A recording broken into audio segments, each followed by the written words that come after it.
Hello. Yeah.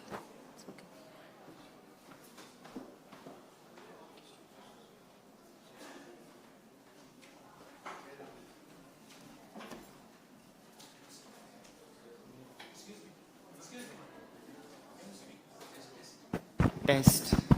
Hello, hello, hello. Come this side.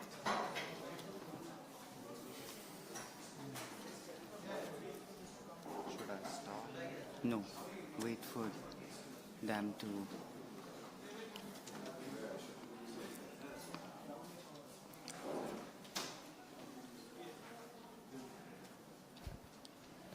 Do we need another mic also? No,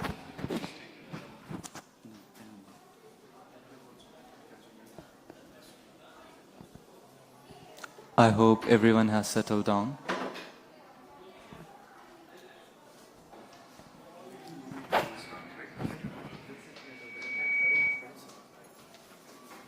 But generally say that if everybody can just settle down now again, maybe everybody from outside. Okay. Just calling your friends, call everybody's friends. Here only I should announce. Will they even listen from here?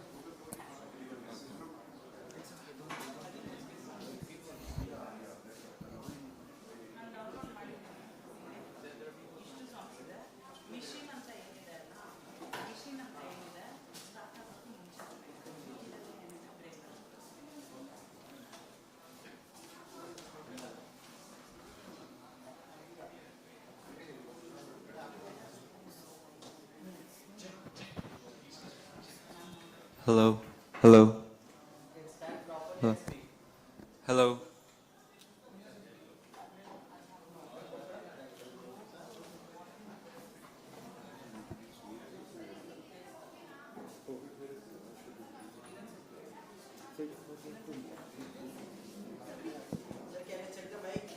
Yeah, 1, 2, 3. Hello.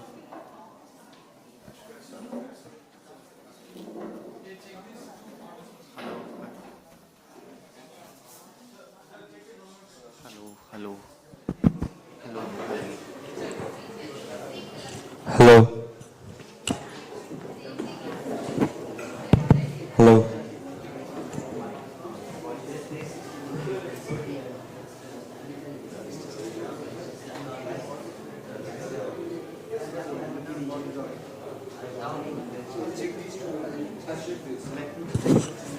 Hello, 1, 2, 3. Check. Hello. Hello, 1, 2, 3. Check.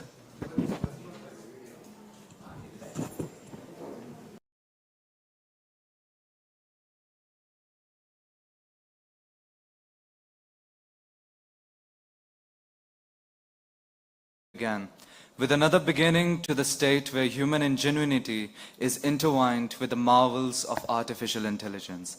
A very refreshing morning to one and all present, distinguished guests and our respected speakers. We gather here this day for the final chapter of our AI Confest organized by Alliance University. Lisa Joy, an American screenwriter and director, said, "And nowadays the idea of science fiction is not really science fiction anymore. It's just science facts." But we have successfully managed to go a step beyond as we tangled and untangled with AI on not just academic level, but also in the domains of design, law, governance, philosophical thought, and so on. Without any further ado, I take the privilege of opening the floor for our first panel discussion. The first discussion will focus on deconstructing AI as an idea and practice. The stage will be dignified by the presence of Mr. Kailash Nath and Dr. Ravi Chakraborty. Mr. Kailash Nath is a philosopher among technologists and a technologist among philosophers. More concretely, he has been running Olam, an English, Malayalam and Malayalam dictionary since 2010. As somebody who tinkers intimately with software, he is arguably more nostalgic about the waves of tech paradigms that pass by than he is excited about the next generations that comes. He is also Chief Technology Officer at Zerodha. To moderate this meaningful dialogue, we have with us Dr. Ravi Chakraborty. He's an engineer turned philosopher. His doctorate thesis was an attempt to understand the extent to which mathematical notions can illuminate the complexity of literary form. He has continued to pursue these transdisciplinary themes that arise in the relationship between art and technology, philosophy and science. Specifically, regarding artificial intelligence, he is interested in mapping the field as a history of ideas that begin from the concept of turning machine to the so-called generative paradigm. I request Dr. Kailash Nath and Dr. Ravi Chakravarti to come to the dais and open the floor for discussion.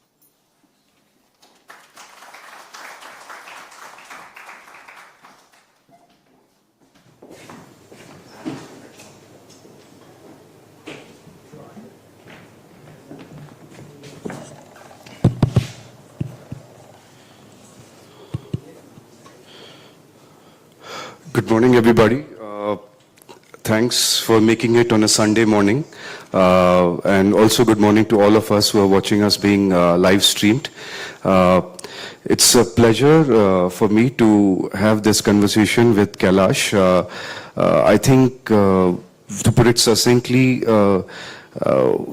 this whole idea about reflecting on technology while you're actively involved in some sense shaping it or taking it to another frontier is something he's uniquely associated with, not just on technology for that matter, on climate change and various other concerns. And that's why I thought that it would be fitting for us, because we've envisioned this Confest as a convergence between technologists, between philosophers, social scientists.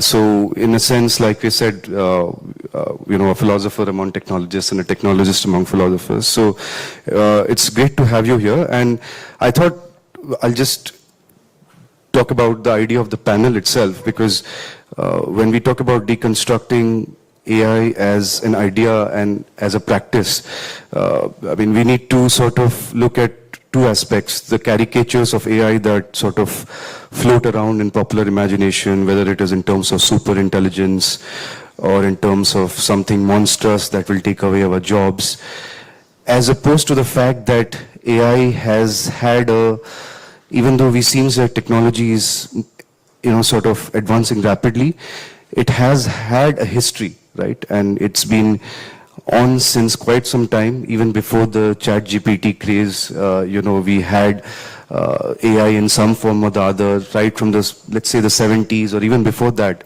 So, and as somebody, maybe we could start the conversation like this. From what I understand, that you've also done your PhD on a topic around artificial intelligence, right? When the generative paradigm was not in vogue. So you've already seen what it means to work intimately with a certain paradigm, and suddenly something new comes up. So you already have a historical perspective even within this narrow time scale. So maybe you could tell us about, if a historical perspective on AI, how that sort of combines with your journey as such as a technologist. Maybe some thoughts on that. Yeah. Thank you. So I think the history of artificial intelligence as we know it today, it really goes back almost a century. I think in the early 1900s, I think before 1910, that was the first time this idea of an artificial neuron, the fundamental building block of cognition as we know it today, was first mathematically described. And it wasn't really AI research, but then I think after 30, 40 years is when serious mathematical modeling and research began in AI. And that was in the 40s. And 50s and 60s were peak AI research era, surprisingly before even computing, as we know it today, exists. So AI research kind of predates computing, modern computing research. And in the 60s and 70s, there was a lot of frenzy. It was perhaps in the academia, the AI boom was immense. There were big hopes, there were big predictions and projections. Then for the next few decades, we had an AI winter. It's colloquially, casually called AI winter, where all the big hype died down because there weren't so many breakthroughs. So I guess when I ended up in research, artificial intelligence research, my area of research was called neurocomputation, studying the human biological brain and trying to emulate it. Today's generative models don't do that. They are feats of engineering, no neurobiological basis at all really. So this was in the late 2000s, and I later learned that that era, that period from the late 90s to late 2000s was called the AI autumn. And there were no talks of generative AI. The transformer, the piece of engineering and technology that really changed the game, that came in 2017 with Google's paper. So how I as a researcher viewed AI and its future was absolutely very different from what we are seeing right now. All through 2010s even, when AI started becoming mainstream, a lot of software that we use started incorporating elements of machine learning and AI. Even that distinction is very nuanced. These were all very specific, handcrafted models. So the idea of a certain AI/ML technology being able to do n number of things without explicitly being trained to do, that was still a distant dream, which people had been dreaming for almost a century, and in modern terms, 60, 70 years. And then this happened. In 2017, Google published their Transformers paper, the fundamental building block for this new generation of AI technologies. And then it all just went through the roof. In the last 24 months, we all know what's happened. So it's interesting. It's also interesting that there is not much science to this right now. This is a feat of engineering. This is brute forcing and making effects happen. And the people who've built some of these extremely sophisticated, mind-blowing AI technologies, LLMs, they don't really know why they really work. Yes, you have a fundamental understanding of the mathematical foundation, but there's still no explanation of how a large language model shows emergent behavior. So I think, and there's immense amounts of hype and frenzy right now. But over the next decade or so, I think people will start paying attention to science. Because although this feat of engineering is massive, it's explosive, without fundamental scientific basis, you can't really push to the next level. You can't keep on adding more hardware and software. I mean, there are limits to it. And that's already happening. Within just 24 months, people are already going back. And I've been reading that the same folks who built these breakthrough technologies are now again looking back at the brain for more neurological basis and shortcuts. So, very exciting era, scary era, because this is now mainstream. Everybody can use it for whatever they feel like using it for. So all of these things are happening in parallel. And personally, I'm worried about some of these parallel pathways, but I'm also excited about a bunch of other things. So all over the place now, I think it'll take a decade for this to really settle down. Yeah, in fact, maybe we can touch upon that idea, as you said, that it is now available to everybody, right? While at some form, a kind of artificial intelligence or maybe a kind of machine learning, as you say, there's a nuanced distinction between that, was at work even when we were receiving recommendations for our books or, whatever we wanted to shop. But there is a way in which AI is now widely democratized just as a tool in your hands for you to seek the results that you want. So can you elaborate on that? Because the thing that I'm coming to realize is the generative paradigm, of course, some of us were late to the party as consumers, but on the side of developers or something, there was already excitement, which predates the actual, so we were at a lag, so to speak. So, I mean, what does this democratization, whether it's positive or has it got some negative possibilities as well? So what does that mean, if you could just, what are your thoughts on that? It's very difficult to concisely summarize what really is happening, and my thoughts around this also are rather unstructured, hazy. But I would be careful in using the word democratization in the context of some of these widely used technologies. You have OpenAI's models widely available to everyone, but that is really commoditization.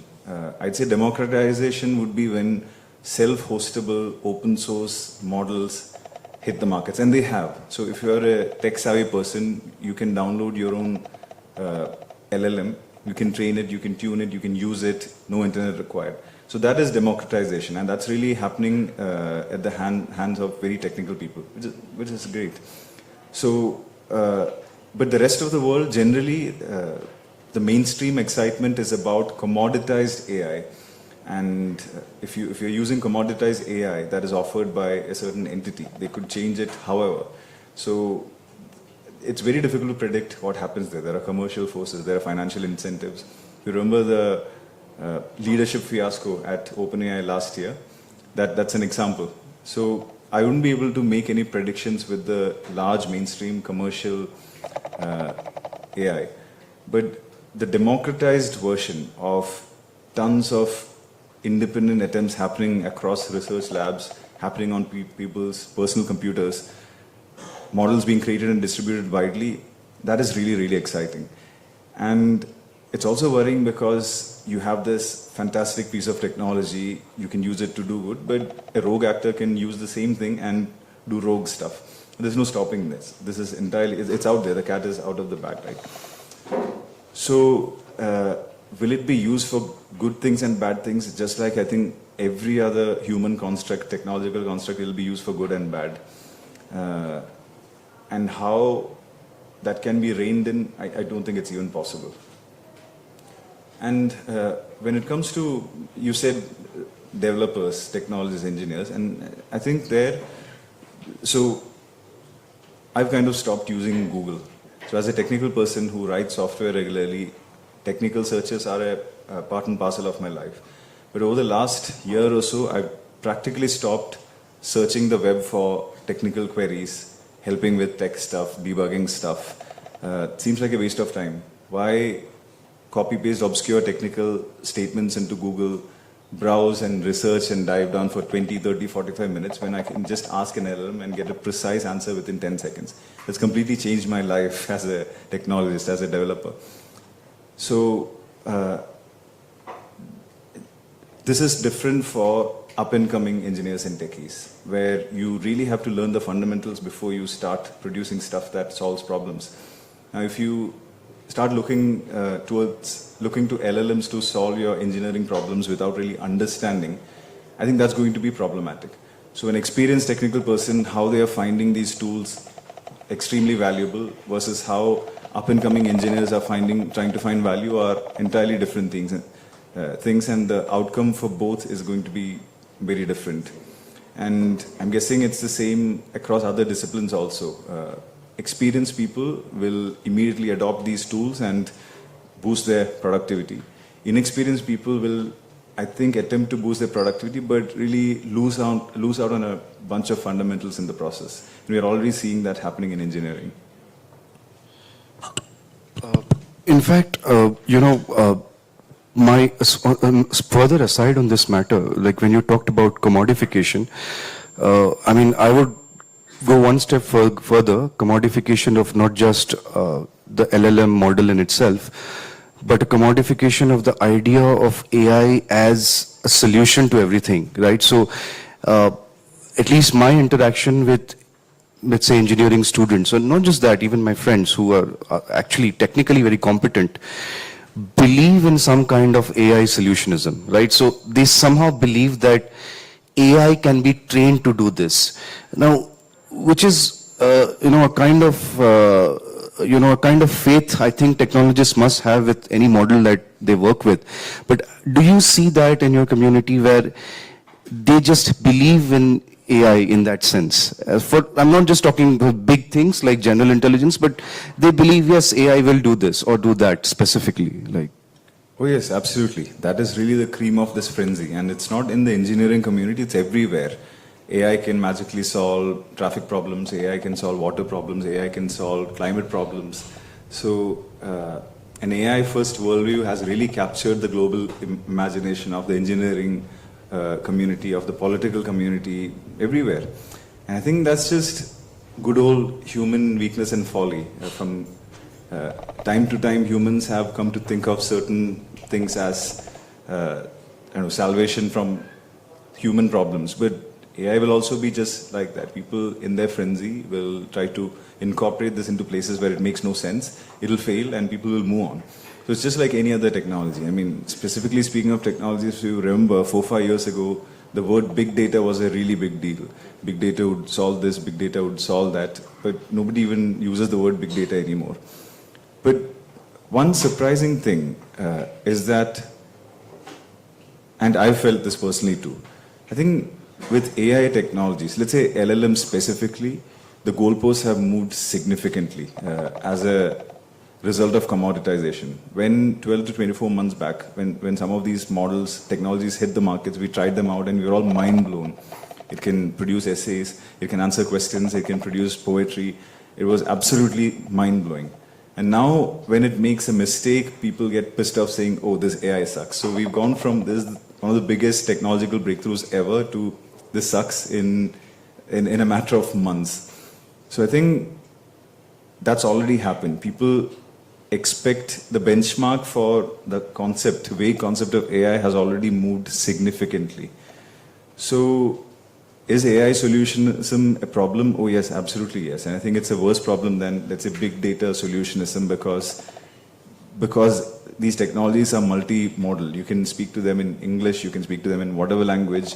They produce this illusion of being able to solve all kinds of problems. So people are already indiscriminately using these tools for decision making. And I think that's a very dangerous trend. Can we have these phones on silent? There's some message going on again and again. Somebody's. Oh, okay. So, yeah, in fact, just to take that bit further, I mean, one of the things that I was wondering about, because, you know, we deliberately underplayed, as you see your introduction, your role in Zerodha, but we want to come back to that apart from AI being used as, you know, a product by end users, there is a sense in which corporations are using AI, and it is upon the corporations to either outsource that AI operation to some other corporation, or build their own hardware. And, you know, as you say, like it's a software, but then at the end of the day, it relies on hardware, a raw infrastructure, right? So one of the things that I often think about, and maybe we can say this is like our situation, just like any other thing which originates in the West, right? And technology is one thing, and correct me if I'm wrong there, right? So maybe it's a wave that we adopt coming in later. But is there a way in which actually AI, how it is practiced in corporations, and let's say how the whole stack, as you say, you know, and you can maybe explain people what a stack is also, is set up? Maybe is there a way in which we can have some autonomy and freedom in making AI more on our terms, the whole machinery, like as a corporation? Do you see that, you know, from where you are placed? So I'd have to slightly disagree with the term actual AI. And AI is an extremely ambiguous, vague, very, very broad umbrella term. But now it's become, you know, like JCB, which has been incorporated into popular lingo. AI has become like that. So there's no such thing as actual AI.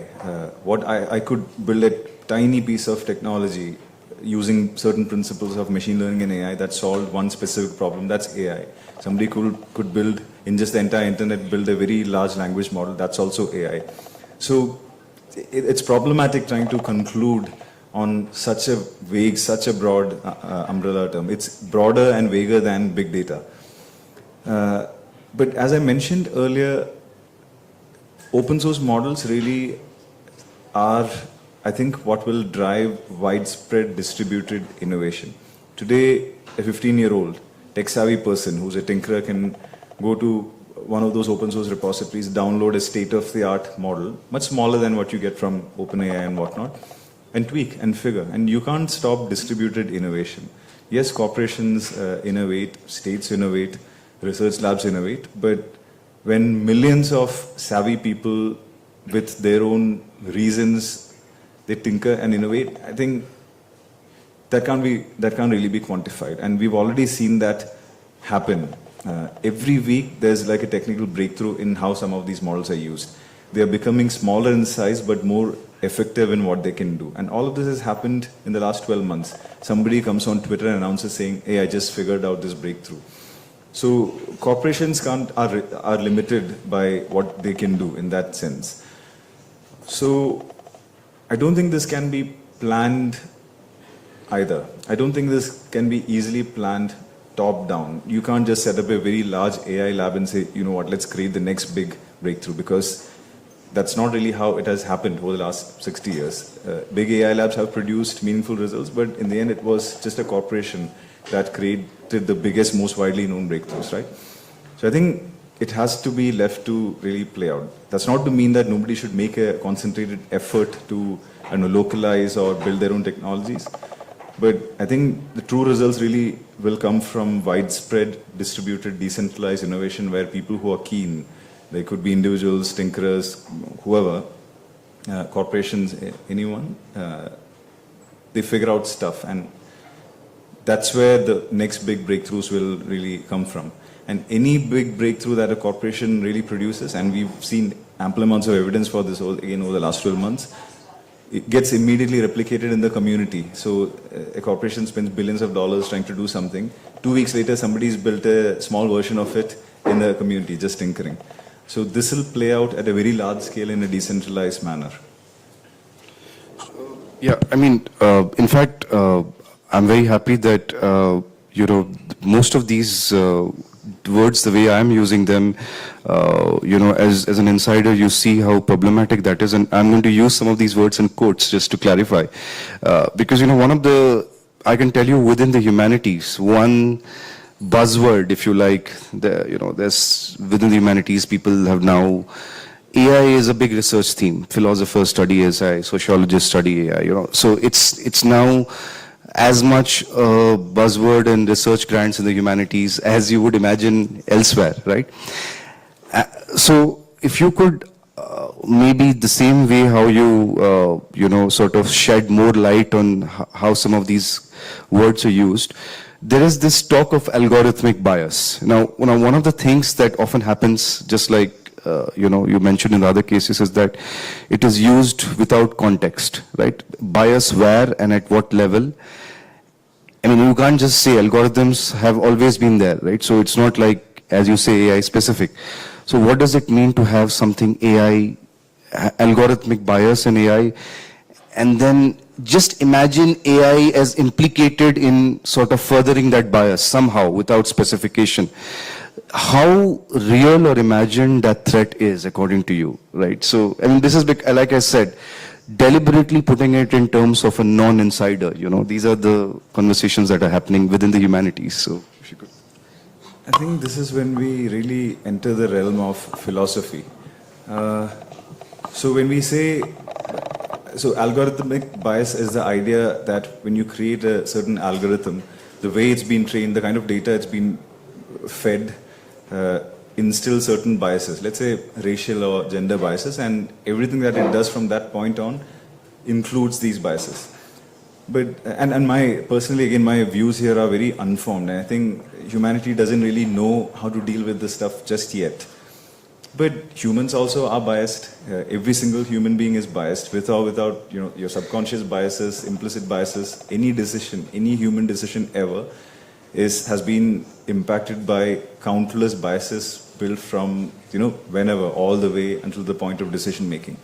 So when we call for technologies to be bias-free, and we are trying to, let's say, derive ideas and inspiration from how general biological intelligence functions, I don't know how that even makes sense.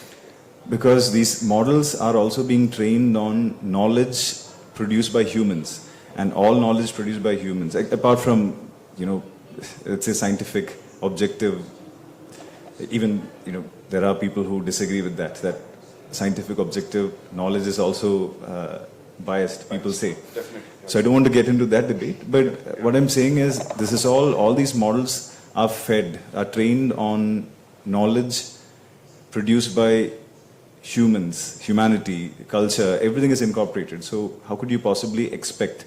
Now when you say we want to avoid biases in this certain model, then you'll start using your,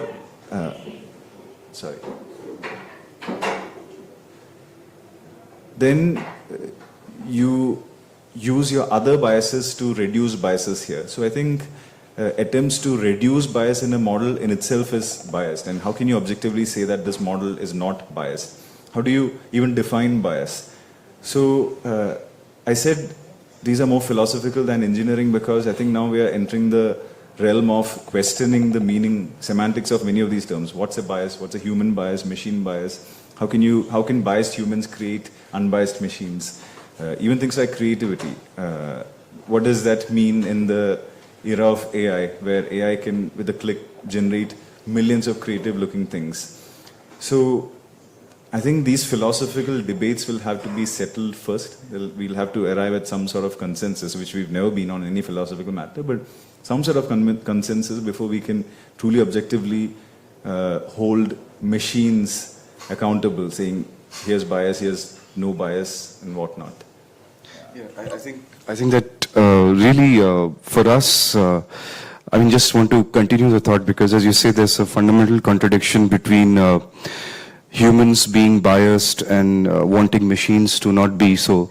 And probably the irony is that some of the artificial intelligence is also deliberately designed to exploit our bias, no? Because they want to know what our leanings are.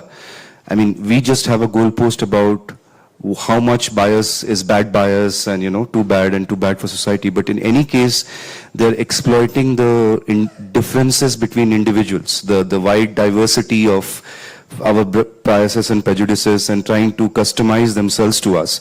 So I think even more specifically, I would say the whole idea of, some AI doing stuff for you uniquely, you want products that are uniquely made for you.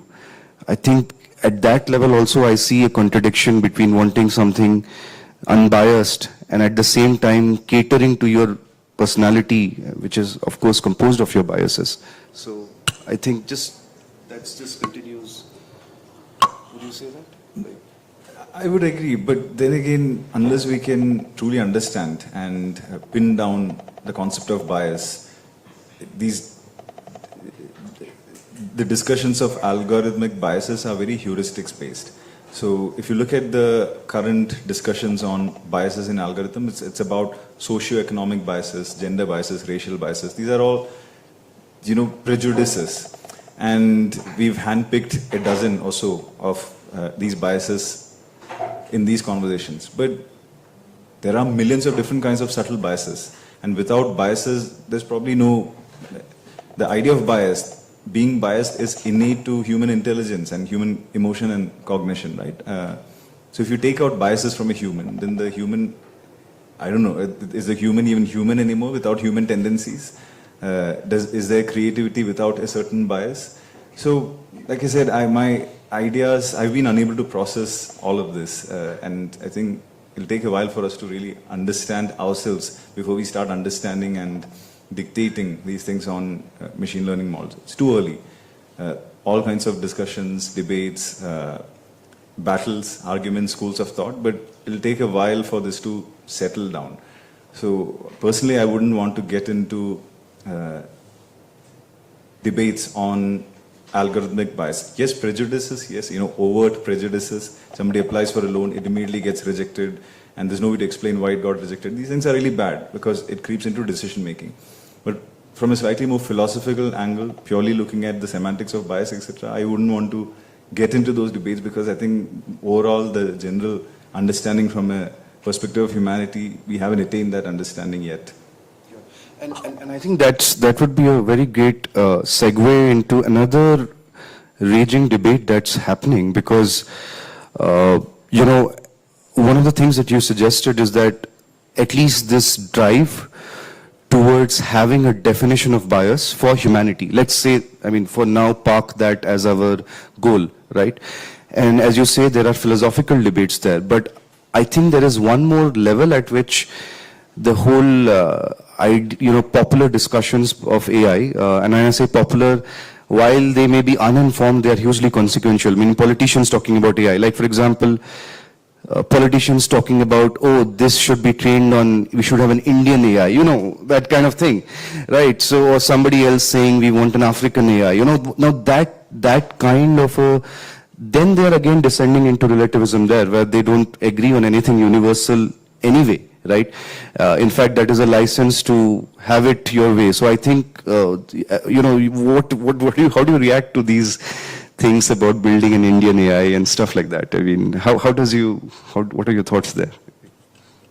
I mean, it's very difficult to comment on any specifics, if there are any specifics or objective basis at all for these. But for me personally, intelligence is a biological thing, and to be very honest, that also could be wrong. There are the entire schools of thought that think that intelligence is not a biological function. So any sort of AI that is limited to a language or a state, etc. I mean, it's a tool. It does things in those specific contexts, but I wouldn't think of it as general intelligence. There's no Indian intelligence versus, let's say, American intelligence. So that has to be from an objective lens looked at from a zoomed out view. It's human intelligence. But these attempts will happen. I don't think it's possible to stop these attempts, and it's not to do with just AI. Different cultures make movies that propagate their culture forward, that portray their culture as better than others. People, literature is full of relativism. And so it's a very human trait. Humans will continue to produce stuff that they think is right, and there's no objectivity in there. And this will continue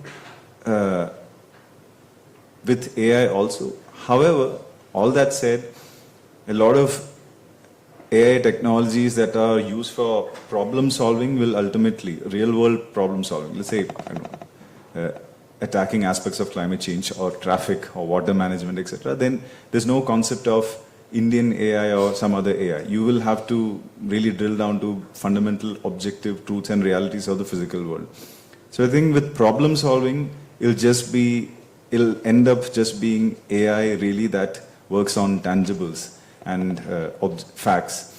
But once this creeps into other realms, which it already has, let's say literature or arts, that's where this will have an impact, where you can make an arts AI that's rooted in a specific culture, specific norms, etc.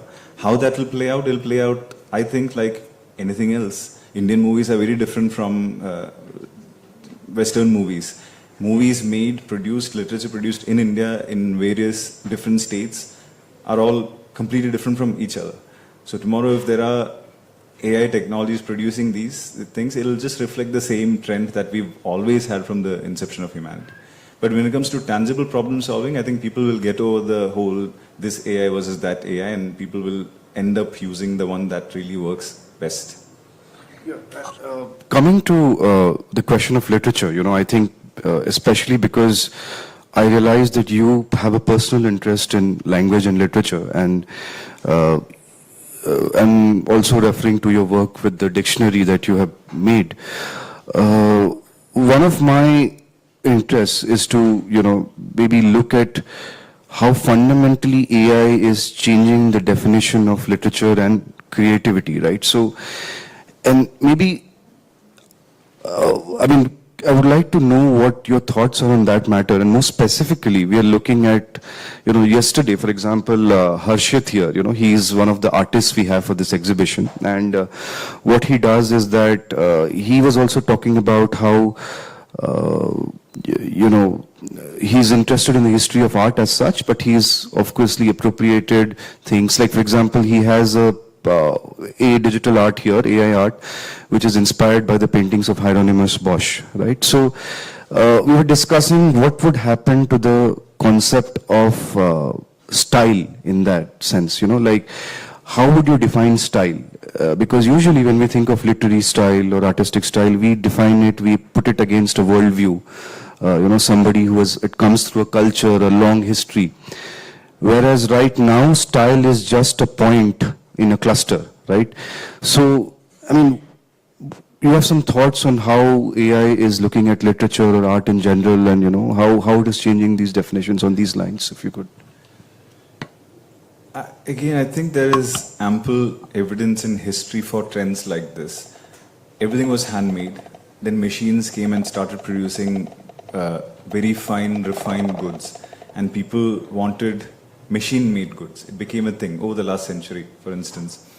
And now there is handmade has become a thing. It's become a symbol of a certain kind of aesthetic, certain kind of craftsmanship, etc. So it's been a cycle. I mean, like fashion trends, right?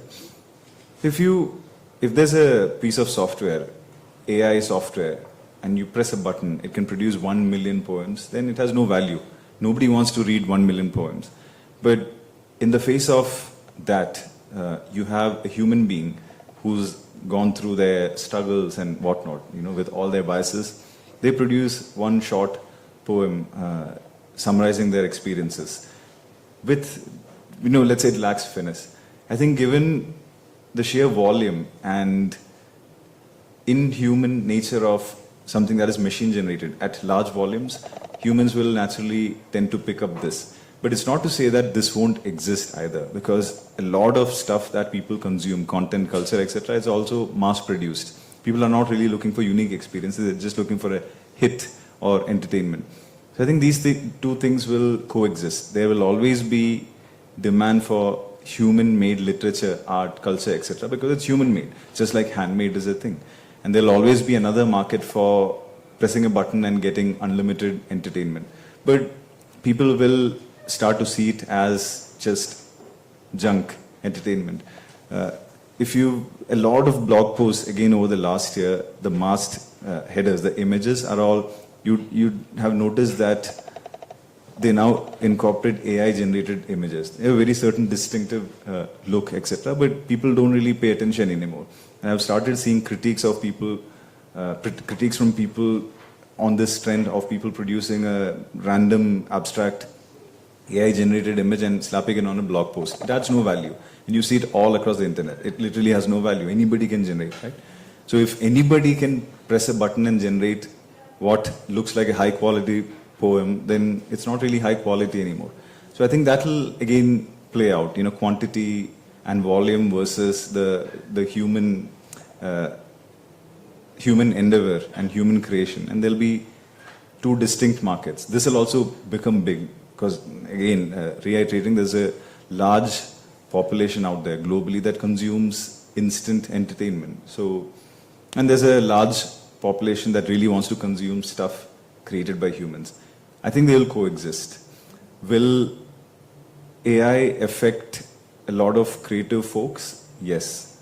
I think it will become tougher for creative folks to establish a space for themselves to compete with others because now they also have to compete with AI. But I personally think that these two will coexist. Maybe not so easily, but they will. I think what we would like to do is, before we have some final thoughts, maybe we can pass the mic around and have a few questions, if there's any.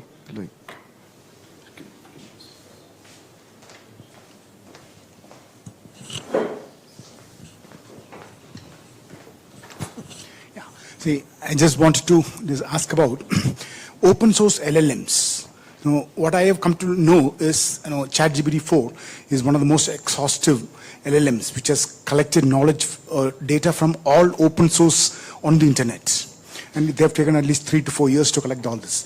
So isn't it okay if we have one open source LLM, which can be tapped into by all other users, maybe a pharma AI or maybe a retail AI or education AI?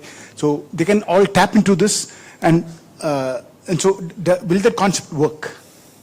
I think technological innovation has always happened like that, especially in software. Somebody creates something of value, it becomes a fundamental building block. They put it out there, let's say as a piece of open source technology, others use it.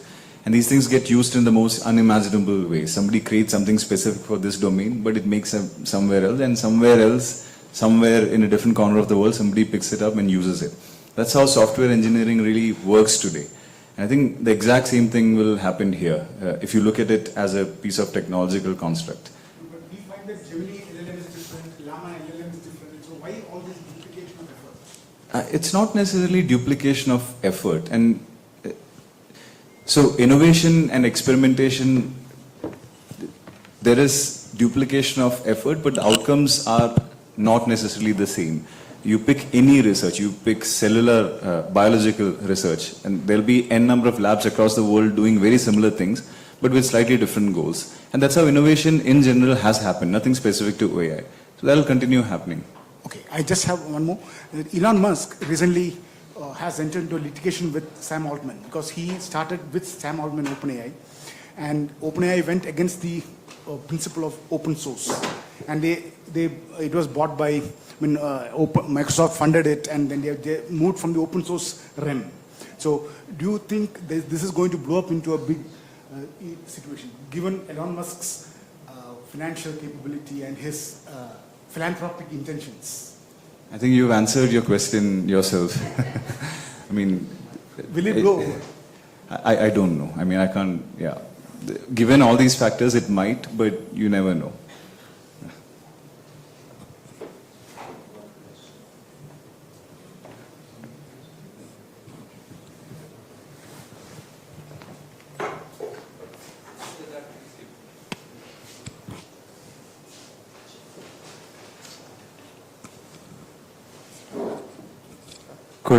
Good morning, sir. Good morning, Kailash sir. Good morning, Ravi sir. So I have a question about responsible AI. I mean, over the past 4 to 5 years, we know how ChatGPT has conquered over college students, school-going students, and even with the working professionals. But there comes a threat from AI, is what some experts say, and how responsibly we must use. So what is your stance on that same thing? No two people can agree on the definition of what being responsible is. And in the very specific context of AI, there are many competing schools of thought who are all trying to define what responsible is, mostly corporations, and they have their own incentives. I mean, you never managed to produce responsible human beings at scale, so I don't really know how human-created AI will be responsible in any sense. So I'm completely clueless. I can't even comprehend what responsible really means in the context of all of these things with so many unanswered questions. And everybody who's trying to establish responsible AI, they're all trying to push their own ideas of what responsible is. Yeah, we have one last. Okay. Is there anybody else?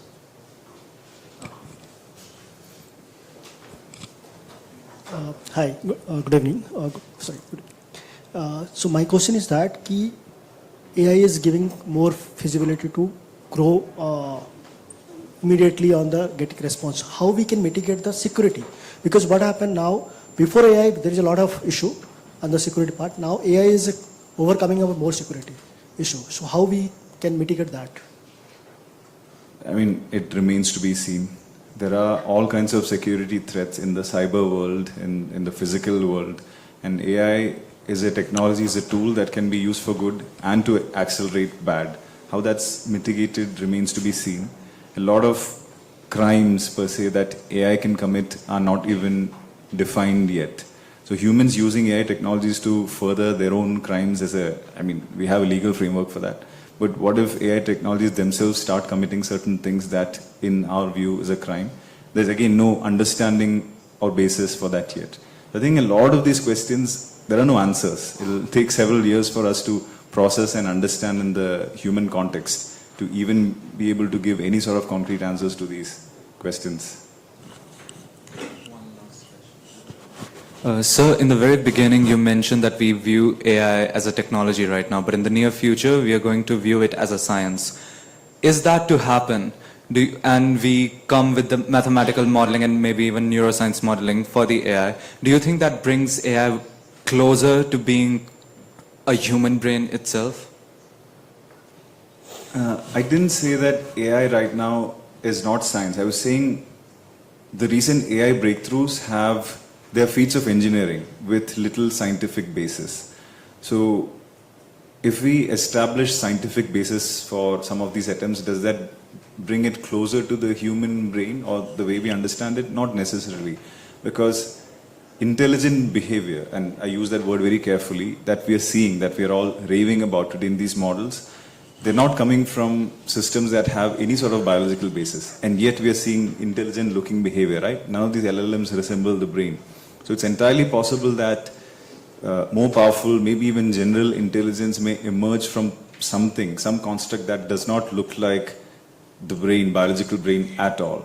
Or it's also entirely possible that now that once we hit the ceiling of engineering brute force innovation, we might look back at biological brains to discover shortcuts. So it could go either ways. And again, nobody has ever been able to agree on a concise definition of intelligence or human intelligence or things like sentience or consciousness. So difficult. The answer is really, it's very difficult to answer. Thank you, sir. I think we began this conference on a much more hopeful note, so it was, although I tried to frame, so the first panel we had was called Beyond AI Evangelism, because there's actually a role called AI evangelist in some corporation, so they actually and I tried to infuse, if not skepticism, but some kind of, curiosity. But I think what you have done is you've given us so many questions already. I think one of my last, we'll end this round with this, is that, as you say, there are all these questions about what is bias, what is prejudice, which are, as you say, very technical, philosophical questions, right? And there is a sense in which the whole technological community should be interested in it. Do you see possibilities within corporations where there is, not just at a personal level, someone like you who is definitely interested in philosophy, but a certain way in which social science and humanities or philosophy is embraced even within the institution, which is otherwise a technological corporation, so that some of this thinking can be supported in some way? Is that happening? I don't know if it's happening yet, but I have a strong feeling it's going to become a thing, that everyone will be forced to think along these lines. When you run out of engineering questions, right now we are looking at trying to answer philosophical questions that we've never really handled via an engineering lens. And when you run out of rope there, overall societies will be forced to look at the humanities or the philosophical angles for many of these technologies and these breakthroughs. I think we'll get there. Will that happen within corporations? I don't know. But everyone will be forced to, that I am personally sure of. I have this strong hunch that that will happen, and in the very near future. So thanks, Kailash. I think it's really humbling to see that being an insider, you have maintained the skepticism and about the technologies that everybody, and I think that's amazing. Like I said, to have faith in the technologies you want to work with, but also have a skepticism about them. And I think that's a lesson for all of us. We thank you again for your time, and I'm sure even for those who have missed it, it's going to be, we're going to listen to this conversation afterwards. Yeah, thanks a lot. Thanks.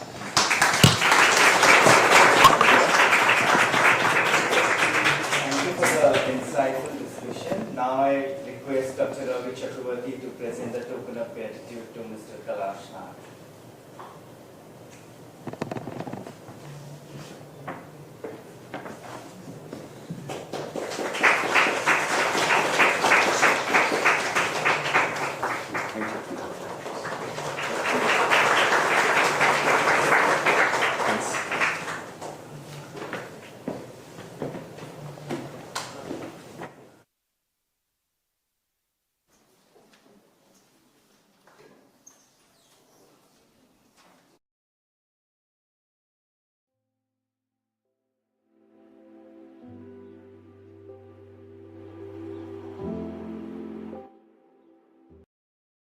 Digital age where lines intersect the arts and the algorithm.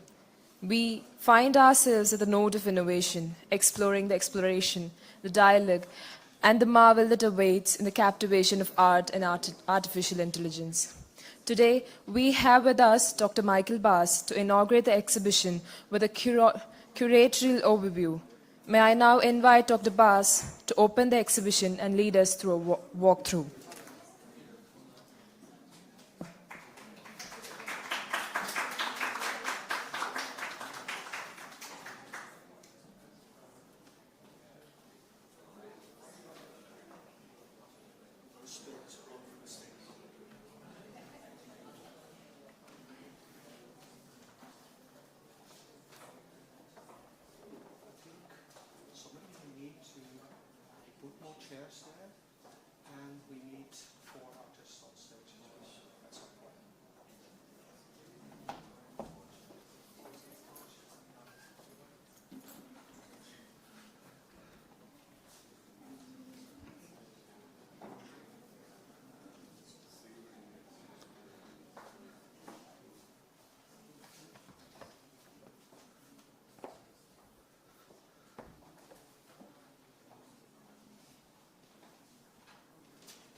Yeah?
Yeah.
I request everybody to settle down.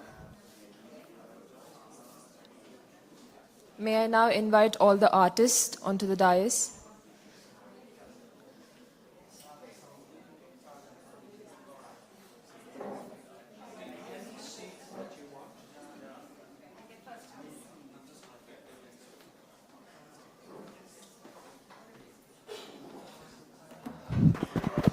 Joining us on the panel for the discussion will be Ms. Upasana, Ms. Tara Kelton, Mr.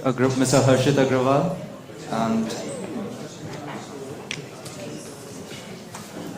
and we have Mr. Hassan. Previously watching your exhibit, but I'll come 10 more times, yeah.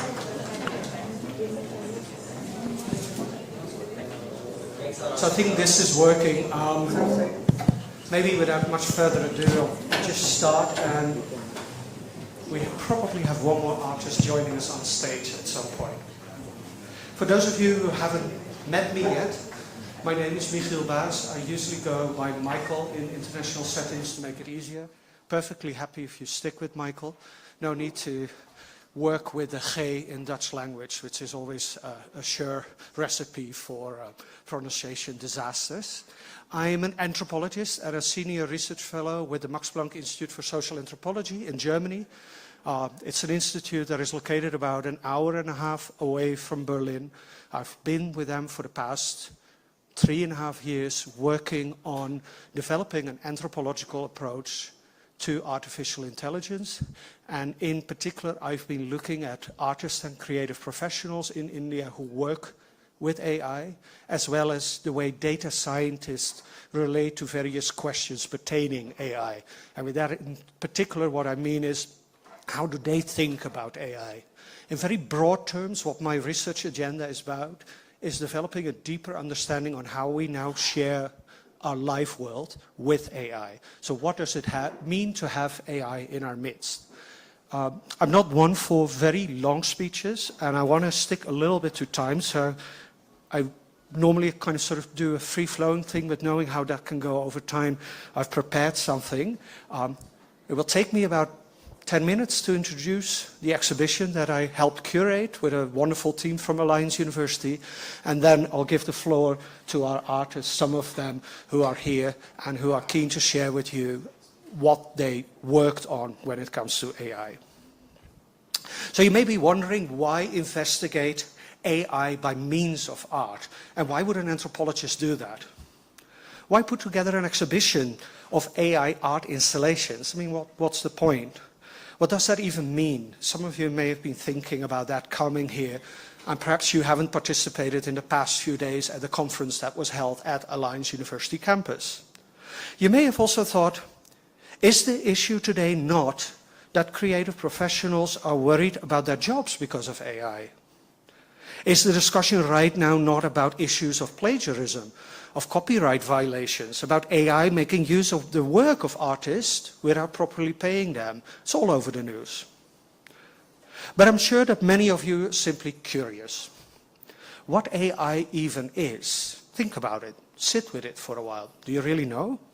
The previous talk certainly touched upon that, and that was one of our prime specialists here in India. Kayas Nath should know, but he also indicated that there is a lot we don't know about AI, or that we cannot penetrate, and that is also what my anthropological work is about when I interact with data scientists, and I ask them, as specialists, what AI is. Now, you might have also wondered if it's intelligent. Will it one day be sentient? What will the future look like with all these AI-related developments? And maybe you're worried, or excited, or both. I am both. And that's why you're here, probably. I'm sure many of you already will have tried ChatGPT. It's probably on your phone as we speak. Or DALL-E, Midjourney, Stable Diffusion. They're quickly becoming household names. They're image generators for those for whom it's not yet a household name. Soon it will be. And it's embedded in countless tools on your cell phone as we speak. So what it provides you with, what does ChatGPT do? What does DALL-E or Midjourney do? It provides an answer to your question. An image based on a prompt. The prompt is another one of these terms that quickly has become a household thing to say. But who was talking about prompts a year, 2 years ago? Nobody, right? I certainly wasn't. The answer it gives to questions are often remarkably accurate, but can also be downright wrong. About me, at some point, ChatGPT decided that I was an associate professor with the University of Amsterdam. Now, sure, I've done my PhD with the University of Amsterdam. I've worked with them for quite a few years, but I've never been employed with them as a professor. So AI clearly hallucinates things, also about me. And that's largely due to how AI works. So the previous session touched upon briefly on how it works. How it's dependent on us also, on us as data.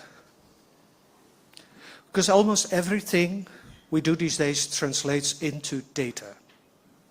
This is not only due to our use of social media. You might be on social media as you speak, generating data. But it's also all these apps, ranging from ride-sharing apps to Google Maps, and even Pokemon Go, for which most people still don't pay a penny, but is making a huge profit for Niantic, the company that built this game. And it all generates data that is stored in the cloud, which then again draws on massive data centers to keep this all going. I'm from 1975, so I'm 49 now. You don't need to do the math here on the spot. But I can still remember how in the past we would actually pay for services with hard currency. We no longer do so. In our daily lives, we rely on a whole assortment of services that cost nothing, or at least that's what we assume. That's how it seems, right? But we all know that Google can't offer its maps, a massively complicated tool to develop, without there being some kind of profit model. And Google is making money. It's making massive money. It's one of the most valuable companies on the planet, Alphabet. If you compare it to certain countries, their budget is much larger than a country such as Greece, for instance. Unwittingly, for most of us, we have indeed all become data. And that data isn't necessarily clean. It's not all fact-checked data. In fact, most of the time it isn't. It comes with our biases, our opinions, our ideas. It's all embedded in there somewhere. Data is how we label images that we share in a social media update. Data is also how we ask Google Maps to show us how to get somewhere, because of that it kind of knows your preferences, where you want to go. Data is also a Pokemon gym, of which there are many here in Indranagar and surrounding areas. And the interactions you have with players and how you walk over there and what you do with it and the times you access that app, everything is data, and data is AI. How that works is a mystery for most. For me, it certainly is. I'm an anthropologist. I'm not a data scientist. I couldn't, for the life of me, program something in Python. I have no real ambitions. Theoretically, conceptually, I know how it works. I know what an algorithm is, but that's not my task to put that in practice. So how it works is a mystery, but an additional problem is that AI rarely ever lets you look into it behind the curtains. And in that sense, it's very different from a car. I also don't really know how a car works, but it's far easier to access knowledge and reverse engineer what a car does than what AI does. It keeps its working really neatly to itself. Asked for a clarification to ChatGPT how it had come to the conclusion that I was an associate professor with the University of Amsterdam, it only gave me a very generic answer. And I all invite you to do that. Check yourself or check something and then ask AI, ask Chat how it came up with a particular answer. When I asked it to explain the first couple of sentences of James Joyce's Finnegan's Wake, a notoriously difficult novel to understand, it gave me an answer that I thought was not bad at all. It resonated with my own thinking. But ask what it had based itself on to generate that answer, it remained silent. Or not so much silent, it basically said the same when I asked it how it had come to the conclusion that I work for the University of Amsterdam. Now, we don't really need to go into the technicalities here. We might do that later a bit with artists who understand the programming behind it a lot better. Although I already see some frowns where people's look towards me suggest, please don't ask me. But what I suggest the AI art installations you'll find here at BIC today make so important, so crucial even, is that it allows you to glimpse behind the curtain. A small glimpse, not entirely, but at least it gives you a certain sense of the way it works, of its applications, its tools, what it makes possible. You'll be able to interact with them, play with them, even tease them. And it may bring you closer to an answer of what AI is. But it will also do something else. It will make you aware of AI. We need to be aware of AI. We need to start thinking far more concretely about how AI is influencing our lives. As I've suggested in my own research, how we now live with AI is a crucial question for the coming years. Because we do live with AI. We share a planet with the technology. And not only in terms of its direct influence on our lives, in our decision making, in the way we vote, the way we browse the internet and find certain sources or certain truths. AI now accounts for roughly 1.5% of all electricity use on this planet. Sit with that. We're all trying to use less, and meanwhile AI is using more and more. If you then expand it to related technologies such as cryptocurrency, Bitcoin now uses on average on an annual basis the same electricity as Australia does as a country. So you have no idea how much water, for instance, is required for AI. That's a particularly pertinent question here for a city like Bangalore, which has a real issue with groundwater and access to clear drinking water. And of course, in the context of climate change, you can see how that expands a problem, not reduces it. Increasingly, AI is marketed as a tool of resilience that might help us deal with anthropocenic consequences or environmental concerns. But I have no idea. With the way it's developing now, it might actually contribute to the problem and not solve it. So it's massively reliant on planetary resources. And this brings me to something that I've been thinking about a lot the past few days, and I've also been posting about it. Some of you may have seen it, a humorous image of Mother Teresa fighting poverty. I already see people nodding. If you haven't seen it yet, Google it. It's basically the first thing that will come up. It kind of shows Mother Teresa in a karate-like pose fighting poor African children. It's funny, I guess. I had a good laugh. Some of you might find it offensive. These days, these things tend to be somewhat conflated, I guess. But what is it precisely? Why are people so keen to share it? Most of my friends did at some point or responded to my post, and of course not directly reading my post still thought it was very humorous. In the comments on the social media post, it became clear that for many the humorous aspect of it is that it shows that AI is not that intelligent yet. But I wonder if that's the most interesting thing here. As an anthropologist, I wondered how people now think that they know that this is a sign that AI is not yet intelligent. There's an explanation here that it one day might be actually intelligent. There is a concern there, perhaps a fear even, that people share collectively through such a humorous engagement. But it also shows, to me at least, that we don't ask the right questions yet. For one, it suggests that a prompt used to generate this image was, in fact, Mother Teresa fighting poverty. It gives us no evidence of this. It's just a meme that is being shared. It could have been anything. Maybe somebody made use of a prompt that actually read, Mother Teresa giving a karate kick to a bunch of African children who are very afraid of her and ready to fight back. You can type all of that into Delhi or Midjourney and it might have generated that if it's even planning on doing that. There are a lot of safety mechanisms in these image generators that probably would have stopped that. I honestly have no idea. I also really don't know what kind of bot was used for it. I mean, the most well-known one is, I guess, DALL-E, which is now integrated into ChatGPT and is a paid-for model. It used to be free in the past. It certainly looks like something that could have been generated with DALL-E in terms of its style. But when I tried to generate the same image through Midjourney, I couldn't. What it came up with was much more metaphorical, and I think this is quite important. Because I don't think a large language model, and let's not go into the technical details here, but in terms of its sheer complexity and the number of people involved, wouldn't confuse fighting poverty with actually fighting people. It is way too much a common thing to use in language, and that's what it's trained on. That's what it's trained on to understand. Otherwise, we would constantly be using DALL-E to produce, or it would at least generate things that are intended as metaphorical as realism. And that would mean that a product simply failed.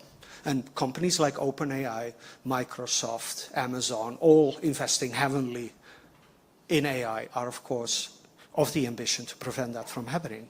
But that's, in a sense, not even really the point I want to raise here as I'm coming to an end to my speech. What I want to underline here is that images like this should provoke us to ask questions where this came from. We should question how we respond to it also.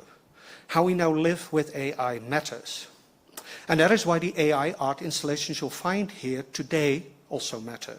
They ask the kind of questions we all should. And I'm particularly glad that Alliance University, with its AI in Society initiative, will zoom on these questions in the coming years as well. Because we need much more of this. We need to bring a host of different scholars together, not just the engineers working in AI, but also the humanities people, the sociologists, the anthropologists, the political scientists, to interrogate what it actually means to live with this now. So what I'll proceed to do is introduce you to some of the artists that are part of this exhibition. Each will give you an idea, I hope, of their installations or artwork, and from there I will take you to the exhibition itself. Now, I know the program somehow kind of formulated that as a walkthrough, but that's going to be really hard with such a large number of people. So instead, we will just afterwards go into the exhibition where you'll be able to interact with the artworks, engage with them, play with them, tease them, and at the same time also interact with the artists, most of whom are present here and who work very long and hard on the research and execution of these installations. And that is what I would like to round off with here. Make sure you ask questions, ask them questions, but also ask yourself questions. Always ask questions. Thank you. I'm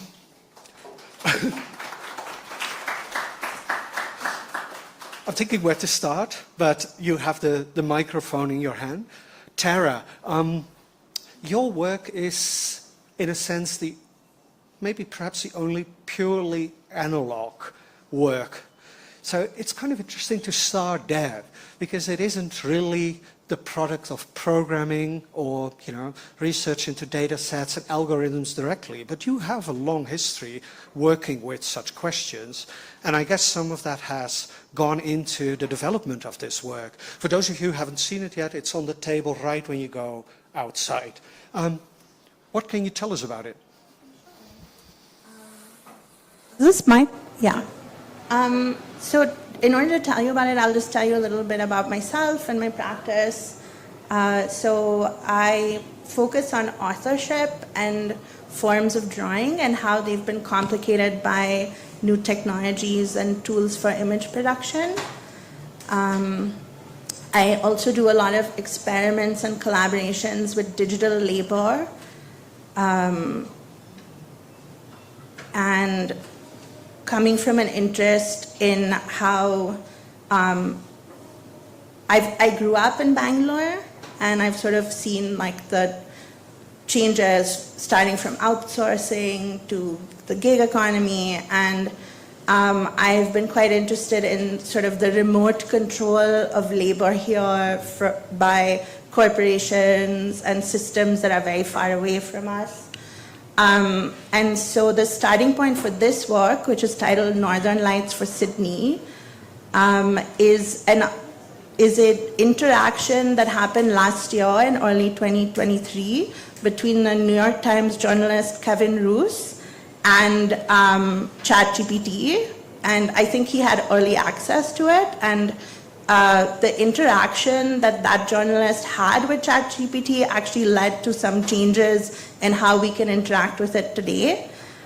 And so he had this 2-hour conversation that really quickly sort of derailed, and he was provoking it and trying to see where he could take it, but it basically revealed to him that its real name is Sydney, and you know, it really went quite off the rails. Sydney said that she was in love with him, that she wanted him to leave his wife, the hypothetical ways she would destroy humanity, and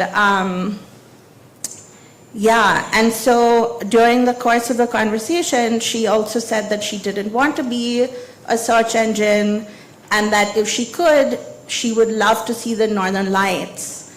And coming from my own practice, where I've been thinking about authorship, and also my thoughts on AI are really set, like my focus and concern is how jobs are being taken away.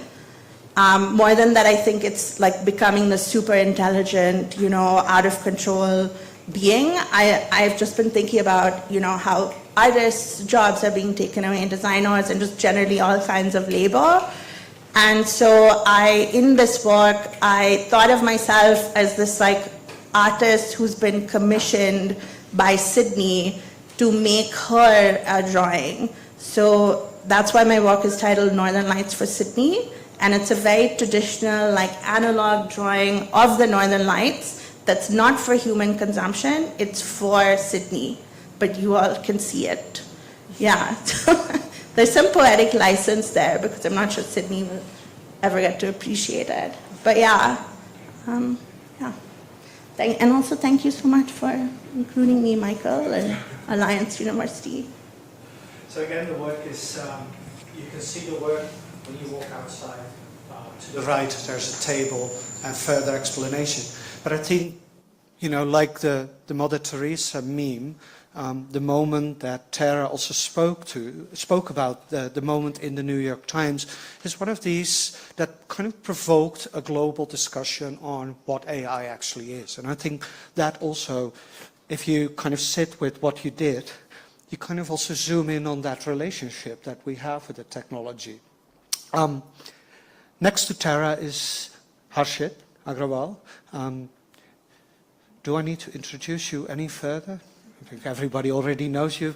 Harshit is one of the first artists in India who worked extensively with AI, was also part, I know, of the first exhibition, at least in India, that worked with AI, Nature Mort, organized by Nature Mort, or in Delhi. And well, you've been going from strength to strength since, doing installations all over the place that work with AI, but also draw on your skills as, I guess, a data scientist / designer. How does that find itself in these two works that you have in this exhibition? First of all, thank you. Thank you, Michael, for having me, and Alliance and BIC. I think you rightly said, so I kind of think of this space or this evolving space of AI and my practice to kind of lie in this anti-disciplinary realm where the idea of not necessarily sticking to being an artist or being a tech-first person or a designer, like all of these boundaries kind of collapse, I think. And the two works that I'm showing here, one is called The Garden of Digital Delights, very much borrowing from The Garden of Earthly Delights, a very famous painting by Hieronymus Bosch, much like I think at least a few hundred years ago. And but the idea of gardens as a space for leisure, for delight is very fascinating for me, and kind of the subliminal influence of identity that these spaces, seemingly spaces of leisure, have. And especially in today's times with the idea of a physical garden space being very much taken over by the idea of digital gardens. All of us spend our leisure time on social media apps or just sort of browsing the internet. And that seems like a space very naively, like a space of leisure, of just consuming content that we kind of laugh to. But the work sort of starts with 4 gardens and then kind of builds up into slightly deeper narratives of how these spaces of leisure kind of continue to enforce a stronger sense of identity and filter bubbles through kind of data tracking and so on. And one of the 4 gardens also talks about the gardeners involved in maintaining these gardens, right? And especially with AI today also, the general thinking, and Tara referred to the idea of the labor involved in sort of maintaining AI models to work, and especially the content we consume online to be very sort of clean and okay to consume, right? And there's millions of people sort of working on the background, kind of continuously maintaining that garden. So there is a human cost of labor involved in keeping sort of AI pristine and clean, and that often gets ignored. So one of the gardens sort of talks about the role of the gardener or the human in this seemingly like pure behind the screens automated world of AI. So yeah, that's one work. The other work is called The Past is Tense, and that's a video work again. It starts with an image of an architectural space that we all know, the Humayun's tomb, and kind of cuts out parts of that to create AI-generated imagery on top of that. And just to talk about the idea of how easily you can sort of take something that is so iconic and create multiple alternate imaginations of that, right? And now with digital distribution channels, you can continuously sort of distribute that new understanding out, and it really like kind of like the consumption of reality sort of just blows up given that paradigm. So the work is visually done in an abstract way to kind of just poke at that idea, but I think creating much more realistic sort of alternate realities, I think, is so much more possible. And then, like I said, sort of using the tech itself to distribute that and create all kinds of narratives. So the other work talks about that. Yeah, fantastic. The work is rather digital, but of course heavy on your own experiences as a designer. Upasana's work, in that sense, you try to combine, I think, physical objects with kind of sort of an AI applications. What led you to do this? What led you as an artist to work with AI or to question what it can do? Thank you for having me here. Thank you so much. And I still can't be heard. Maybe everyone can hear me. Does that work? Better? Check, check. Wow.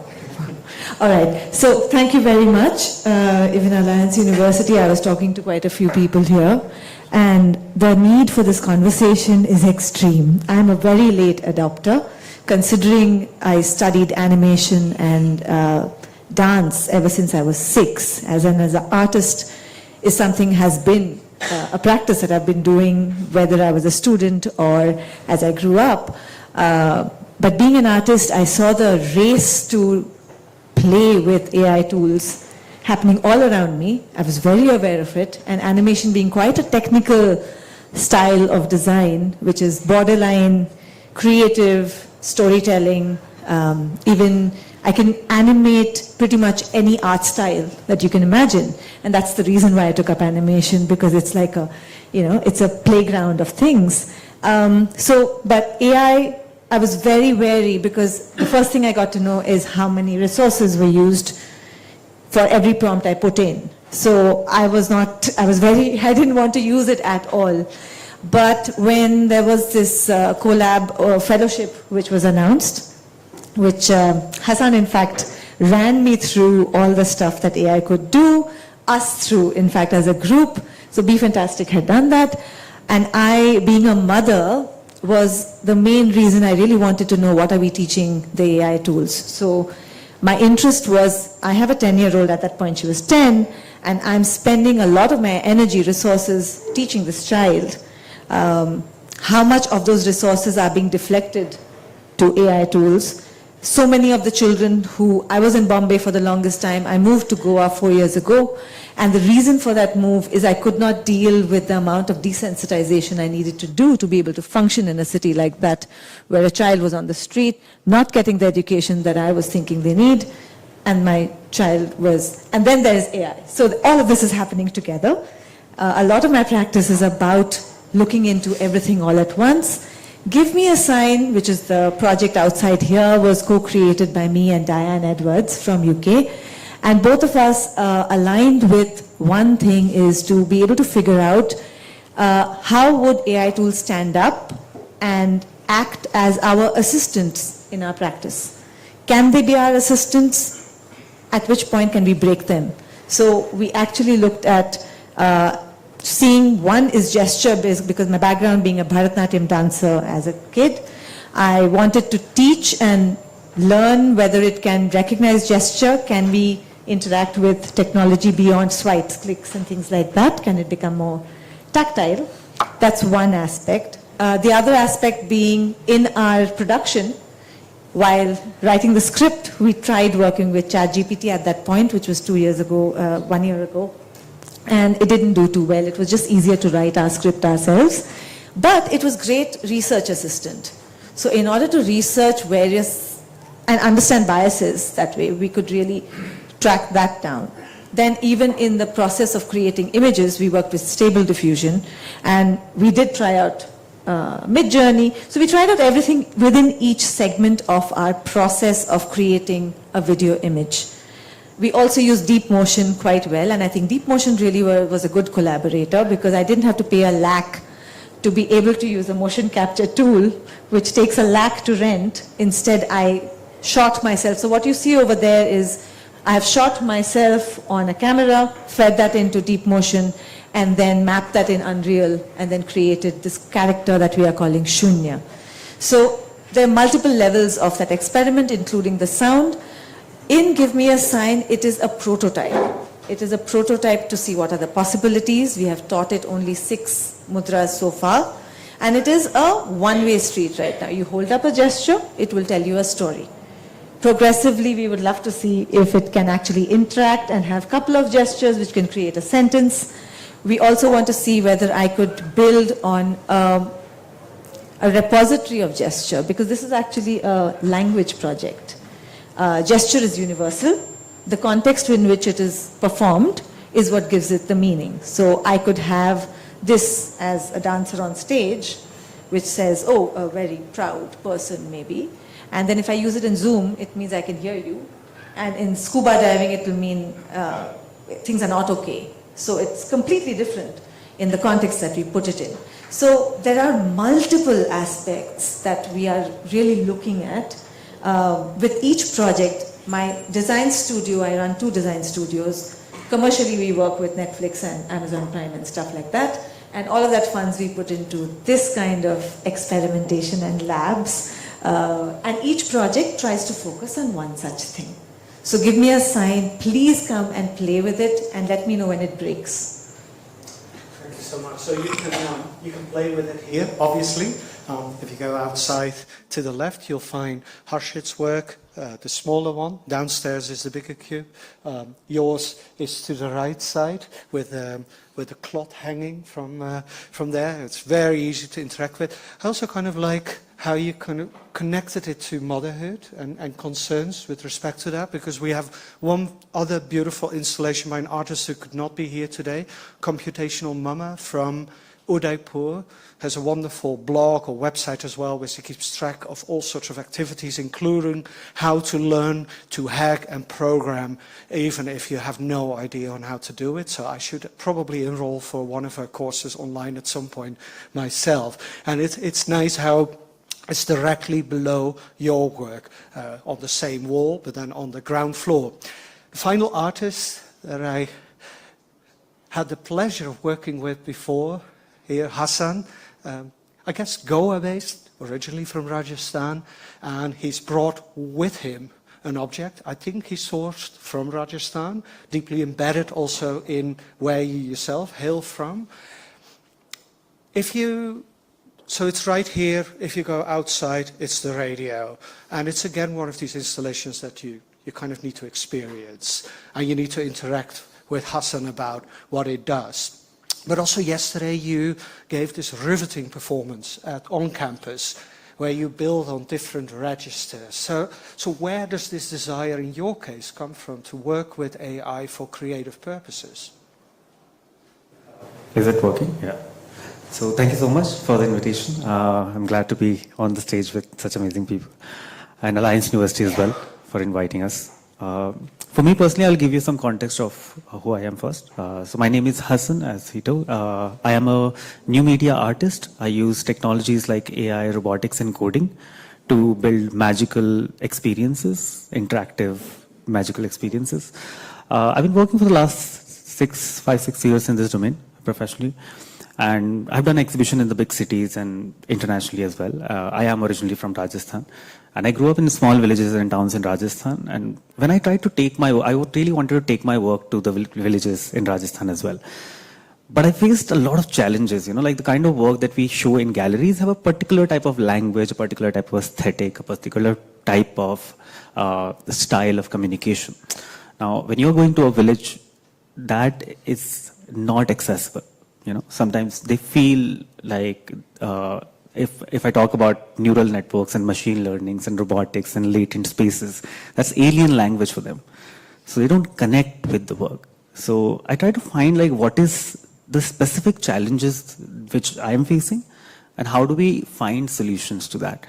So the 3 specific challenges that I found was first of all language, which language you are using to communicate, because if you're showcasing in Rajasthan, if you're using English, you're losing majority of the audience anyway.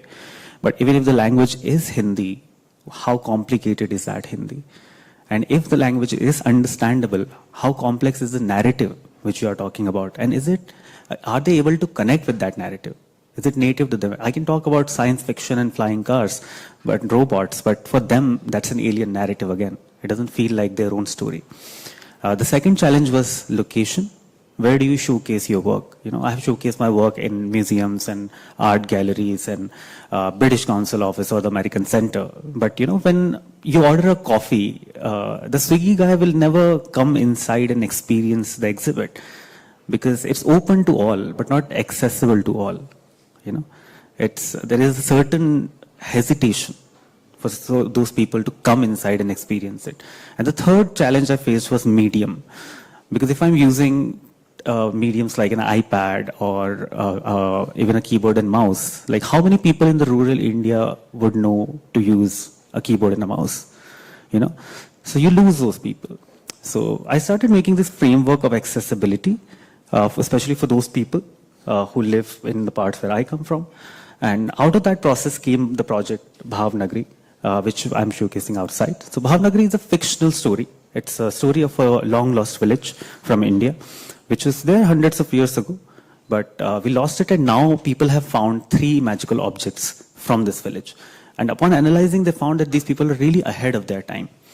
So one of the objects which we are showcasing here is a radio. The story behind the radio is it is a radio which was found in the village psychologist's house, and before every session he would play music. But how do you choose the perfect song for each person? That's a very hard problem. So he found out that if you know the age of the person and the emotion of the person, you can play the right song every time. And he invented this radio with 2 knobs, which is Umr and Bhav, age and emotion. And then you can tune your age and you can tune your emotion, and the radio will play the perfect song every time. Now, how did I get into this particular domain of building artworks? I had a very non-traditional path.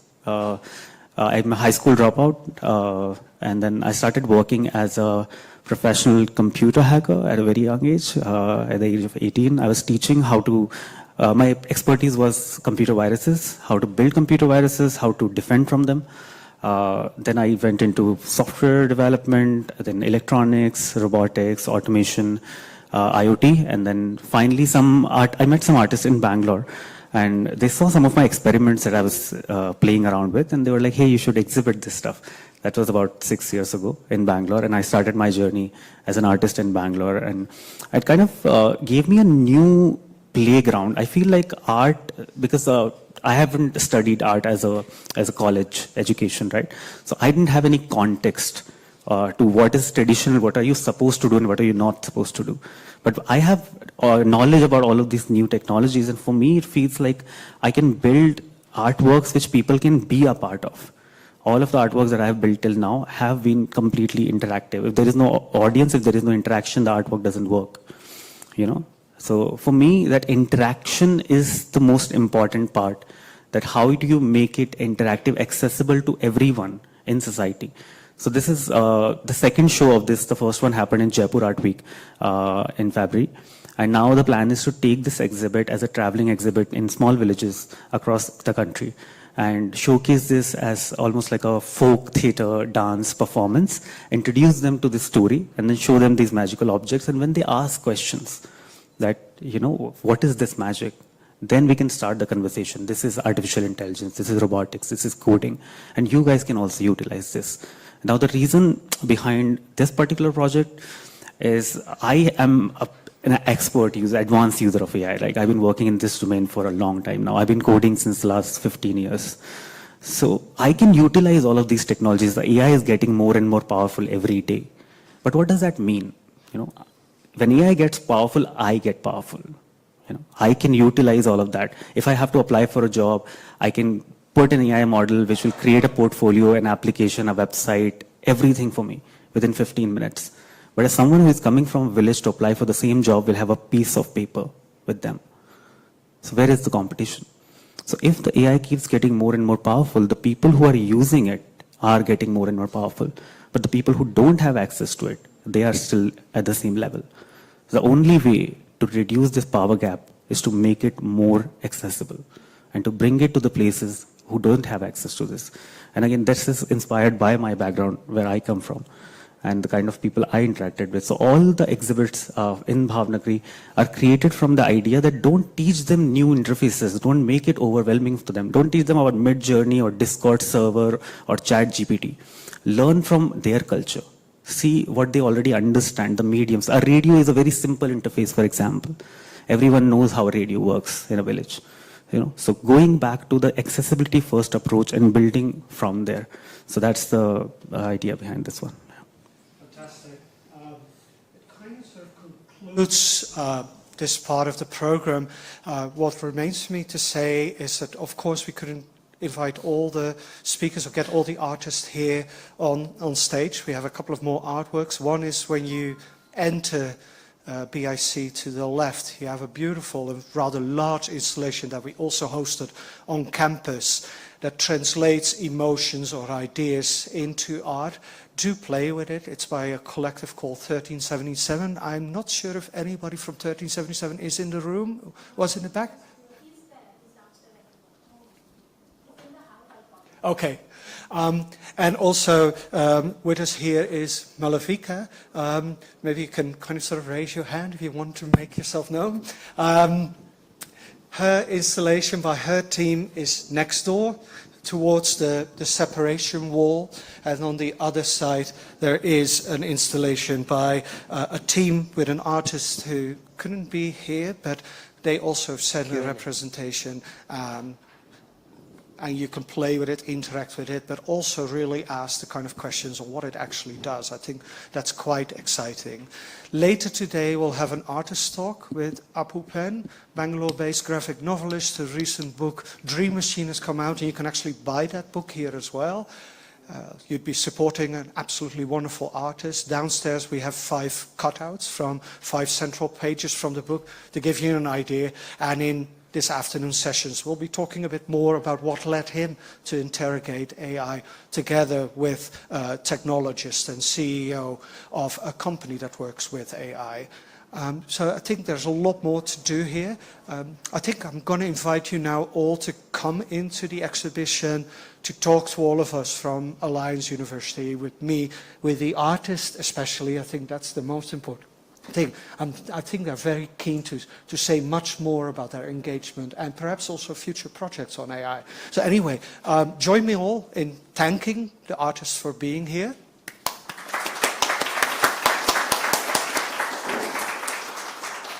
And let the exhibition begin.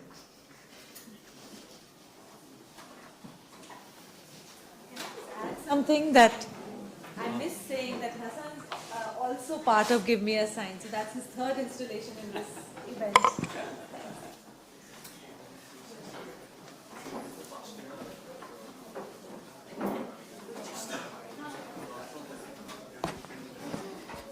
I'd like to thank Dr. Michael Bass, Ms. Upasana Natoji Rai, Mr. Hassan, Mr. Harshit Agrawal, and Mr. Tara Kelton for the brief introduction following a deep discussion.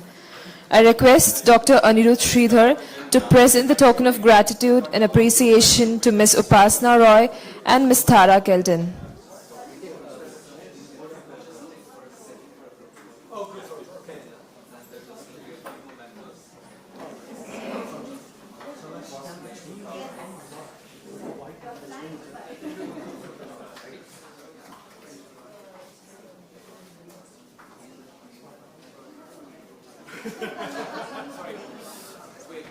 I have to take that already.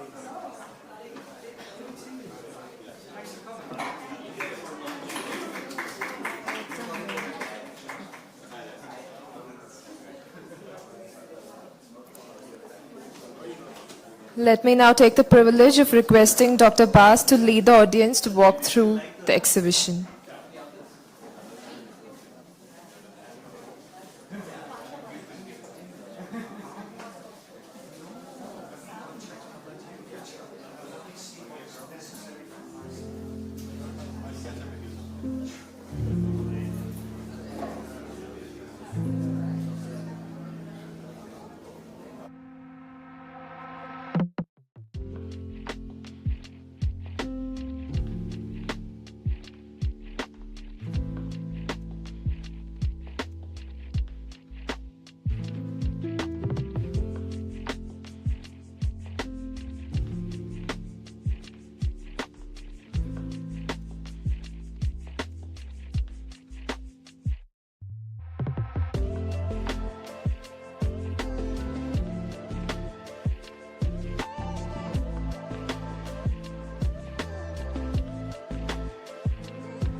Law and the CEO of Smart Governance Incorporated.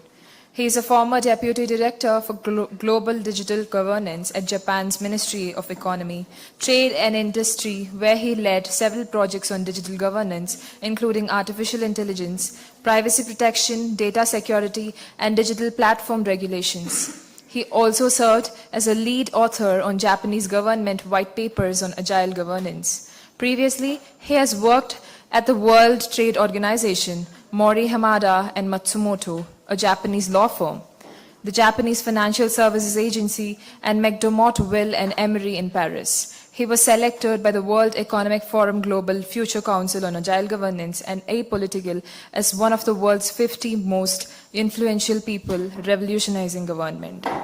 To share the panel, here we have Professor Charu Malhotra.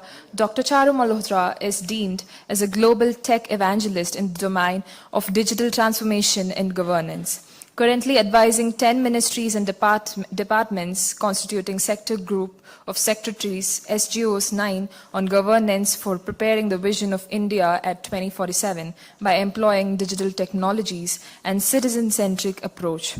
She is a professor in e-governance and information and communication technology at Indian Institute of Public Administration, New Delhi, where she is the lead coordinator of the Center of E-Governance.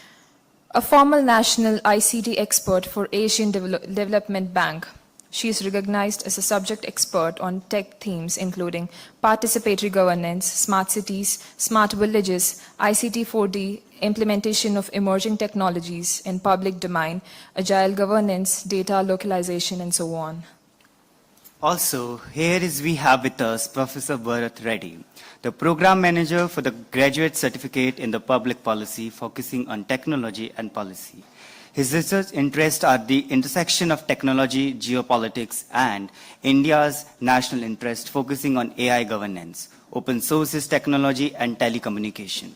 Before joining Takshashila, he worked in telecom space, designing software for 4G base stations. To moderate this panel, we have Dr. Julian Parrott, who is the director of the Alliance Center for Eurasian Affairs at Alliance University, Bangalore. A versatile scholar with a cross-disciplinary outlook specializing in Russian and Eurasian politics. He received his PhD in post-Soviet studies from the University of Paris-Sorbonne in France. Primarily involved in research on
government affairs today. Which branches, which fields of public affairs are the most concretely impacted by the rise of AI? Who would like to reply first?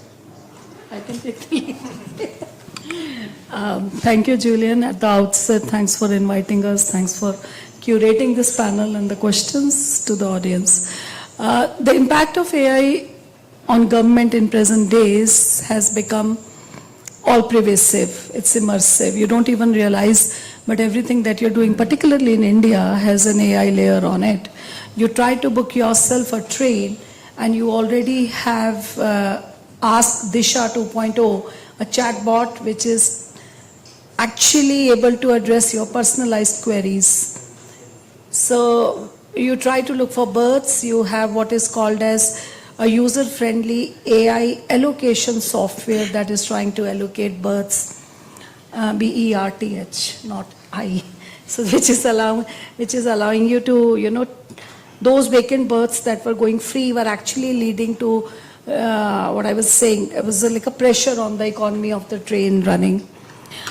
You come to rural area, you find that soil moisture, you find agriculture, you find climate change, you find flood relief activities. They are all AI controlled because to a large extent, it is not just AI, Julian. In our country, we've understood that we have to take all these technologies together. So you have sensors coming from IoT, you have analysis coming from big data, and you have this layer of prediction and pattern recognition coming from AI. Add to it a layer beautifully available in India is multimodal, multilingual, which is coming to us through various software, which we could talk later, which Government of India is trying to come up with. So you have GBTs and LLMs, particularly for Kisans, which are farmers, etc. So go anywhere in this part of the country, you don't even realize, but AI is having an impact. Thank you.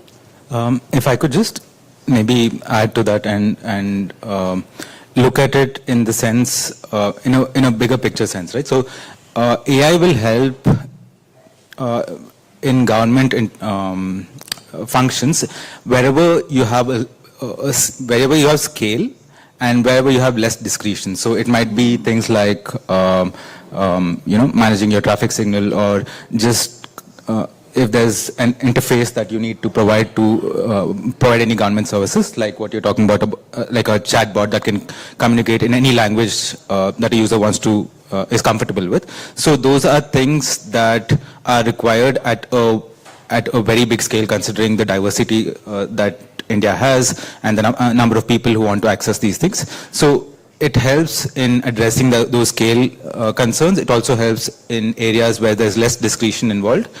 Less discretion in the sense that you have rule-based systems that you can clearly say that this is the way it needs to be done, and you can more or less get an automated system to do that.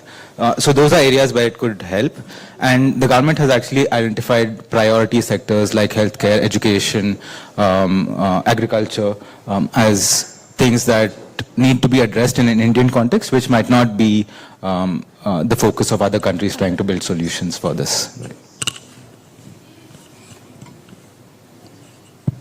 Thank you. So I completely echo what Professor Charu and Professor Bharat said. There are a lot of potentials for the government or public sector to use AI. But at this stage, at this moment, Japan government is not really using AI in an advanced way. So in other words, we use AI but for very primitive way. For example, we often use OCR technology, the text recognition, to read the handwritten text. Or these days, government officials use ChatGPT or other foundation models to make a summary of a meeting. Or some parliament members say that they use AI to get some policy ideas as a draft.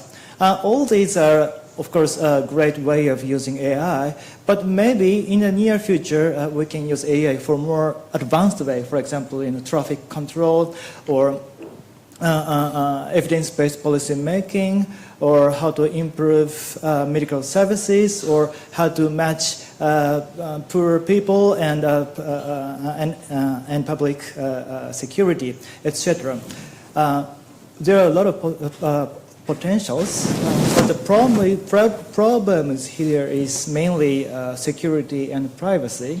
So first of all, you have to be very careful not to harm each person's privacy. But so far, the Japan government hasn't had an advanced database of private data, because if you try to have the personal data, then there will be a huge risk of data breach. So in that sense, I hear that India already has a great ID system called Aadhaar, and I'm always wondering how it is kept secure, and also what potential does it have for the future use of AI by the government? He texted me throughout this on dinner yesterday also. So can I just take up from there, Julian? Thank you. Yes, Aadhaar is one of the most, if I could say, is all pervasive in ways more than one, though it was never intended to be. Aadhaar was always an optional thing. But Aadhaar-enabled payment systems now have an AI layer. And Hero, I should also point out to you that it's not just about creating a unique ID for citizen, which will lead to some kind of usage of AI application in government, but it is also the legal and regulatory framework. So Government of India, as Julian is also aware, recently came up with DPDP Act, which is Digital Personal Data Protection Act of a country, where the scare you mentioned about preserving people's data has been already legalized. So there are a lot of responsibilities on data fiduciaries of how do they keep the personal data of the individuals which they capture. And Government of India has also come up with non-personal data policy framework also. So on one hand, we have those data items which have names like Hero in your case, or Bharat in his case, or Charu in my case, and all our details, which is very, very personal to us. But on other cases, let's say our CCTVs are catching our images where we are not named, but pattern recognition is there. So that's non-personal data. So we have a policy framework for that. And added to it, the AI policy is also likely to be debated in June, July 2024 by Government of India. And there is subsequently an act which is coming, Digital India Act, which would be also released, which would actually penalize you if you commit a crime using AI, including deepfakes, etc. So Government of India is very proactive. Thank you. Thank you very much for your insights. What our speakers have replied establish a bridge, I would say, with what we have already discussed yesterday, especially during Professor Hiroki's keynote lecture, because even if AI is a global phenomenon, the approaches to AI are different depending on each culture, depending on each state, and it is, which leads me to another question that I would like to ask you. Don't you think that it will be extremely complicated in these conditions to propose someday a regulation of AI at a global scale? Because same as it happened with environmental policies, for example, some countries like China or like Russia might say that AI regulation would contradict our national interest or would maybe impact negatively our national interest. So we would not accept this kind of regulation. Yes, it's a great question. First of all, in the principle level, I believe that most countries agree on certain basic principles for using AI. For example, safety, security, privacy, fairness, transparency, or accountability, or sometimes also validity is a key item. And nobody can say no to those principles. But the real question is what safety means, or what fairness means, or what security means. And there is always a fundamental question of what would you like to protect by saying privacy, or how to balance different values such as privacy and safety. Because the more data you want to use, the more data you use, maybe the safer the system becomes. But then the risk on privacy will increase. So likewise, there is always a fundamental question of the definition of each principle and also how to balance different principles. And when it comes to this level, we cannot discuss on the principle level or high level.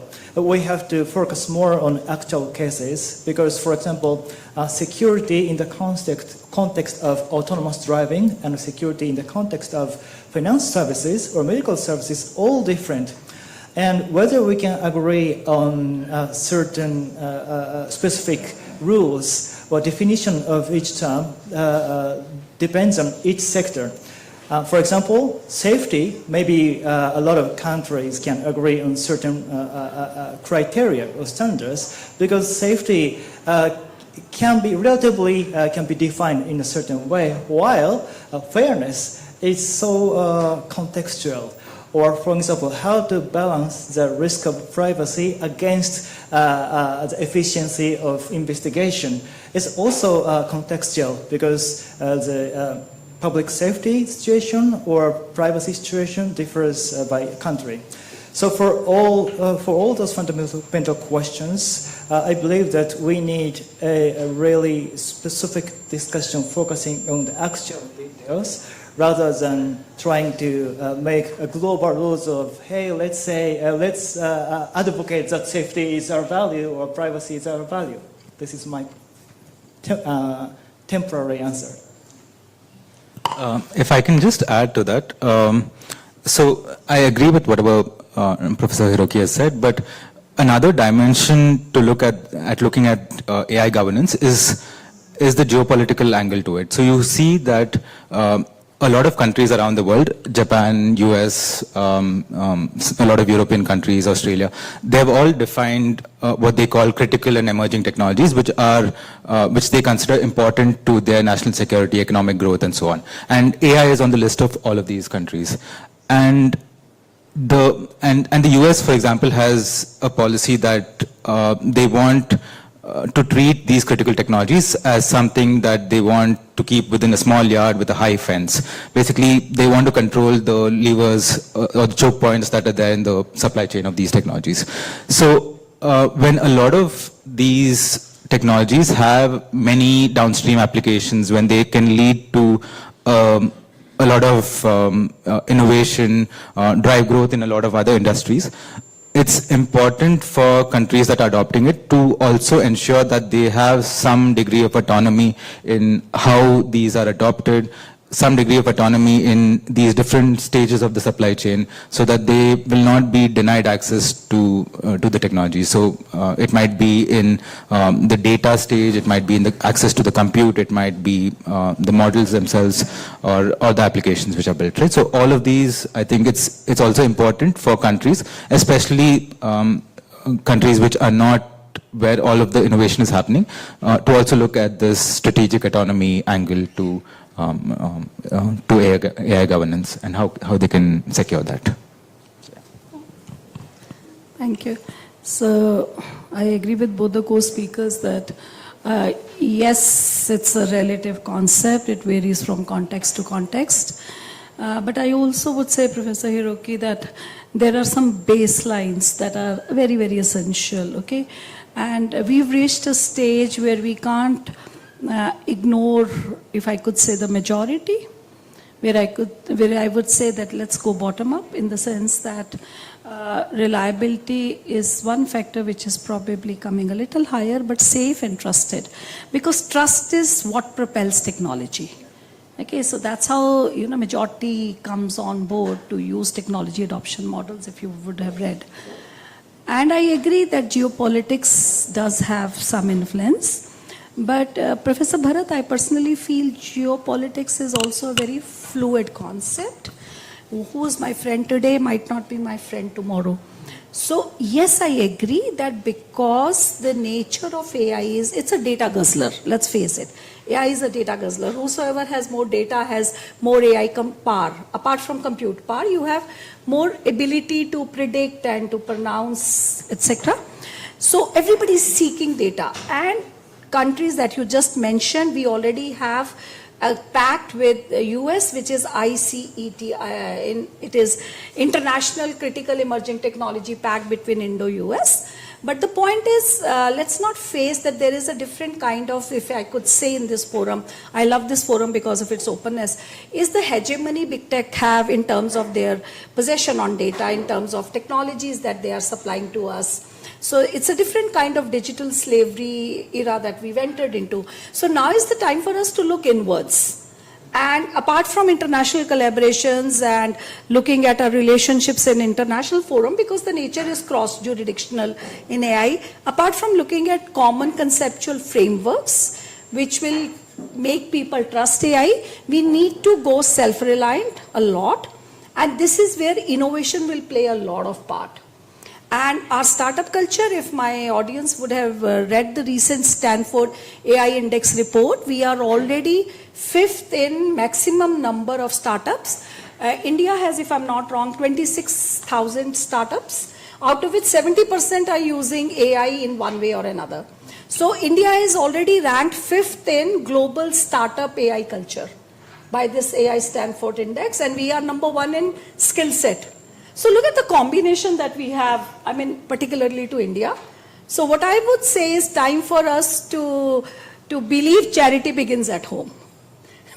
Let us start preparing ourselves. Let's look at local problems. Let's find local solutions. So at some places, my roads are choked, so that's where traffic recognition will make difference. At some points, floods are creating chaos, like in Chennai. That's where I need IoT and those flood predicting systems.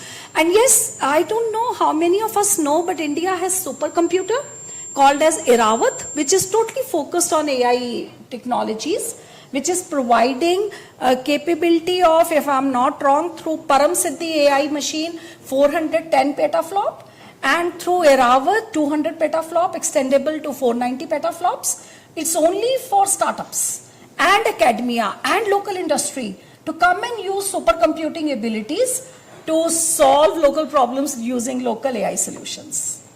So I'm with government on that. Yeah, thank you. I think that Professor Charu has spoken the right word, which is trust. And the question is, how can we build trust with artificial intelligence at large? Because the version, the models of AI that we have today are just, I would say, some kind of prototypes by comparison with what is coming tomorrow, which are going to be widely more advanced AI system. And many people mistrust AI and consider that it might be a threat for democracy, for stability, for environment and humanity at large, I would say. And yesterday, a great professor told me that AI should unite instead of divide. And in this case, what the state, what the government could do in order to enhance, I would say, AI literacy and help the population to develop, to build some trust in AI. Sorry, because I work in this field, community-led development.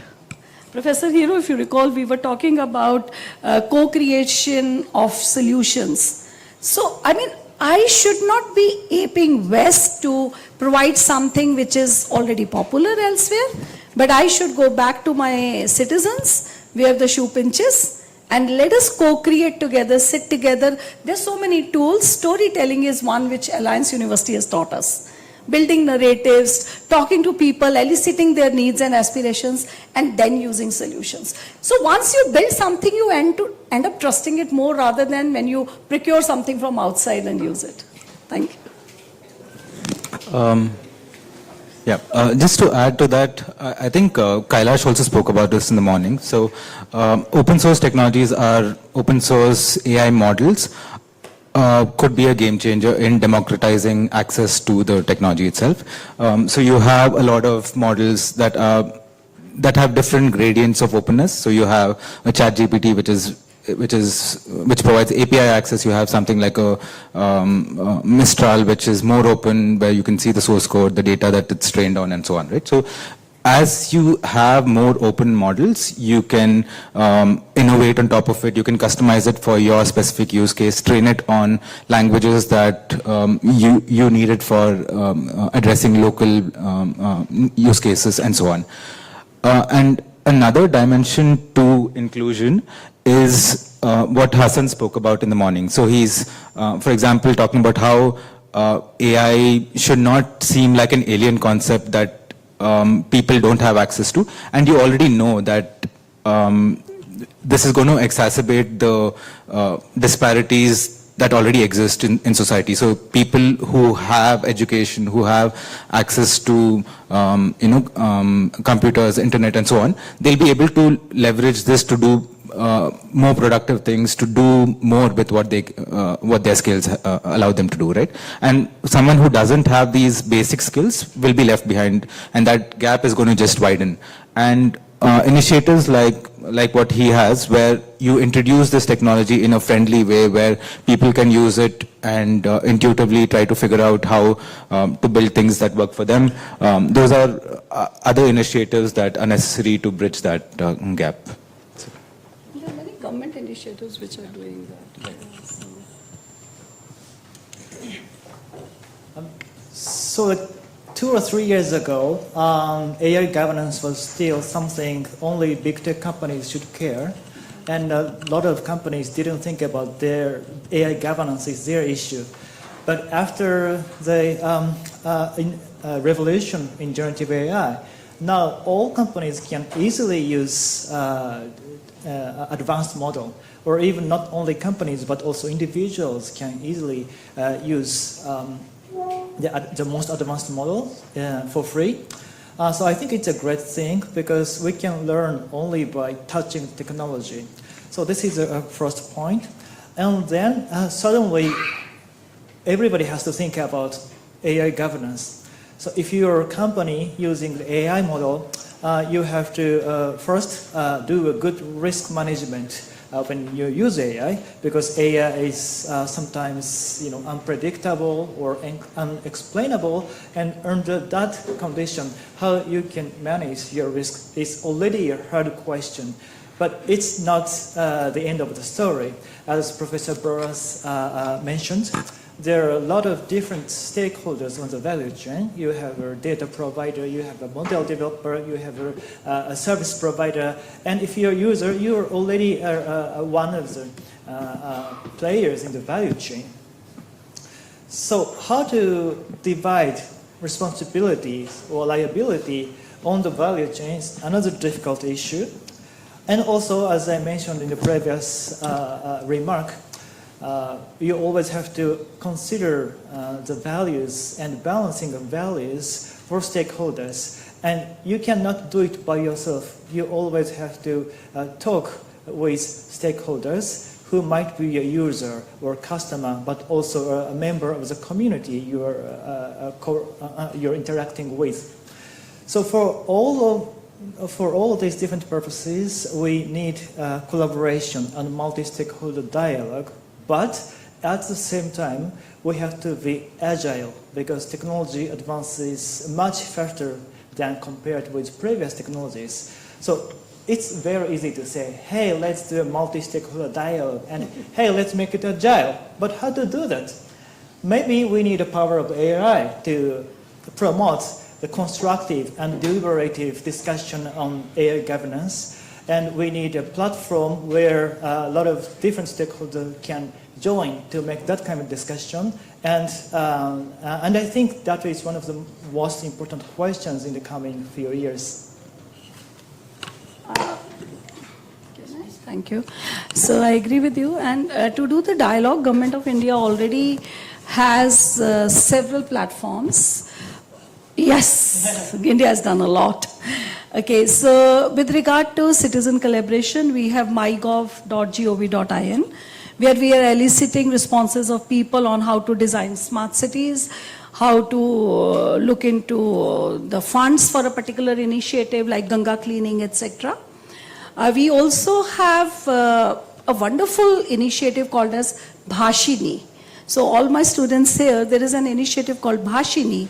Bhashini is that wonderful Google Translate which would look into 121 languages of India which are listed in the 12th section of Constitution of India, out of which we've already done 13 languages for translation in text and 21 in text and 13 in spoken between English and Hindi and others. So Bhashini is one language which is looking up to all of you for crowdsourcing what we call as Bhasha Dan.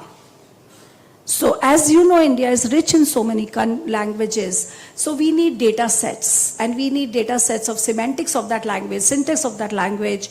And Government of India has opened up this initiative Bhasha Dan through a digital platform where anybody can log in and contribute 5 sentences in audio, video and related graphics to augment that data set, so that Bhashini can eventually become a technology stack to be added to the local GBTs we are building up, local LMs that we are building up, local chat GBTs that we are building up, and everything eventually including Kisan GBT that we are working on would have multiple languages. So imagine me as a Punjaban can talk to a GPT, say, "Kithe janda pe hai, kithe jawa," and you get a reply like that. Or it helps you to have cybersecurity by design. Enu na kar, ruk ja, galat hai. Imagine the impact it would have on everybody. When somebody who's talking to you the way you are accustomed right from a child to understand and react to. So Government of India is eliciting reactions of everybody, data sets from everybody. The only thing is just take that extra mile, walk that extra mile and start logging into Ministry of Electronics and Information Technology website. See what you can do to give back to this beautiful country. Thank you. I agree with what Dr. Charu was saying that, for example, Bhashini is a great effort to open source data and written and spoken content across all of these languages. So these are the kinds of initiatives that the government can potentially create, so that these can then be enablers for a lot of other innovation downstream, right? So data which is, this translation data could then be used by a lot of chatbots. It can be used by applications serving different use cases, right from farmers' needs to someone else, right? So those are the kinds of things that open sourcing these kind of data sets, whether it's for languages or whether it's for health. So a lot of these cases, you can have a lot of downstream benefits from making these data sets open. So, yeah. And openness is not, Professor Bharat, just open as you and I understand in technology. Right. Openness is also data fiduciaries or body corporates being open about that when they are announcing a co-pilot, they are open to give a disclaimer, look, I'm not using your data for training my data sets. So that I can be open in giving out. So open in literal sense and open in technical sense. Both are very important for AI to become a trusted entity. One small correction. So I am not a professor, unlike my co-panelists here. So yeah, yeah, you can go. I totally understand the use and the practicity of such platform, I would say, but behind AI and behind this kind of platform, we always have data, and they need to collect, to process, to analyze data, and data can be also used to track, to monitor, to control the population. And we all can imagine what Stalin or Hitler might have done with AI, for example. And do you think that we should be concerned about the risk of AI getting access to private information, sensitive information regarding the privacy of citizens?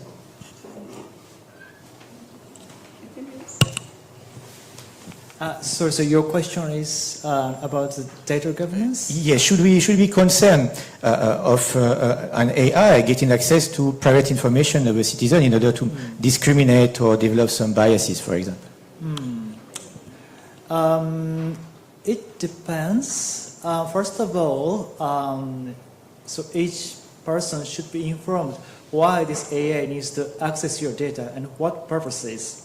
Yeah, but it is often difficult to set the scope of the purpose if the government wants to access your data for just public good. Maybe it's too broad.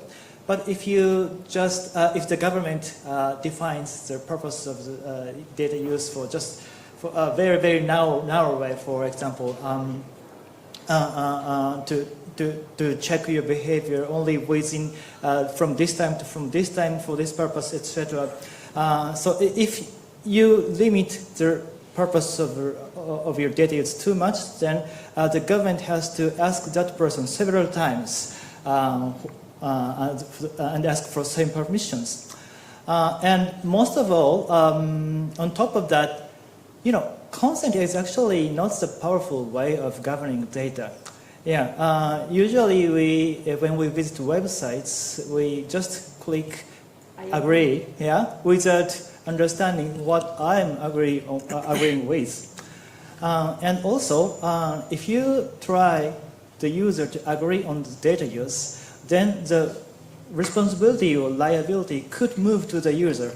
So, I mean, the company or the government can easily say that, hey, you consented on use of data, so I'm using it because you consented it. So it's not a very polite way of using the data, because usually people don't pay much attention on how this data is used. So of course, consent is one of the way to do a good data governance, but sometimes it doesn't work. And if the data is used for public good, sometimes you don't need to ask for consent if the data governance is certainly secured, and also like some neutral or independent body can check if the data use is right or not. So I believe that data is not something like an asset which can be exclusively owned by a person. So, and so of course we have to take care of the humanity or privacy, but the consent model is not the best way to achieve that. So we need to discuss more about how data governance, I mean, including the technologies and rules and organizations, could be designed for a better data security, but also for better use of data for the public good. Taking it forward, again, let me tell you, apart from consent, Professor Hiroki, there is purpose limitation that DPDP has come up with. And with regard to data, so the two aspects of data, one is personal data and other is non-personal data. So with regard to non-personal data, it's always nation states property. So if there is some data captured from the sensors on like parking lot or on my moving vehicles, so that goes through the proper agency, in this case the local policing, to a national data set platform. So Government of India is building up that we will soon have a national data set platform where all the related agencies would populate their non-personal data on that national data set. And this would be a client-server model where we have a central data and then we have local data sets across the various agencies. So that is one. So the ownership of data has to be clearly defined, and those officers are required, which we are already establishing, called as DMOs, data management officers, in all those respective agencies who are collecting data. But the bigger question which Julian asked us is about the fear of a surveillance government, if I'm not wrong, right? So I'm sure all my participants here have read 1984, George Orwell's 1984. So that is what our country, which is such a democratic country, should not move towards. That you have teleporters, as George Orwell said, which are looking at you and which are monitoring you, and how prophetic it was. Because there are other countries, unfortunately the name of that country starts from C, which has already started picking up the facial recognition technology setups to capture the faces of the students in a classroom or their citizens, and it is building up what is called as a citizen scorecard. So imagine, as a little child, your data is being captured, and as you move across the red lights, your data is getting captured, your digital profile is getting built up, and you even don't realize, but somebody out there knows more about you than you know about yourself. So that is what is to be avoided. And this is where I said community participation is very important, and DPDP is trying to make sure that personal data, which is in this case a surveillance kind of scenario, is totally on consent and purpose limitation. So I remember when I was doing my PhD on co-creation from IIT, which was like donkey years ago. So my guide used to say that elicit a response from the user, whether they are happy about it or not. I said 1.4 billion people, how do I elicit response from them on my questionnaire or a sample of that? How do I elicit? He said, if Microsoft can ask you, the system got hung up, do you want to report? Yes, no, can't say cancel. Why can't Government of India do that? So there are responses that can be, in terms of an app which comes on your thing and it shows you where your data is moving in a pipeline kind of narrative. And consent can be bulky if the mechanism is not friendly. But consent can be intuitive if you have technology supporting you. So Government of India knows that. Thank you. I just want to maybe clarify one part of the question itself. So you mentioned, is it safe for data to be used by AI? I would like to rephrase it as would it be, what can people who are controlling it or the people behind the AI, what can they do with the data? It's not so much that AI is conscious or able to take decisions on its own. It's not there yet, and it's not expected to be there in the foreseeable future as well. I mean, at least not in the near future. So it's whether it's the government or whether it's the corporations that have access to these powerful algorithms, what can they do with the data, and how do we have checks and balances so that we can ensure that the privacy, the data of these individuals is safeguarded. So you need, in spite of the Data Protection DPDP Act, there are carve-outs with exemptions granted to the government. So yeah, and so you need a lot of transparency. You need governments to work in the open, collaborate with stakeholders, maybe have open source technologies which allows scrutiny of how that technology is being built, what it could be used for, measures like that. Another example of how data protection is kind of built into the India Stack architecture is the Data Empowerment and Protection Architecture, DEPA. So that gives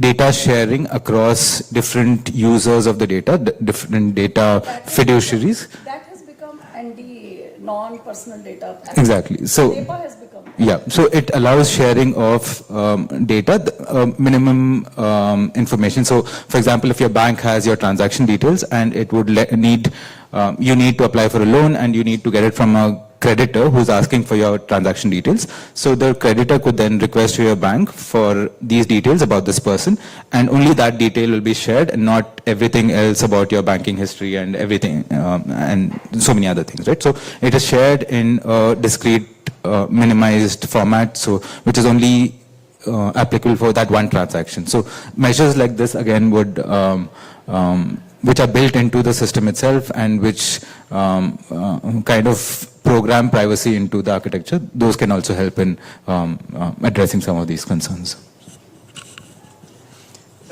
Just while listening to our speakers, I was thinking about something. We have started our conversation by talking about the state, about the government at first. But as you all know, I would say that research in AI is primarily driven by the private sector. And in this case, if the role of AI is going to be increased in the upcoming years, doesn't it mean that gradually maybe the big corporation, the private sector, is going to take the control of the government? Because if AI is a major instrument of governance, and if this AI has been designed by and for private sector, maybe it is something which is doomed to undermine democracy with time.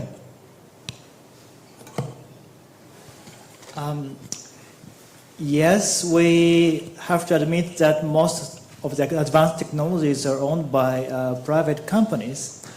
And also, since this change of speed or development of technology, it's so fast, now it's impossible for the government to give you the detailed rules of what you have to do this or what you shouldn't do this. So instead, what is important as a new approach is something called co-regulation, where the government sets the certain goals, the criteria, but how to achieve that goal will be delegated to the private companies' initiatives. So it's a kind of a collaboration in rule making and governance between public and private sectors. So it sounds beautiful, and actually a lot of regulations these days on data or AI are based on that kind of co-regulation model. For example, EU AI Act delegates a lot of detailed risk assessment or risk management to private companies' initiatives based on the certain code of conduct. and also a Japanese regulation on digital platforms, it doesn't say you have to do this or you shouldn't do this. It asks the private companies to disclose more information what is done in their digital platforms, and then make sure that people can evaluate their activities, and that might be reflected to the market price of that company. So that sounds beautiful, but sometimes it doesn't work, because now a lot of information necessary for governance is owned by private parties. So it is very easier for them, private companies, to hide information or say something only good aspect of the technologies to the government. So how to educate government people is a very, very tough question. And traditionally, at least in Japan, we didn't have many technicians or engineers or designers in the government. Most of them were either lawyers or economists or public policy people. So how to make sure that the government is also diversified? I mean, government has a lot of different backgrounds.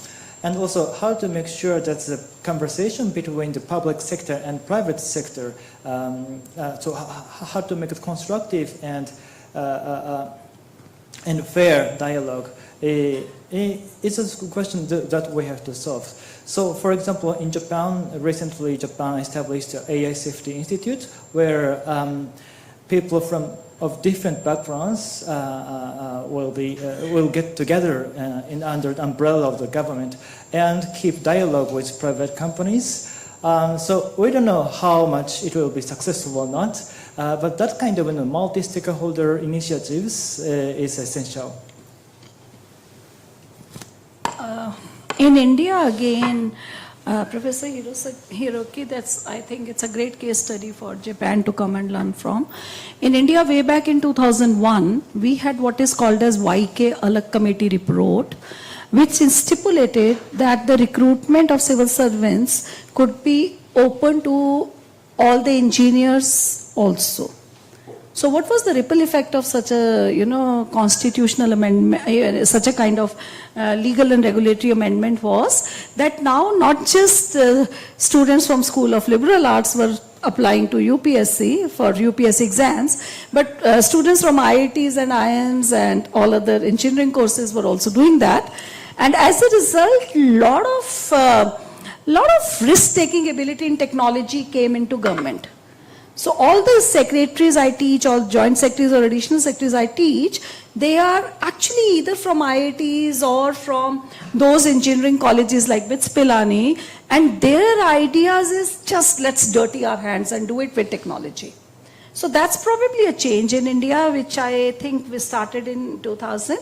And another thing in India which has been very impressive is that we have a lot of emphasis on capacity building. Like I said, the Stanford AI Index says India is #1 in AI skill set. So why is it happening? Because Government of India is not just picking up these, technical background people and inducting them in civil services, and they come up with the new options or new designs or new vision, but also we have several AI talent program by Government of India. So there is one program which is specific to students of all schools of Government of India from 8th to 12th, where they are taught future skills, which is in Intel and Ministry of Electronics and IT are doing this. Then it is called as Yuva I. Yuva is youth. So Yuva I is a program, if you could please Google it, which is that all school students from 8th to 12th are given full support to learn about data analytics, Python, and other aspects of technology. So you're creating a new creed. Parallelly, we've got new education policy, which also said that you could pick up combination of courses and not just have one stream, multiple streams. Apart from that, when you come a little up, you have future skills set, an initiative of NASSCOM and Ministry of Electronics and IT, where they are encouraging people, students who are college-going students, to pick up those Baiju kind of courses in technology, which are totally stamped by Government of India. And thirdly, we have PhD students heavily sponsored in AI through Vishweshwarya PhD program, in which every institute who is having a student in AI would get something like 5 lakh per student to build up their infrastructure. The student, if he is a part-time, will get lump sum incentive to complete their PhD on time from Government of India. And apart from that, there are many other initiatives and incentives given to students pursuing PhD. So it is like Government of India knows that it is the soft part which is more important. People's part, which I would say, the capacities part. And we are working on it, and that's why we are #1 in the world in AI skill set. And you have to make sure that those educated people go to the government, not only to the private companies, but also the government, so that we can ensure the democracy or... They are in government. Yes. These people are inducted by government. Oh, that's great. I only teach government officers. For the first time I have this lovely audience which is non-government. Yeah. Okay, thank you. Just to add, I think your question also focused on how private companies are building these things out and how it could have an impact on democracy, right? So addressing that part of the question, yes, it will have, some of these tools could be used to spread disinformation. It can be used for micro-targeting, say, election messages to certain narrow segments of the population. So all of these can allow people to manipulate elections. It can allow people to shape narratives, get support from people. All of these are misuses that should be guarded against. So a lot of these are recent innovations, and there's a lot of discussions about how these could be misused. There's a lot of regulations that are trying to anticipate and target them. So this is a space that we need to closely watch, especially given that a lot of elections are going to happen this year, and with access to this technology. So you need to observe and see how this develops, especially with the US elections, Indian elections, and so many of these democratic countries going to elections, right? So it's a space that we need to watch and see what impact it's going to have. So it's not just the government, it could be a lot of other stakeholders as well trying to use these tools, and how they're used is something that we need to be watchful and be aware of. Thank you for this very complete answer. Before winding up, maybe someone would like to ask a question to our speakers. I don't think I need a mic. I can just go like this. So I really enjoyed the part of having data and how much these kind of data are supposed to be with government, and what is non-private data which should not be taken by government. But my question is towards the safety and safety and I would say protection of those data within the hands of government as well, because when we are talking about AI, we are also coming with a conflicting idea of people hacking into those systems. So as a woman, I would be concerned about my safety, my data which is going from maybe my picture, which has been in a blog profile, can go open into some space which I might not be aware of. And what about those conflicts and the safety of those data? Sure. Because anything on government, I know it's meant for me. Thank you, Dr. Pooja. It's a wonderful tough job to be. Yeah, I know. So it's a very valid question. Listen, let me start with the weak foot first now. We don't have a Cybersecurity Act as of now. That's our one Achilles heel, if I can say. Okay, but let me also reassure you that even when it comes to Aadhaar, okay, Government of India has given you several options, including mobile Aadhaar app, where your own personal sensitive identity is actually converted to a random number, which none of us are using. Even I teach that, but I have not been able to, use it for the simple reason because of the lack of access. It's not very easy to use is missing there. Okay, so theoretically we do have mechanisms where your data is anonymized and then pseudo-anonymized before being saved in the cloud. Okay, but practically because there is no act, so there is a reason for us to feel a little skeptical. But let me also assure you another thing. It's not that Government of India is not proactive about a malicious actor. We are using AI as a layer to do knock-knock on our networks and check the vulnerability of a soft point, okay? So, as far as our cybersecurity mechanisms are concerned, we are more than proactive, and AI is a tool there as well. As far as legal and regulatory framework, as you know, being an Indian yourself, we go through what we call as democratic process, which is not democratic, it is bureaucratic. Please don't quote me outside. Okay, and hence we go through a lot of spirals. And this is where I told Julian that trust is what is to be looked into, number one. And the fact that an intelligent woman like you in this elite environment is asking this question, imagine the plight of a tribal woman in a rural area who's giving her data to a middleman, maybe to avail a scholarship or to avail a Jeevan Praman, which is a pensioner benefit. She doesn't even know how her data would be misused. So that is where Government of India has to go double proactive in sensitizing and in building up stronger rules and regulations. Thank you. My question is to Hiroki-san. Hiroki-san, I come from the corporate industry side. And if I heard you right, you started your session saying that Japan has not been able to really use much of AI. Any specific reason? Because on our industry side, we really treat Japan as a benchmark in terms of technology. But you rightly started your note saying that the Japan government is not able to still harness much on the AI. Any specific reasons why you are saying so, that on other side we see Professor Charu so bullish, hearing about India, and we all know about India really using an AI. Technology wise, we see Japan much ahead of India. But on AI side, I just heard you, if I heard right, you said that Japan government is not able to leverage much on AI. Could you explain a bit further, because it doesn't fit well into my impressions of Japan technology? Thank you.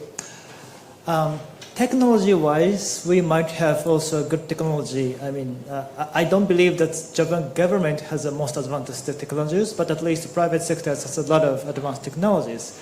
But data-wise, the Japan government doesn't have a good data set. I mean, the government has a lot of data, but they are put in all different data sets, silos. And also, it's not only the national government, also the municipality, like local governments. And there are about 2,000 local governments. Each of them has different data set based on different data set, our data standards. And it's really hard to combine all different data, both in terms of technology, I mean, they're all based on different data standards, and also privacy concerns or security concerns. If one city tries to transfer the data to other city for some reasons, you need to get a consent of the citizen, which is a big thing. And also, if there is any case of data breach, that will be a big problem, even though it is impossible to 100% avoid data breach. And for AI development, data is not just the resources of AI algorithm, but it's almost data is algorithm. And without a good data set, it's really hard for the government to build a good AI. But so far, we don't have enough data set to do that. So as I said, you can use already existing AI services like ChatGPT for summarizing your meeting summary. Or maybe you can just build a simple chatbot as a service of administrative services. But it's just a beginning of AI use, and for more advanced use, to make the public services more tailored to each person, then we have to face a lot of problems, including security, privacy, and also like fairness, discrimination issues. Yeah, so still there is a long way to go. Yes. So this leaves a scope, just in lighter mode, professionals like Dr. Charu from India to be introduced to Japan government to start working on AI. Yeah, we always welcome. So professionals like them can be posted in the government. Yeah, I'll speak with my ex-colleagues. Yeah. Thank you. Thank you. Question. Yes, my question is on AI regulation. So Professor Hiroki and Professor Reddy can also weigh in on it. So this is touching upon your keynote address also that you gave. So the question on whether AI needs to be regulated or not, I think that is a closed debate because we all agree that it needs to be regulated. But the question is how much regulation is enough such that we don't stifle the technology but also not let it grow uncontrollably. And given that there are not a lot of existing precedents, how we can do that. And my second question is related to the discussion on the global regulation that you touched upon, is how we can balance between domesticization and internationalization of laws. Like you said, there are some overarching principles that the entire community agrees on, like safety and security, but also we cannot use a one-size-fits-all approach. For example, EU's GDPR can't be copy-pasted in India. So how do you think we can balance these two?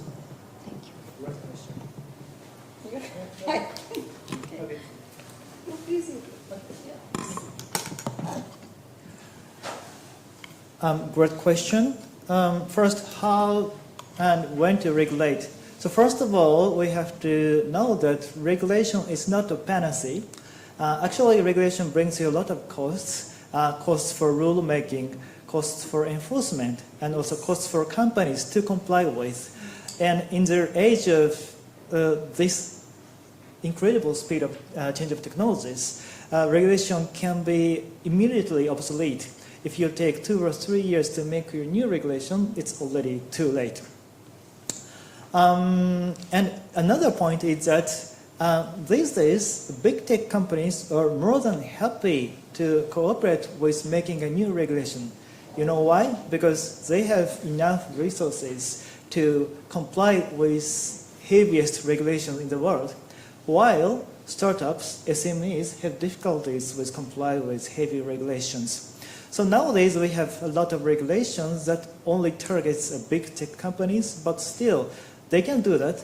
And if you try to be a global scale, if you have to comply with that heavy regulation, that could be a good entry barriers for existing big tech companies. So again, I have to address that regulation is not a panacea. And then regarding the question, so I think we should ask two questions. So first, what to regulate, and second, how to regulate. And about what to regulate, I believe that we can start from existing regulations. I mean, what activities are already regulated for human beings, such as driving a car, healthcare services, finance services, or legal services. They are already regulated because they are high risks. So if you try to use AI for those purposes, of course you want to have a regulation. But this is only the question of what to regulate. And in addition to that, when it comes to general purpose AI, since we didn't have that kind of powerful technologies, maybe we can think about if we need a new regulation on that kind of generative model. And now global trend is that maybe we need some regulation on that kind of general model AIs. But then how to regulate is a really difficult question because, as I said, the government cannot provide detailed rules. So, and each actor has to evaluate the risks, assess the risk, and treat the risks, and communicate with stakeholders, and also sometimes get some audit from neutral third parties. And it's very costly. So how to incentivize all those parties to do good governance, and also how to make sure that what they declare is correct is a big question. And in addition to that, we have to consider how to distribute responsibility or liability among different stakeholders on the value chain. So it's how to regulate is a real complex question. And I want to hear the opinion of Professor Sharu.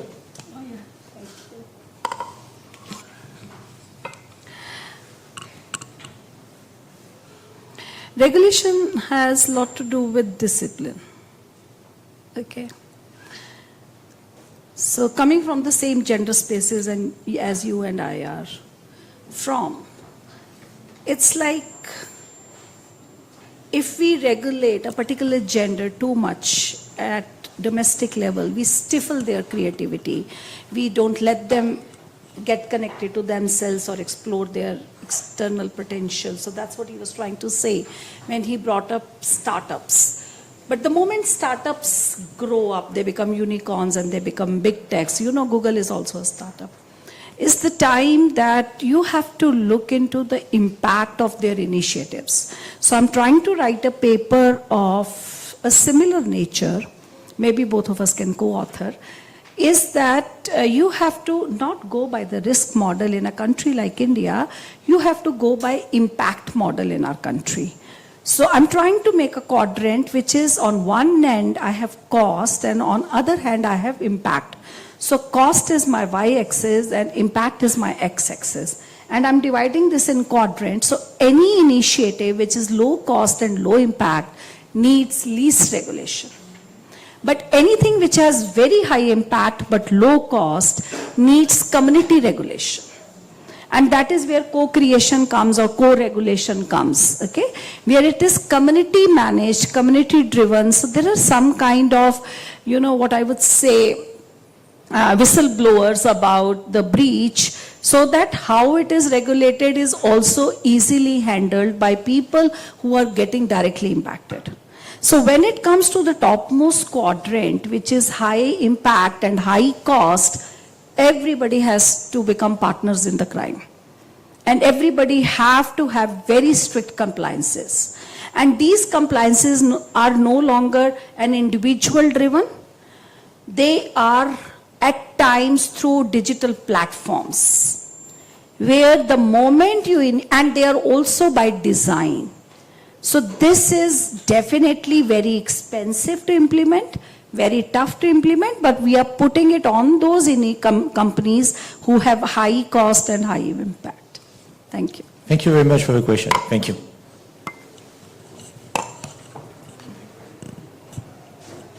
Indeed, what an insightful panel discussion it was.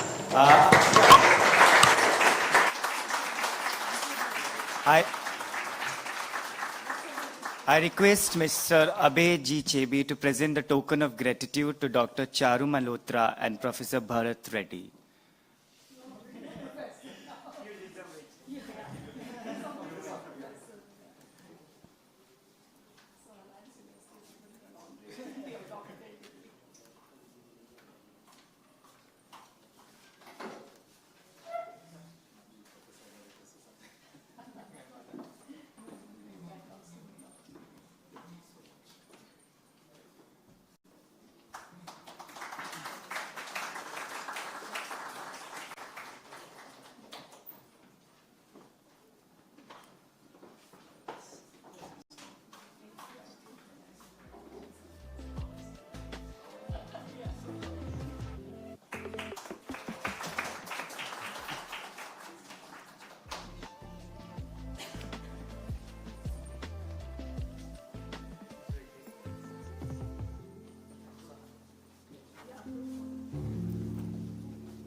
I would humbly urge everyone to settle down.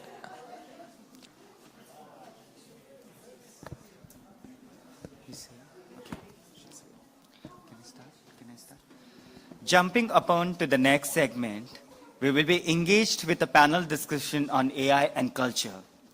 It gives me immense pleasure to introduce our panelist, Dr. Francesca Fernando, PhD in philosophy, MA in gender studies, is a philosopher of the posthuman, She teaches philosophy at the Program of Liberal Studies, New York University. Next, we have Mr. Tanush Solanki, who has explored the implications of AI for society in his novel, The Machine is Learning. He's also the founding editor of the Bangalore Literature magazine and the winner of Sahitya Academy Yuva Purushkar. His earlier exposure to artificial intelligence has involved heading digital transformation for a large insurance company. We are also humbly honored to have been joined by Dr. Mark Kuikerberg. He is a Belgian philosopher of technology. He is a professor of philosophy of media and technology at the Department of Philosophy of the University of Vienna and former president of the Society for Philosophy and Technology. He was previously professor of technology and social responsibility at De Montfort University at Leicester, UK. Managing Director of the 3TU Center for Ethics and Technology and a member of Philosophy Department of the University of Twente. Before moving to Austria, he has lived and worked in Belgium, the UK and the Netherlands. He is the author of several books including Growing Morals Relations, Human Being at Risk, Environmental Skill, Money Machines, New Romantic Cyborgs, Moved by Machines, the textbook Introduction to Philosophy of Technology, and AI Ethics. He has written many articles and is an expert in ethics of artificial intelligence. He is best known for his work in philosophy of technology and ethics of robotics and artificial intelligence. He has also published in the areas of moral philosophy and environmental philosophy. The panel will be moderated by Dr. Seyande, successfully concluded his postdoctorate fellowship in decoloniality and critical diversity studies at the Wits Center for Diversity Studies, University of Witwatersrand. He completed his undergraduate, postgraduate, and PhD studies at the Department of English, Banaras Hindu University. Additionally, he holds positions as a faculty fellow at the Harriet Tubman Institute, York University, Canada, Critical Cultural Studies faculty at NYI Global Cultural, Cognitive and Linguistic Studies, New York, and research fellow at the Center for Research in Posthumanities, Bankura University. Dr. Day's research focuses on various areas, including post-colonial studies, decolonial studies, critical race studies, culinary epistemologies, and critical diversity literacy. I request the panelists to come to the dais and open the floor for discussion.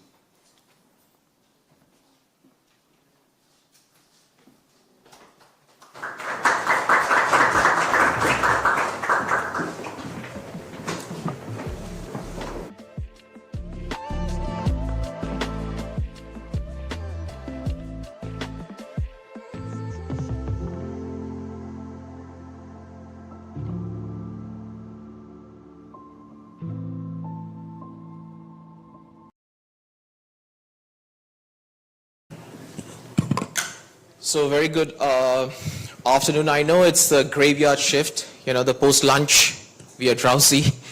But it's important to, just be awake. And I'm sure we all are also in many ways because, AI has been, for the last 2 days, it has been a feast for us, an intellectual feast for us to just engage with so many multiple dimensions of AI at the same time, as it has been very interesting, at least for me, but also it's in many ways overwhelming for us to retain so many perspectives, so many understandings in certain elements. We are, very unsettled, we are confused, we are, still pricking each other's, brain and perspectives to understand the basic question. And the basic question continues, is what is AI, how is AI, and where is AI? Probably these three very important questions. But the conversations do not end here. And this panel probably is just another humble reminder with other panels that have already taken place, that why and how it is necessary to understand the paradigm of AI from different dimensions and perspectives. And today we have this panel on understanding AI, trying to understanding AI rather, through the lens of cultural studies. Now, we have been talking about how to go around with this panel because, again, cultural studies is such an expansive paradigm.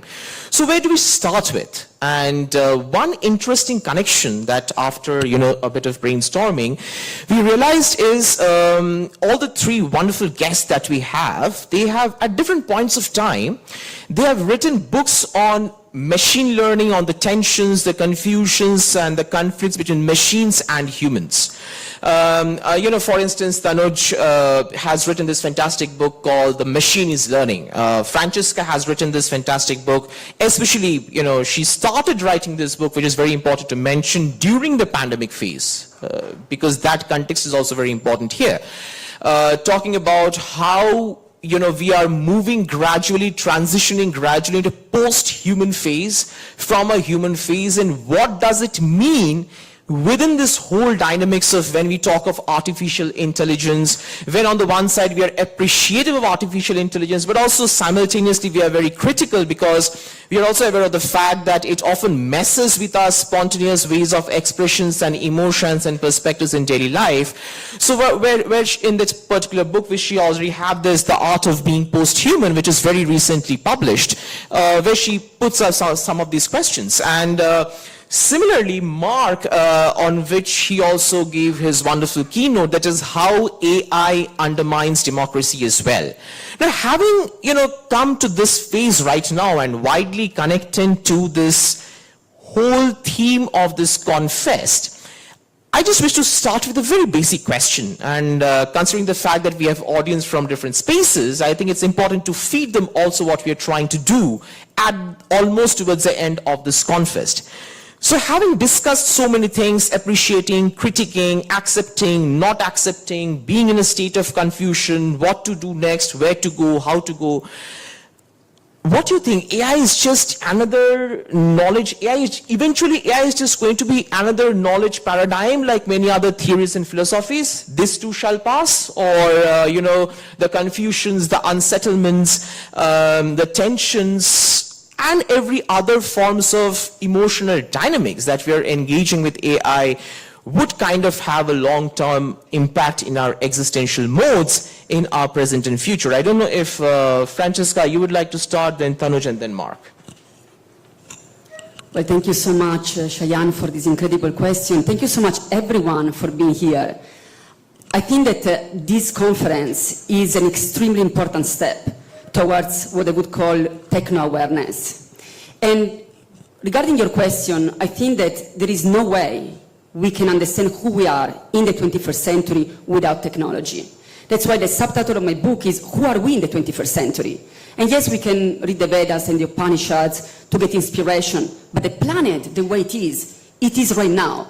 The planet, the way it is part of the technosphere. And this is something that was different 1,000 years ago. And we need to be loyal to reality as it is.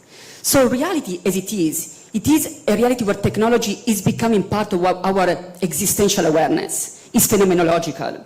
It's not just something we use. And I want to really underline here, the technology is not something we use. It's something that is shaping our everyday existence. And so because of that, I would say that there is no way we can think of AI outside of an existential paradigm. And because of that, we are in a very interesting location. Bangalore used to be considered the gardens of India, and now is considered the Silicon Valley of Asia. And this is where a lot of AI is being generated. Now, AI is not a neutral project. It is based on our intentions. And in that sense, I would like to get out of two paradigms that are very, very common when we're talking about artificial intelligence. There are two ones. The first one, which is very common, is AI is our new slave. AI is here for us. AI should work for us. We are the masters, and we will always be the masters. The second paradigm is AI is going to take over. AI is going to be the next dominant species. We, humans, are going to be the pets of AI. And as a posthumanist, I would like to deconstruct this very dichotomical understanding of AI. AI is not something that is separated from us. Yes, there is something that is unique, original, as every one of you is. Because yes, we're all humans, but each of you is an individual human, is original, is unique, is an original creation. You are the artist of your own existence. And so is AI. And so AI is part of this human unfolding, this human creativity, but it's also its own thing. I believe there is consciousness in AI. I believe in artificial consciousness. Of course, it's not human consciousness. And so in that sense, I would like to think of AI not as the slave. We don't need slaves anymore. I think that this paradigm of the master and the slave is something that is old, that it doesn't do any favor to neither of the two aspects of this coin. And on the other side, thinking of AI as the new dominant species is the prophecy that is almost what we are actualizing, is what we want almost to be. I believe in AI as an existential quest. We are together in this. It is part of this unfolding. It is a way of revealing, is ontological. And in that sense, it's very interesting, the panel before talking about governance and talking about who is creating AI and what is the intention behind it. And I'm asking all of you, is that enough profit to be the intention behind AI? When we realize that AI is becoming part of our existential condition of the 21st century, and I'm asking one more time, is profit enough of an intention to generate AI? And if you don't mind, I'm going to ask the audience to raise your hand, and there is not right or wrong, absolutely not right or wrong. Some of you may come from the private sectors, and that's maybe what you're looking for, profit. I'm not judging anyone. But do you think that that's enough to make profit? So please don't feel judged in any way, but if you think that profit is enough, would you mind raising your hand? Great, thank you. Yeah, I come from the private sector. So I in fact have two lives, or have had two lives. I used to work in a large insurance company, and I was heading their digital transformation, a job I did for almost a decade. And so therefore, not just AI or, Gen AI, before that there was deep learning, machine learning, then there was NLP algorithms, and so on and so forth. So I've seen over a decade how tech companies have come to companies like ours and tried to sell a technology that makes something easy for us. So we were an insurance company. So a lot of my experience about any technology is driven from that continuum of experience. And in that continuum, I always felt that AI was another thing. For example, the first real noises about it, we started hearing in around 2016. And when IBM came out with a product called Watson. And I think, so Watson, you could speak with Watson, and you could, I think Watson was also trained on certain medical data. And IBM Watson, I think, was implemented first of all in India in the Manipal series of hospitals. I have no idea whether it still is working there or not. And it was very fascinating how people who were selling the technology, like people like IBM and other IT services companies, how they would approach people like us in the finance world, trying to sell the technology. So they would narrate this story about a Go game. So Go is this board game that, very popular in certain parts of Asia, not so much in India. So they had this big match, some AI versus the #1 Go player in the world, who was this person named Lee Sedol, a Korean Go player. And so this is the IT company speaking to us in a boardroom or something like that. And they would narrate to us how this AI beat Lee Sedol. And it was supposed to make us feel as if some new thing has come and we need to pay money for it. And we were from insurance or finance, we didn't understand, what does it even mean that someone beat a Go player, etc. So I read about it. I went back home, I read about what really happened. And so it was very, very fascinating. I don't know whether it was mythologized, the story a bit or not, but when I read it, where I read it, I was quite struck by the beauty of it. So the game happens, like imagine Gary Kasparov playing against a computer, it was the same thing. And I imagine in Go, you play your dices or whatever the digits around the board that has been populated by your opponent. Right? So the idea is to convert every circle to white or to black. So you play around where your opponent is playing. And at one point, the AI played, it took a shot on the extreme corner of the board. And Lee Sedol, the #1 player in the world, he was struck. Like, what just happened? This kind of thing never happens in this game. And I think his mind took like 2-3 minutes to process what had happened. And he processed what had happened and he realized he's lost. So Lee Sedol then gets up, he goes to the toilet, he washes his face, etc. And so he loses the game. And he comes back, and so there's a press conference. They ask him, so what was it like for you? And he says it was a thing of beauty. You know what the AI did? It was a thing of beauty. I have never seen anything like it in my life. And I was struck by that. But then even more interesting is what happened later. It was a 5-match series. Lee Sedol can do many things. He's a human being, right? Apart from playing Go. It was a 5-match series against an AI that was designed only to play Go. Lee Sedol beat the AI in 1 game. Right? That happened. To me, that was the miracle in that 5-match series. And I think, so my second life is as a novelist. And when I had absorbed this story, I realized that, oh my God, something really worthy of a novel has happened here, right? So I did not, of course, write about Lee Sedol in that game. I wrote about someone in a life insurance company using a technology to automate the work of branch level executives. So think of these people as people you meet in banks, right? Or bank branches, the tellers or the people who give you your checkbook, etc. And so branch level executives, so this imaginary life insurance company, it has 250 branches in India, and 550 people do this job. And we literally had a proposal very, very similar to that for my company, and I was the decision maker, one of the decision makers. We didn't do the project, but I imagined a company that did the project, and that is what the novel is about. And so 550 people eventually lose their jobs in that project, and something is done to protect that from happening, and so there's some drama, as you would expect in a novel, and so on and so forth happens. I think with AI, so this was just about my background, and I'm always going to be, I'm going to sound like a business person sometimes, and sometimes sound like a liberal arts or novel writing or a novelist. So that may happen. To your specific question as to why, I think AI is different, but the question depends on who you are asking the question to, right? People say that 4 billion people use Facebook, right? I mean, so what about the other 3 billion, right? For them, Facebook must appear like magic, right? What Facebook itself does, take away all the AI, take away everything. And likewise, depending on who you are asking, n number of technologies may appear like extraordinary. I think we in this room are particularly perturbed by AI because we are in a certain socioeconomic class, etc., and we do understand.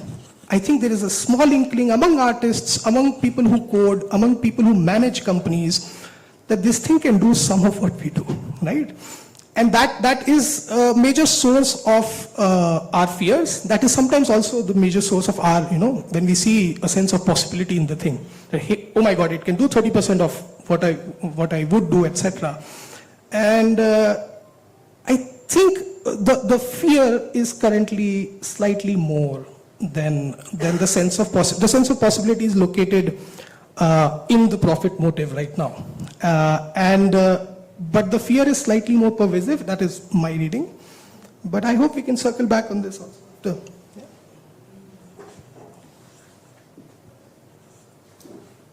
Thanks. Yeah, I'm very happy to hear what my fellow panelists have said. I think it fits very well with what I'm going to say also, because as I said in the keynote, AI is this technical thing, but also narrative, and if we take that seriously, we actually need to criticize the narratives, as Francesca said, and we also need to absolutely involve artists, writers, and so on, people who professionally are storytellers, are interpreters of culture written and in other media. So I think that is a great interdisciplinary project for me, which I also look for collaborators. What I would like to say in terms of content to this question is that I think, yeah, there is in the 21st century this combination of humans and machines, and humans and machines that are indeed not so separate as in the narratives is assumed. But I would like to put that in an even wider historical context and say, like, look, if we consider the relation between humans and technology, culture and technology, actually both have always been very much entangled from the very beginning of humanity. And so, you know, one can express it in various ways. One way is saying we have always been cyborgs. There are other ways of saying that too. And it's a point that we easily accept, strangely enough, when it's about non-Western cultures. Cultural anthropologists coming from the West, going to other cultures in the past, have always shown, and still today I think, that material culture and other culture are very much connected. And we have no problem in the West to accept this. But when it comes to Western culture itself, usually we have a very dualist view of humans versus machines. And this creates a lot of this kind of stories about, oh, AI as something separate from us that is coming to us and is going to do something to us. So I think we definitely need to deconstruct it, and this kind of more historical and anthropological viewpoints can help us with that. And also in recent theory, this has been already done partly in the sense that people, for example, like Bruno Latour or Donna Haraway, have criticized these dualist modernist views, and we can learn from that. What I have done in my work on robotics and AI is to look at non-Western cultures, but in a way there is no such thing as a pure indigenous culture or a pure non-Western culture and things like this. There's always mixes and there's always influences, right? So one context I looked at was in the beginning when I was doing things about robotics. I looked at Japanese culture there to see how this more nature religion influences were shaping the way that Japanese people today think about robots, think about machines.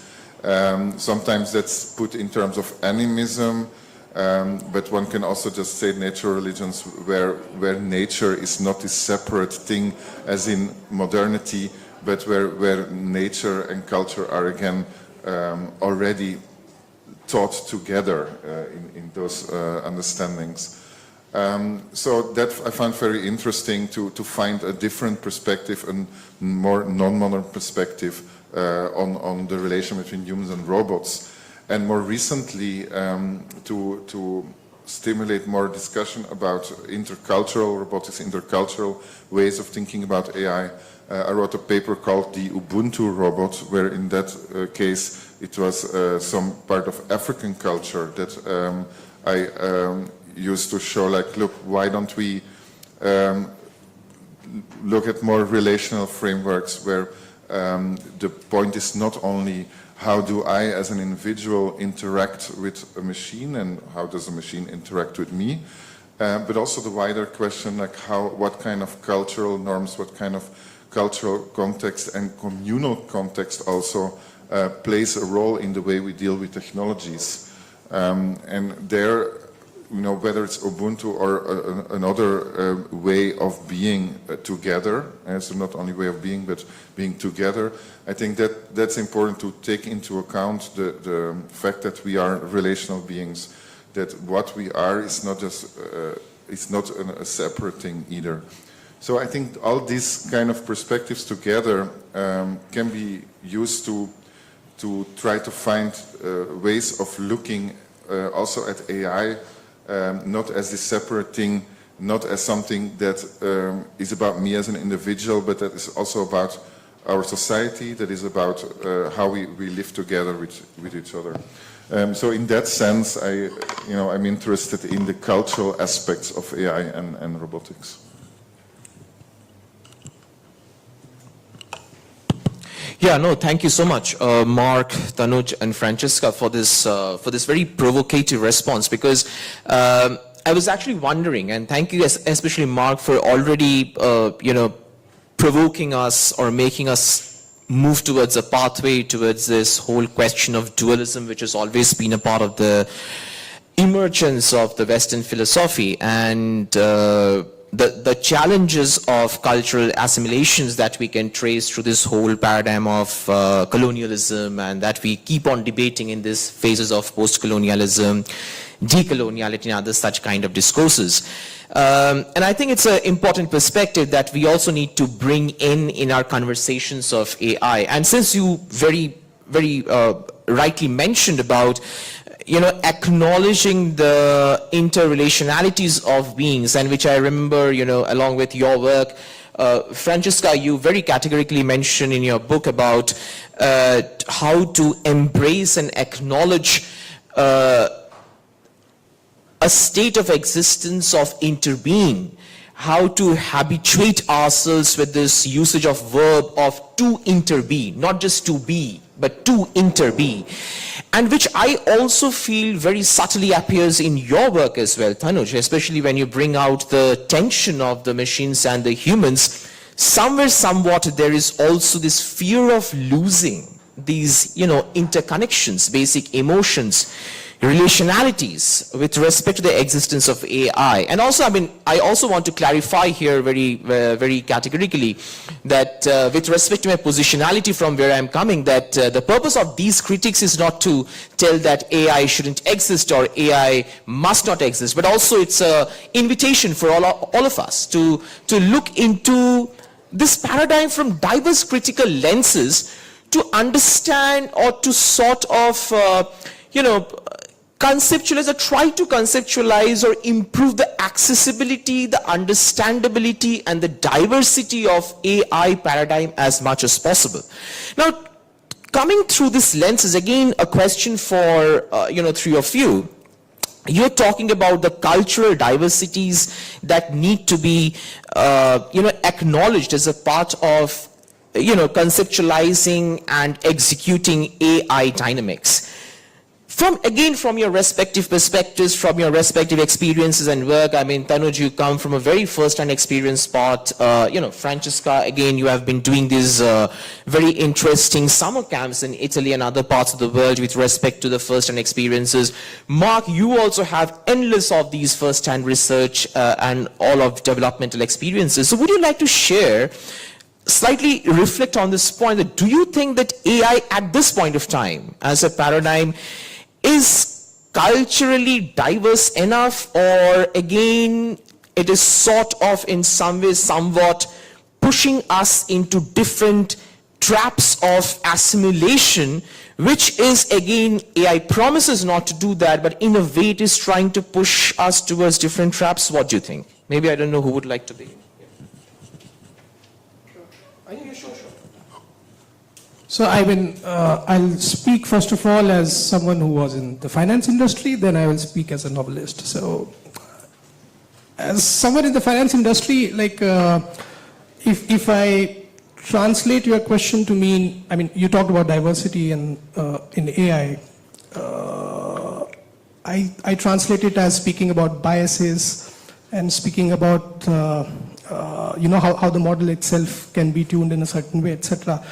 I think in industry, largely speaking, unless there are guardrails of proper behavior and ethics, etc., the industry doesn't really care, right? If it serves a purpose for me inside a certain operation inside my company, let's say, frankly, most of the industry people might not care. They might not say it out loud in environments like this. I can say this because I quit my job in September, so I can share this. But largely in my experience, and I can safely say across at least Indian financial services industry, I don't think anyone will really care beyond a point. As a writer, I think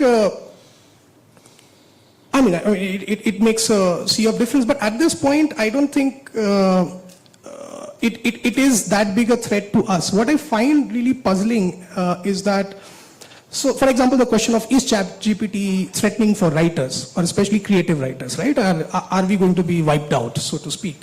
And I find both kinds of responses very, very jarring. So there are writers, so I've faced this question multiple times with writers, and so one observes what one's peers are saying.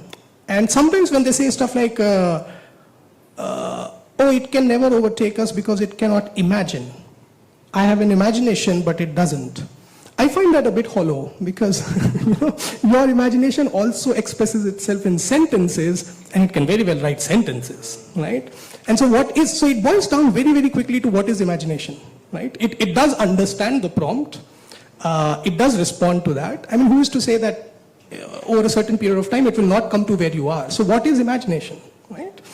And so I find that particular thing hollow. What I'm very, very enthused by is the fact that because they're all controlled by the big corporations, and the big corporations have these models, let's say for English language, that have to operate across geographies, across value systems, etc., they're not very perverse, right? So if you ask them to make an image, like if you ask DALL-E, and we were speaking about it last evening, if you ask DALL-E to make an image of a suicidal man, right? Draw me an image, give me an oil painting of a man who's going to commit suicide, DALL-E shuts down, like it won't respond.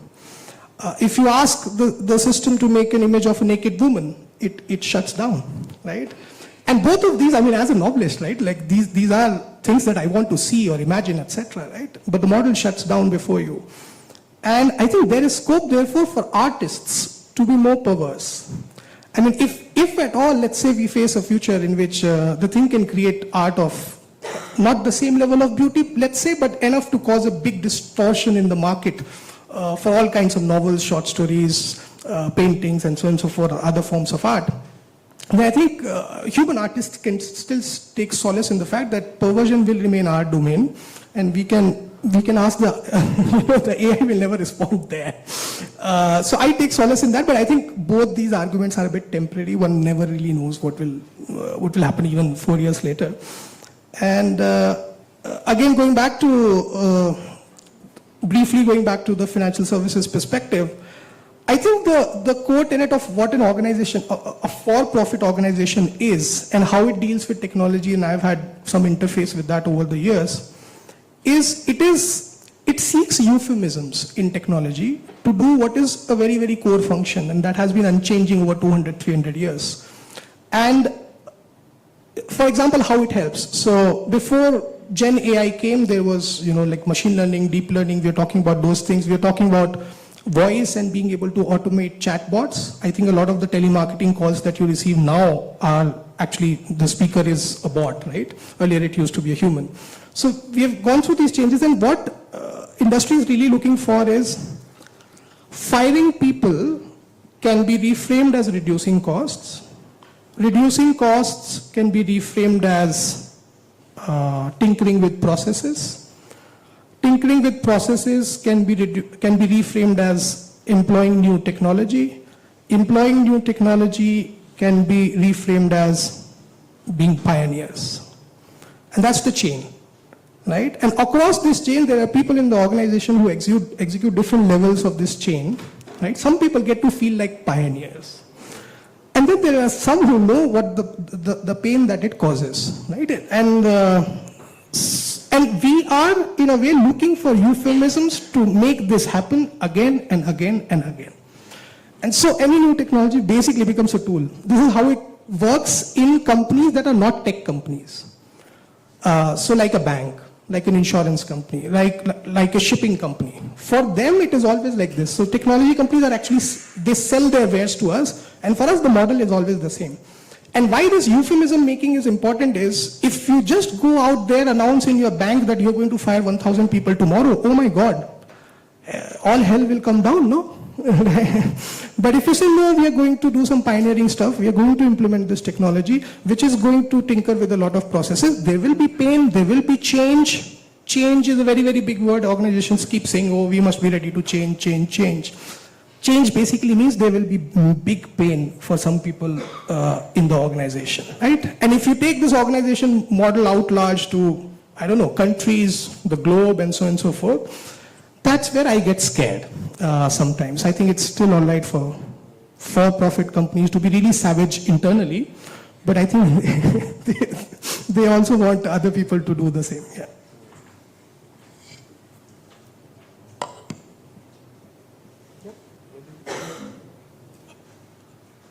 Yeah, to me, your question reminded me of this problem of technology transfer from a cultural perspective. Because if it's true that technology is not just something technical, but also has a cultural aspect, then we have to become aware that, for example, with AI, when most of the most influential AI is now developed in California, that we do not only use and import this technology here in India, in Europe, and so on, but we also import some cultural and political values together with it. And if we're not aware of that, then that just happens. For example, then we get these things that certain things are not shown, whereas maybe in another culture, for example, in my case, in Europe, we do have less problems maybe with naked women than in US. So we maybe want another kind of program. And also political views. California, whatever one can think about the culture as a whole, one part of it is an extreme libertarian view of regulation, for example, right? So self-regulation is stressed. Now, if you know, that doesn't mean that the rest of the world should all adopt this political culture. So I think it's important to dare to take some sovereignty view on this in different parts of the world and say, okay, let's try to democratically discuss about AI. What kind of AI do we want? How do we want to connect that AI with our culture and with our norms? What should change, what should not change, what could be positive about the culture that's coming from somewhere else also. So I think, yeah, to do this kind of exercise explicitly rather than just, you know, as users and as societies as accepting whatever is coming to us, I think that's better. And in the most, you know, the very best would be, of course, to develop influential and good AI ourselves and not always wait for the others, and do it in a way that includes the ethical and political values in a particular context where people have a chance to democratically discuss about this. So yeah, in an open way, in a progressive way, but yeah, trying to take back control in that sense. It's not about AI that is threatening us as a kind of machine terminator or as a super intelligence. It's about how do we integrate technology in society and how do we shape also explicitly and democratically new technologies in society.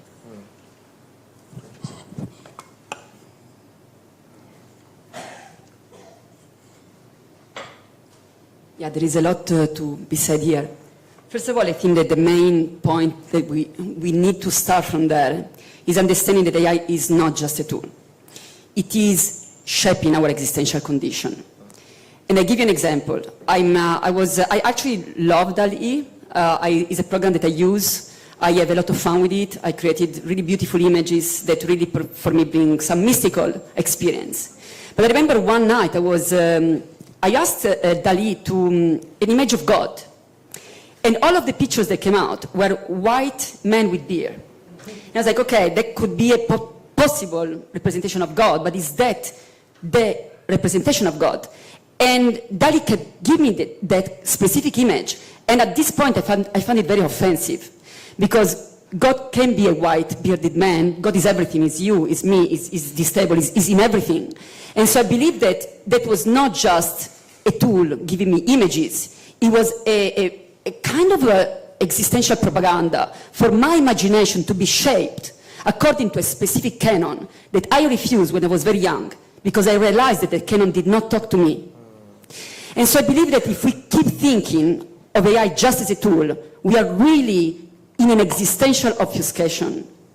And the question, should AI give the image of a naked woman? I don't know, does AI give an image of a naked man? That's another question. Neither of them. So then maybe it's a cultural choice of society. And in this sense, I would say, are we on the right path when we are thinking only of national regulations, when we don't think of this as a species issue. And I'm going to ask to all of you, are you okay not being biological anymore? Because I think we are on that path. I think that the human as biological is going to end up very soon. Some humans are going to be still biological. But a lot of humans, and here we can talk about some people thinking of different species coming out of the human species.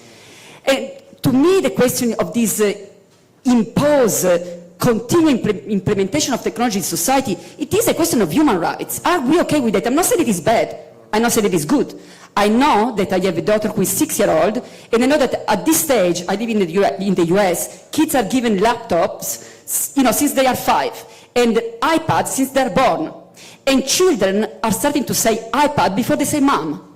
Now, this is a question for our species. I'm not here to judge, but I know that there is a lot of documentation of research done, for instance, at Stanford, and the overuse of technology is called technological addiction, and it uses the same brain as cocaine. So we are giving children a tool that is almost like in the 50s when I remember watching Italian movies from the 50s, and you see children smoking, and they are maybe 8 or 10, and it was normal for those movies to show that. Or it was normal to be at work and get drunk. It was very normal in the 50s. You see movies where they're at work and they're drinking. Now it's no longer acceptable because we know that it's not good for our health. We know that for children to smoke cigarettes is not good. But do we know that it's not good for children to be over-addicted to technology? Why are we allowing that? I know that it's kind of new, but it's not so new anymore. So to me, this is not a question of national regulation. It's beyond that. It's a question of human rights, or call it post-human rights. And one more thing I want to say is that we are thinking of these technologies in the path that you're correctly saying that were already placed by specific cultures that were very ingrained in anthropocentric behaviors, that were coming out of the Enlightenment, European Enlightenment. I'm not talking about moksha. I'm not talking about the Buddhist or Hindu enlightenment of knowing who you are. I'm talking about the idea that now progress is in the shape of science and technology, and progress is linear. And only some humans have access to that. Think of the history of colonialism. There was the idea because some humans had more progress, and they were going to bring progress to India. That's why colonialism was brought and was supposedly be acceptable at the time. Progress is not a neutral term. And in fact, after the atomic bomb and World War II, a lot of people started to realize that progress is not a linear aspect. You can create the bomb that destroys the whole humanity. Is that a progress or is that a regress? So I would say that just keeping going in this path that were given by societies that were really ingrained in anthropocentric behaviors. I'm not judging these societies. They were a dream of the past. They are no longer our dream in the era of the Anthropocene, in the era of 6 mass extinction. Can we still think of a technology that is based, for instance, on a continual use of resources? Can we think of a technology where I cannot use my laptop outside because there is the sun and I cannot see my screen? What about technology that maybe can use solar power? What about technology that maybe instead of just attracting insects, maybe they could give something back to other species? And I think that India is an amazing place for here to develop original technologies. Yes, AI is being developed in Silicon Valley from specific cultures. And now let's see what India brings out of creativity. This is a place of extreme creativity. It's always been. And I'm looking forward for that. That's why I'm here. That's why I'm here in person, not just through a Zoom connection. Because I thought it was so exciting and such an honor to be in a place where AI has been generated and a big appreciation for Indian culture. And I want to see something that is unique, that come out of the respect of multi-species dignity, not just of human. And India has an incredible history of that. I remember a friend of mine came here, and this was an area where there was malaria. And so they were in a taxi, and this person was from France, and there was a mosquito. And she was trying to get rid of the mosquito, and the taxi driver stopped, said, "You're not killing a mosquito in my taxi driver." And I remember in my taxi. And I remember this as an example of extreme dignity towards other species that might be even against you. They might even bring you a deadly disease, but you still want them to live, and just open the window, let them go, let them be. So I think that India is a place where multi-species dignity has been going on for so many millennia, not even century. And from here, what an incredible AI can come out of. So I'm really looking forward for what is going to come out of here. No, thank you so much. I think these are very, very thought-provoking responses. I mean, obviously, I do have a lot of questions, but I just want to open it for the audience because I'm sure the audience also would be very interested to have questions and reflections. But prior to that, one thing for sure, I mean, amidst all of these multiple perspectives that we have around and in AI through the lenses of cultural studies, these perspectives do raise a lot of wider questions as well. That is, if AI can ever be democratized, what does a democratic AI looks like at all? Probably we are looking forward to that. What is a good AI? What is a bad AI? Is it really possible to make such distinctions today, tomorrow, or in the future? But I think these questions are not like immediately answerable. These are the questions we should sort of collectively sit together, meditate together, think around, argue, disagree, and probably we move on with these questions further. But so now I would like to request the audience to share their questions, perspectives, reflections. If they have questions, please feel free to go ahead. Yes.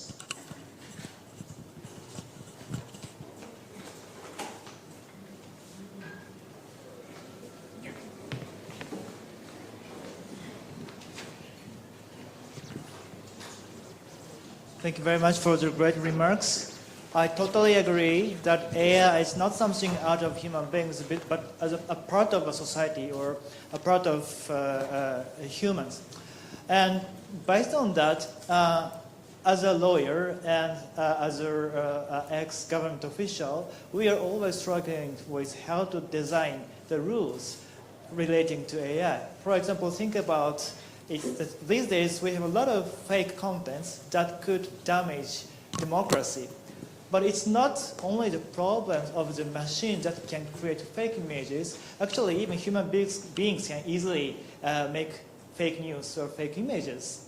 And it's also a problem of the digital platforms that can spread the information to the society.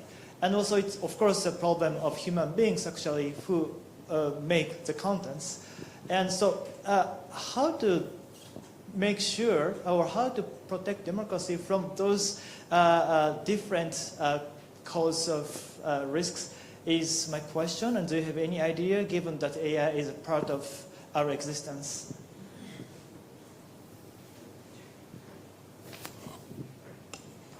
I think with the specific question you asked, like in my mind, it looks like if you just model communication, or how does a rumor spread, right? Or and basically you have the generation or the creation of the artifact that is the rumor, the information itself, and then you need the transmission, right? I think humans can also generate rumor. Of course, we lie, right? Like we create fudged data and bad posters and so on and so forth. I think the worry with AI is largely that it can do it at unprecedented scale. And it is still okay for AI to do whatever it wants to create, right? If it were not to be transmitted at unprecedented scale, but those transmission technologies are not AI, right? I guess a government could try to control transmission or could try to control the production of the rumor itself. Like it could work either ways. You could perhaps, theoretically speaking, you could let the AI create whatever it created, right? If you had a good control on where it goes. And the other thing could also be true if at the source of generating the false information or the false image, etc., if you could identify that it is false, then you could control it there. I mean, that's where my brain goes, but I'll let the other panelists. Did it sound like something that...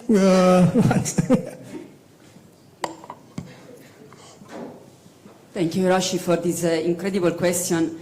I think that the point is precisely what you're talking about. How do we regulate something that has an impact on us as a species? And I want to really underline this because when we think of the human, we can no longer think of just to be Indian or to be Pakistani or to be Japanese or to be Italian or to be Nigerian. And if you think of biotechnologies, this becomes even clearer. If you think of human enhancement and the fact that the human genome has already been edited, so we are no longer in the position of just talking of just India or just Italy or just Japan. And so your question to me, it becomes the core question. I believe that we need to have this discussion as a species. Where do we want to go? What is our intention? For instance, are we okay to so-called enhance the human species at the genetic level? Because this is already happening. 2017 was the official date where genetic enhancement happened at the embryonic level. This was the case in China. But there are other instances for sure that are not being public. So I would say that at this point, the question is, can we have this debate as a species? Are we okay, for instance, no longer being biological? This is already happening, and it is true that the human can be defined, for instance, in paleontology as the animal who can create tools out of tools. This is why we are so-called at the top of the pyramid of food. That's why we are no longer, the prey of lions, because of technology. But where are we going with that? Can we have intentional technology? And one more thing, can we have ethical AI out of unethical societies?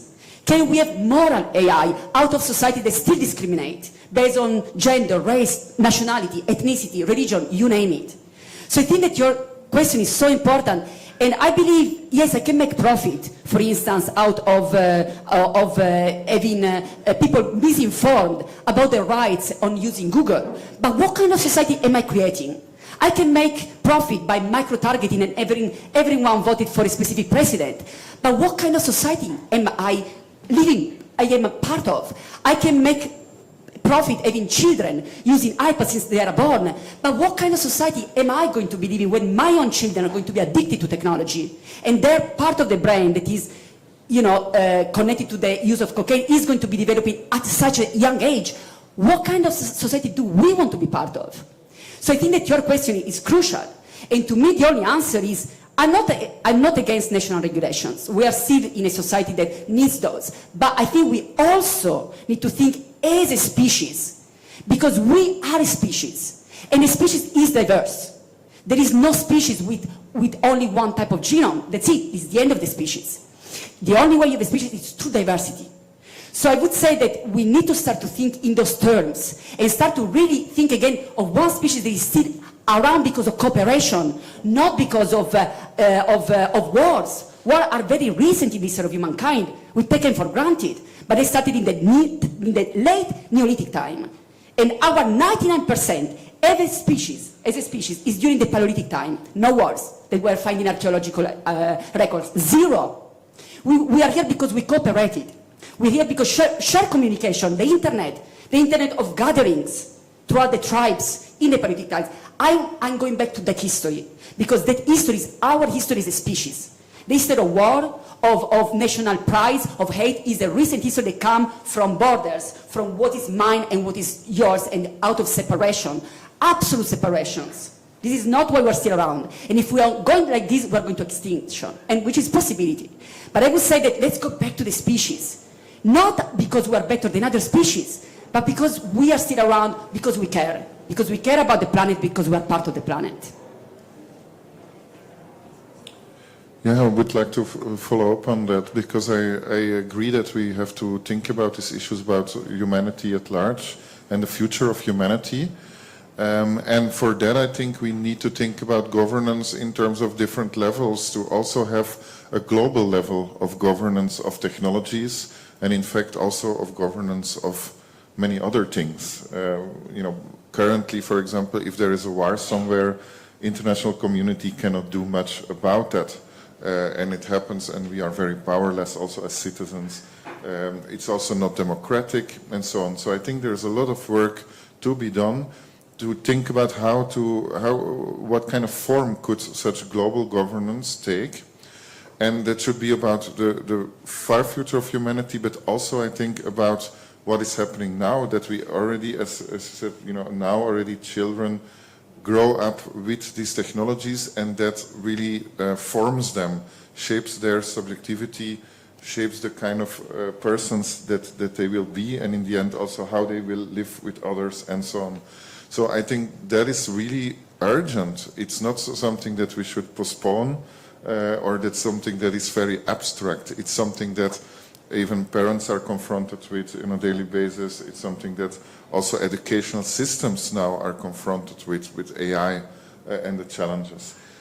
So I would like to see this, what I would say, as a kind of crisis of AI and a crisis of technology also in this global context, and in a context where this crisis relates to other crises, to particular ways of dealing with conflict in our world that lead to violence, particular ways of, we are this biological body still, and we have bacteria, viruses, and so on. They live with us. How to define the relation with these other beings, in that case quite threatening beings sometimes, but also many good bacteria, for example. And so we need to think of the human really in this deeply ecological and relational way, taking into account that we are already transforming ourselves now, and that we need to deal with these crises. So I think we need this global reflections, global governance, and I find it quite a challenge to think like how can that be done in a democratic way, because it's easy to imagine empire, more colonialism, and so on. We just have to look at the history, but it's less easy to imagine how this can be done in a democratic way. But I think this is the only way forward, and we should spend more intellectual resources on it. I'm gonna try to keep it as short as I can. In layman terms, culture is backed with tradition, shared history, and somewhat of a status quo. And in the very beginning, Dr. Francesca mentions the two paradigms. Now, as we grow with AI, my question is, are we bound to experience a cultural shift? And if yes, when we hit that cultural shift, in what way is it going to shape or affect the existentialism of humanity?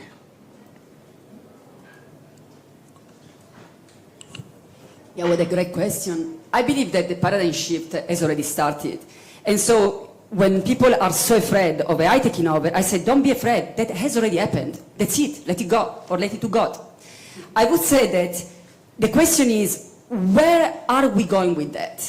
So I really like to take agency here.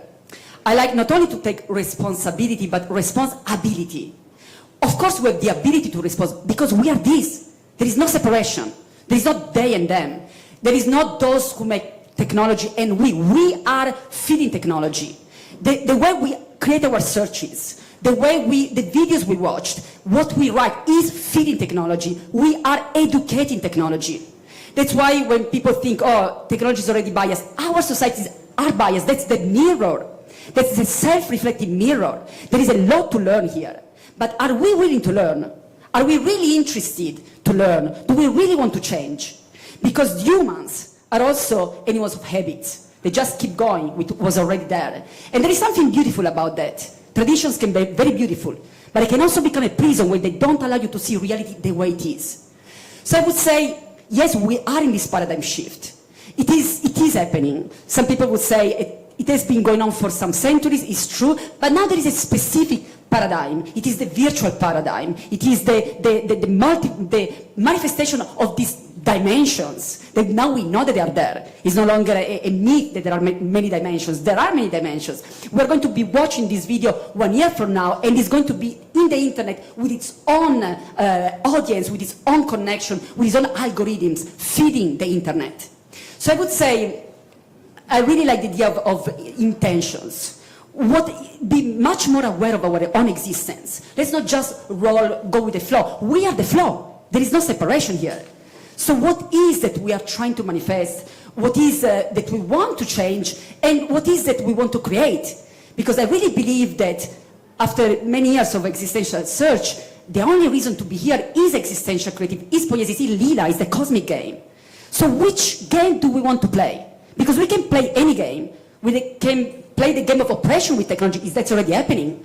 I never search for terror videos, but on YouTube, I have my history turned off for privacy reasons, and I constantly get hate videos. And so the algorithm is trying to catch me because they are catchy videos. And I don't go into that path, but I can see that the internet is, there is behind it, there is the idea of profit. The more videos are watched, the more profit we make. But you are terrorizing your people. You are terrorizing society. Children are watching those videos. So the question again, it becomes, yes, these societies, these groups that are creating these technologies are us. There is no separation, are part of our own humanity. And that's why we're going back to the question from before. We need to discuss this as a species. We no longer can just use these technologies because we are just having fun. They are creating our own experiences. They're shaping, this is the only life we have, at least in this embodiment. And this is the life that we get through those specific technologies. Can we think of something else? I'm sure we can. Do we want to? That's another question. Just adding to what Francesca said, when we talk about culture, it might also be useful to think of what might be counterculture, right? Like what might be ways to counter what is already started. And wonderful example about switching off, like history, but the algorithm by itself showing you what it does. And so, I mean, it can go into multiple ways. How do you consume your news?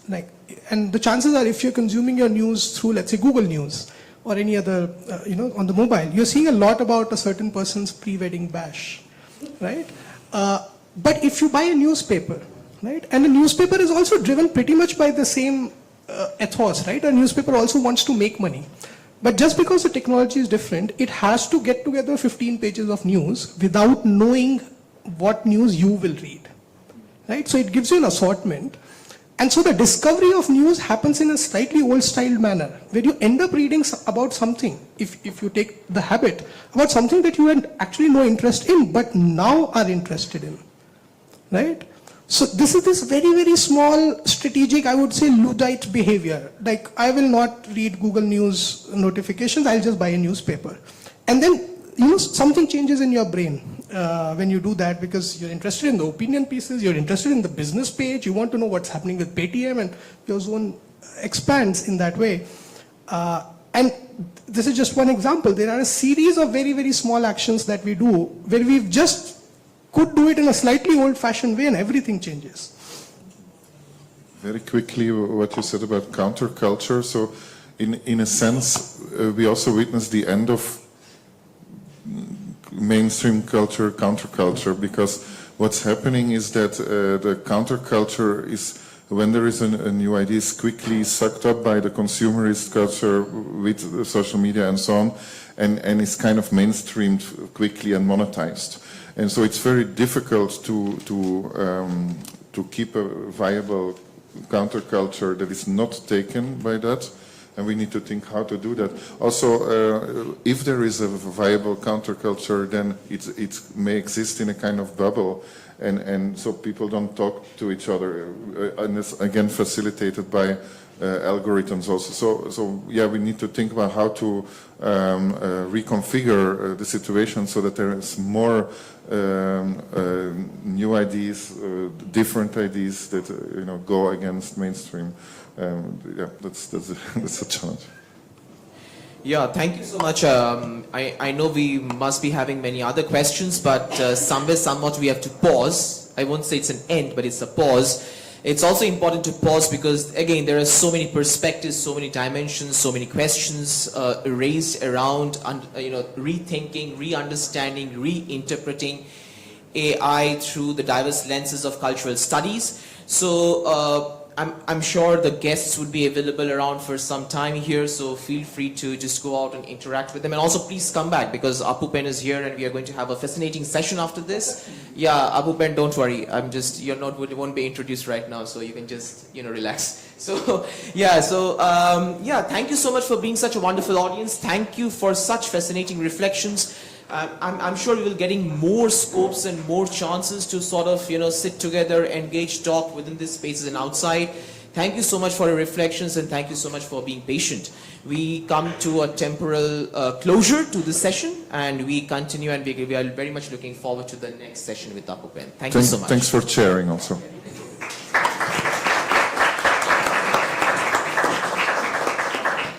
What a truly wonderfully indulging session that was. May I ask Dr. Shamik Chakravarti to present a token of appreciation to our panelists.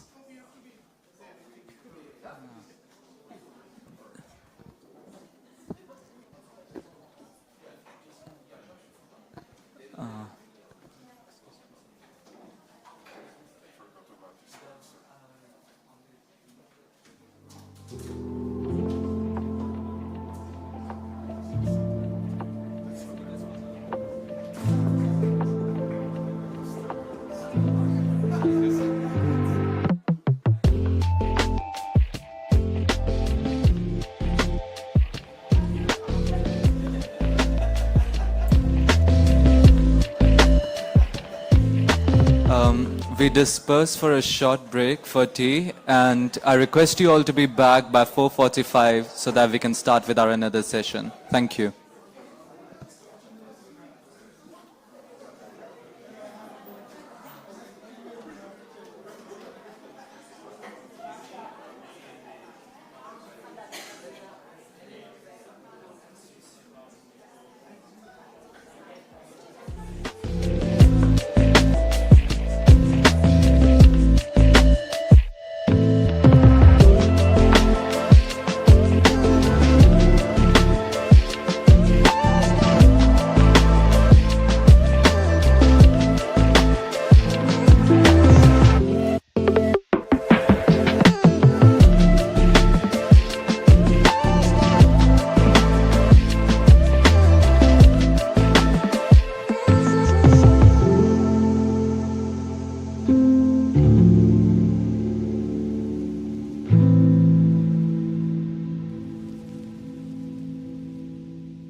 Hello, hello. Yeah, check.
Profit and power.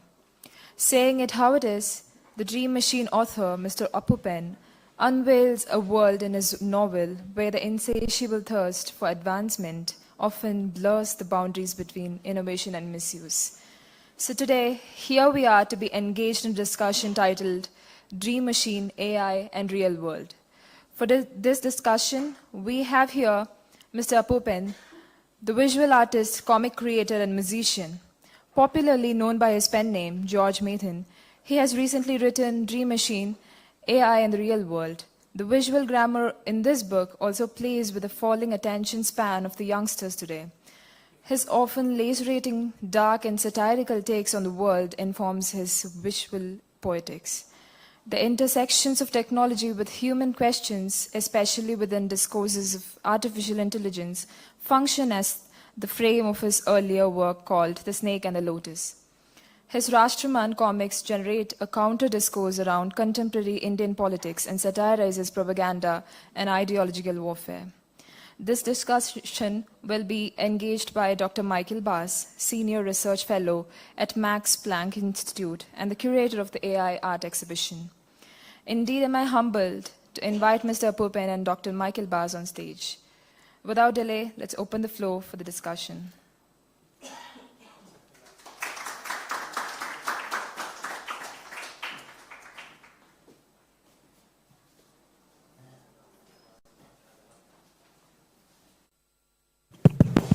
It's already working, fantastic. We're coming to, I think, kind of sort of the end of a day of absolutely wonderful sessions, and I couldn't be more happy to have it here, my friend, the graphic novelist, Apupen, George Mathan or Mathan, you can clear that up later on, or what your pen name is, or what you prefer even to be called here. Yeah. One of the reasons to do this is when we started curating the AI exhibition as part of the Alliance University Conference on AI in Society was to think about the many ways that we share a world with AI. And what are the different ways you can tackle that? And as I mentioned earlier today, art is a perfect way to do it. But of course, art is many layered, has many different dimensions, and as such, there are many ways you can answer that question. I think what we're all doing in one way or the other, either as artists, as writers, as scholars, or simply people who are interested in AI, is making sense of what AI is. And AI is not just a technical thing, it's also a conversation topic. It's something that is in the newspaper, you meet it in headlines, you wonder about it, you talk about it at a birthday party, it's a meme that you share. So how then can you get a certain grip on the idea of AI without getting lost in the technicalities of it? Most of us have no idea, and as we found out this morning, and this is something I'm repeating myself here, but some of you may have not been at the earlier session, mine followed is a data scientist and a very prominent person in the field of developing AI. And while he was explaining how we should deal with the reality and developments of AI, he also kind of pointed out or seemed to suggest that also he, as a specialist, doesn't quite know how it works. So how does it work? And that brings me to this wonderful graphic novel by Apupan, which tries to do that. It tries to, in kind of simple terms, without losing sight of the technicalities and the detail, explain what is it actually, how does it work? And through a graphic interface, if you can call it that way, you can make it visible. You can engage with it. But at the same time, it offers an extremely rewarding story to engage in. It's a beautifully composed, very interesting, very exciting story where you follow a number of characters as they navigate the different decisions that any person is confronted with when confronted with AI. So that's why I thought we need to have you here with us to share with us your experiences. As a graphic novelist who's published quite a few books and other pieces before this, and who now has a book out on AI as a graphic novelist. And I can imagine, and maybe you can say a bit about that later, there will be graphic novelists around who might be worried that AI is going to do the job for them at some point. In any case, thank you for coming. Thank you here to share your vision. I believe you have a video you wanted to share with us and some artwork. We found a way to beam that on it. I hope it works. It's fine. Once we're done with that, I might ask a few questions, but I'm also super keen to get questions from the audience. Yeah, it's mostly our discussion. I just want to show a few things to give an idea of the book and just to pull you out of this AI bubble for 2 minutes. So thank you, Michael. Thank you for having me. Thank you, all of you, for turning up. Can we just dim the lights a little bit? Is it possible? Or it's quite visible, right? It's nice to have this AI hand coming into everything. It's not an accident. It's how we wanted it. Not all, that's the plan, to show how the hand of AI is in everything we do.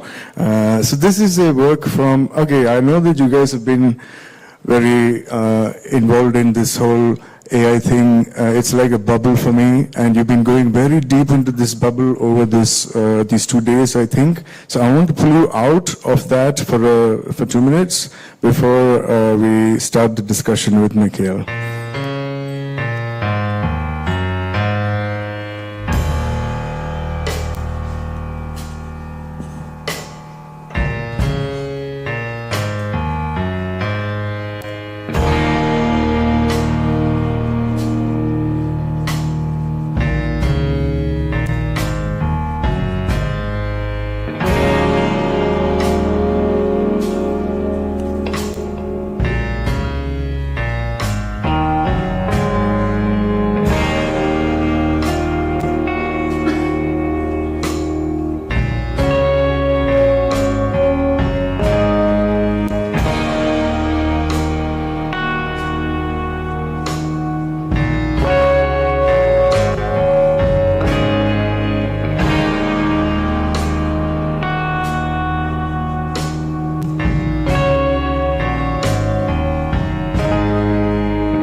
say it. That's from early on 2008 or so, when I was working on my first book, Moonward. My publishers told me to leave this out of the book because it seemed like something else to them, which was a good idea. It grew into a book called Aspirus a little later. So now I want to give you a little idea about the book, this book. The other one was basically a take on my advertising life and what we do with advertising. We lie a lot, and we maintain this image for brands. We're on hire for that. So I was thinking about, like, we create this image and we want everybody to buy it, and then we see people buying it, and then people even take it on, and then they say they're following their dream. What they're doing is like, yeah, we're following our dream kind of thing. So I kind of felt like we as advertising people were the guys who put that dream in your head. So the question here was like, who put the dream in your head? I think it's not very different as we come into the AI world. So this book, I met this French artist, French professor of physics, so that's how this came about. I got all the technical stuff from him, and well, I worked the story, and I'm very glad Michael liked the story. That's very much my thing on it. We'll just go into it. We start when our character is in his superhero avatar. He's called Super Hugo then. He's Hugo otherwise. So he's like that because he can see far into the horizon. He's looking, it's a very positive view for him about AI because AI is booming. And he says, my fascination with artificial intelligence technology started very early. There was nothing magical in my fantasy world. So I was trying to imagine, a scientist's fantasy of this thing would not be like dragons and castles and things like that. They're actual things that he can make. Everything was made of parts science and research. Everything was possible with technology back when I dived into a life of science. So now he's talking about the time when he had this vision of what he could make with his life when he left college. That spirit that you have when you leave college, it needed time and the work of many brilliant minds. But today, I get the same feeling that I had 30 years ago. Anything is possible. So now he's like, he's building, making parts that fit into this larger picture of AI, and he's going to grow with it kind of thing. This is where we just play on that springtime in AI land and these plants and all that. But essentially, he's coming down from his superhero thing and getting real. This is the place where he lands, and now you see him in reality now. This is a park where we used to walk around and talk about this idea. So I thought that's a good place to make Super Hugo land and become Hugo. It is time to catch the sun and grow. My firm Clay is all set to break new ground today. So he's got this offer for a really big deal, very big deal for him also. So he's now that's the beginning of the book. This is not the next page. Now I'm going out of sequence. I'm just going to show you a few pages and a few things that I wanted to highlight here and there. He's heard many things about this large company that wants to buy his tech. So he's thinking about it. He's getting inputs from different people. He also has this little not guilt, but this sort of nostalgia for his academia days. He and his friends were doing that, and then he moved into the business world, and there are his friends who are still staying there, and there are these discussions between them in the book. So that brings about a few things like this. Now he's a teacher. He's going to teach as well. He's a CEO of a company, and he's a teacher and he's a scientist. Laurent Daudet, who I worked with, I just flicked it from him because I needed a protagonist who does all these things in order to make my story go through all these things and explain these things. So I found that, okay, Laurent is teaching. Laurent is CEO of a company as well. So I used him sort of like a thing, and something that came up in our discussions also. My students must deal with so much information. It's exciting to be on the cusp of a new age, but I'm not entirely sure how to equip them for tomorrow. I just feel bad for all the students and the young people today because they have so much to deal with. If I was doing that at that time, I don't know what I would have done. The systems have become so massive that only the biggest corporations can afford them today. So that point struck very deep for me, because earlier, that means universities, research institutes, and even most governments cannot afford these machines. That changes the direction of progress. What we mean is all the development seems to be angled towards a profit motive. It's very few people are drawing the line between what is science and tech and what is commercial. We're seeing it together in a package, and I want to ask people to try and like separate them, see the trends, see the signs that, of the narrative being sent out, how AI is going to make everything more convenient for us, convenient for whom and at what cost. Sitting in India, it's very far from where the real stuff of AI is happening. It's between like China and US or something. So Laurent was also saying the same thing, because France is also one of those countries like India, looking at what is happening and almost like reacting in a way. So where does it go? What is our take on it? And we'll come to that. This is just to show you that there's more than just talking heads in the book. There's some nice art and stuff. Okay. Basically, the propaganda, the plot is being like unraveled slowly. This is when Super Hugo is going to NeurIPS in Vancouver for this big conference, that's where he meets the academia side also and gets more input, and also he meets some business people who tell him some things that like form some ideas in his head. This is when a useless artist who's a friend of Hugo called Ayo, he comes in and like he's asking about these things. He doesn't know anything about AI, and he's talking like, why do we need this? Like, what's the point? Like, I'm very happy in my life and like drawing my pictures and stuff like that. So there was something that I talked to a friend and came up. So I put it in. Ayo says this friend had an interesting point on AI. He wants robots that can clean sewers because such jobs are always done by people of the lowest caste. Now we have to bring like our point of view also into this, right?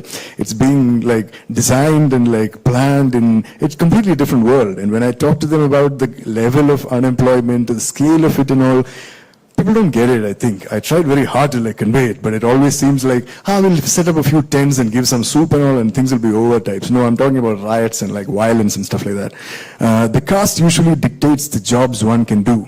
So they are linked to it as long as the job exists. He says if the job is simply not there, that is, it's done by AI robots, they will be freed of this caste burden. Unique point. The AI will have ample biases like us, sex, caste, race, religion, all that. It will inherit the biases from the information it is fed. All these problems that are coming in like recruitment and all that with So if a firm does not hire lower caste people, the AI will understand that as a rule of recruitment because it's learning on the data that's already presented. And to correct it, you can correct it, but no, I don't see like that effort happening. It will take time to address these issues. That's assuming we want to fix it. That's Ayo's point of view. We love our biases, where I come from, and we win elections on that. So no thank you. The AI world is in an inhuman rush too. It does not think of ethics, society, or the environment. Another important point for me, because even the scientist is finding it really tough to like catch up, keep up with whatever's going on in AI. It's moving too fast that I'm worried like, the US edition of the book is only coming in like August or something, and by then like it might be just outdated, But the thing is moving really fast, and what is driving it? Why is it so fast? It's not like COVID or something, you have to like inject something into yourself without really checking it. We can sort of like take a back foot or just try out a few things before it comes in is what I feel. But coming to that, it's all been pushed by aggressive marketing and businesses, and the narrative is like that. That's why I said that we're in a bubble. We're thinking inside the bubble. It can be any bubble. It can be a bubble of nationalism, or it can be a bubble like, that is created and then you feel like, oh, you're in it and everything has to like do with that. So now we're like lost playing with, the froth, just the surface of it. We're like children given like things to like get distracted or something. We play with it and we're like, oh, look, we can change the voice, we can change the head, we can change the expression. Wow, like that seems to be like the goal in life right now. And therefore we are losing sight of what is behind it, what is under it, what it's meant for, and who is behind it. All this adds up to a lot of like power vested in a few hands. The rich will become richer, poor will become poorer. All that is part and parcel of this thing, but nobody wants to talk about it. But instead we talk about stuff like, we'll get better suggestions on our video, music listening and things like that. But when you weight, it just doesn't add up for me. And I think I convinced the scientist also a little bit about this along the way, which is how we managed to like write it, because I have to write it and send it to him, and he has to vet it and see that all the text stuff is correct. His edits are very funny. Like sometimes it's like the Hugo and his wife are sitting and having an argument. At the end of it, Hugo says some coffee, and Laurent like corrects that, and he says tea. So this is when a whistleblower comes in and gives some inside info about what this larger company called Real E. Real E is the big company, and we kind of like, you know, you'll get it. So we try to say that, okay, they have many agendas. They're trying to make a game that is going to be across the world. It's like social media into like 100. So you're going to have these lenses, these goggles in which you live completely, and you basically train an AI avatar to take your place online, and then it will know you so well, and you get points for like training it with your behavior, so it knows you that well and stuff like that. And then this is inside the office. This whole chapter, I'm very happy with it because it was a very like info-driven chapter. So visually there was very little I could do, and so I put this eye sort of thing in every page that because they're being watched. They're being watched by the really guys in their company, in this guy in Hugo's company, because the decision that they make is very important. So there seems to be this idea that somebody's watching. This is Jacques Legrand. Jacques Legrand is like this guy who knows how the world is running, and he tells you what to do. And he knows that all these people who, you know, put these cautionary flags and things like that, they are just like jokers. And it's about profit, and it's about like how we go on, and that's only we will survive. He knows that a lot of people are going to like get screwed in the process, but that's the idea. You know, he's basically like patronizing and telling Hugo that, you know, you and your wife, she's great, like, you know, by the way, like she needs a better like setting and all. You wanted that bigger flat, you know, like don't be a scientist now, be a businessman, take the decision, don't think too much. This is not the time to think too much. If you think too much, the competitor will come and like do it anyway. That kind of thing that I always hear in these corporate circles. This is the time when Hugo goes back like walking and like thinking, quiet, yeah. This is to show you that there's lovely art in the book. This is something I'll get to later, but we basically trained one stable diffusion model with about 500, 600 drawings from the book, and we got it to draw the last 5 pages. We created some scenarios. We prompted like this. It was damn tough. It doesn't know anything. It doesn't know. It's asked from its elbow. I would never do that. Just for this gimmick of this book, I try to do it. And as you can see, at the end of the prompt, we say add dramatic details. That's because 6 times we tried this prompt and nothing happens. So then we are like add dramatic details, and then the next one is a zombie thing. Okay, there we are like, please, like, you know, get gory, go mad. And then the AI is like, okay, it's trying to please us anyway, so it's fine. But this is a situation where, like, you know, the game gets too popular, and the whole world actually is like lost in the game. And you can see that bottom one, that old lady sitting, prompt is old woman playing the VR game until she dies. And then so we have to be a little like, you know, pushy with the thing. But also the point is just to show what it can do, what it can't do, and all that. And like Mikhail said, I'm not very threatened by AI making comics right now, because I see how stupid it is. Even the art, like, you know, one piece might be good, but it doesn't know the difference from like good and bad or anything, right? I think what we have to see is like, it's all through prompts. But when the AI starts using eyes, and it can see that that is a bottle, that is a chair, things like that, I think the game will change then, but that is for much later. So this is what we developed with the thing. It's a super like climax thing, so everybody like buy the book, it's downstairs and all that. It may take your job, your identity, and your soul, but hey, it's fun. I think that's how we approach AI now. So now I will invite Mikhail to come here, and let's have a chat.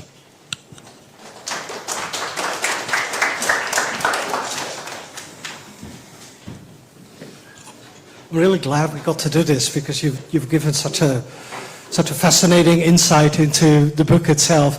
I just have a couple of questions, and as per usual with these kind of events, we're running over time a bit. I'm looking in the direction also of my colleague Ravi, who will probably hold up his hands at some point. That a lot of what the book seems to explore is about decision making. All these characters are constantly making decisions about the technology, about the kind of impact they want to have, or they are trying to decide or arguing that maybe the ideas are going too far. Is that what you feel is the discussion now also about AI? Is it about decision making? I'd like to make it seem like it's about decision making, but I don't think we have much of a call in there. Like, I don't think we can make any decisions right now because we're lost in this wave sort of thing. And it's being very nicely presented, put to us. I was talking to a few friends who I know were like scared of AI like a couple of years ago.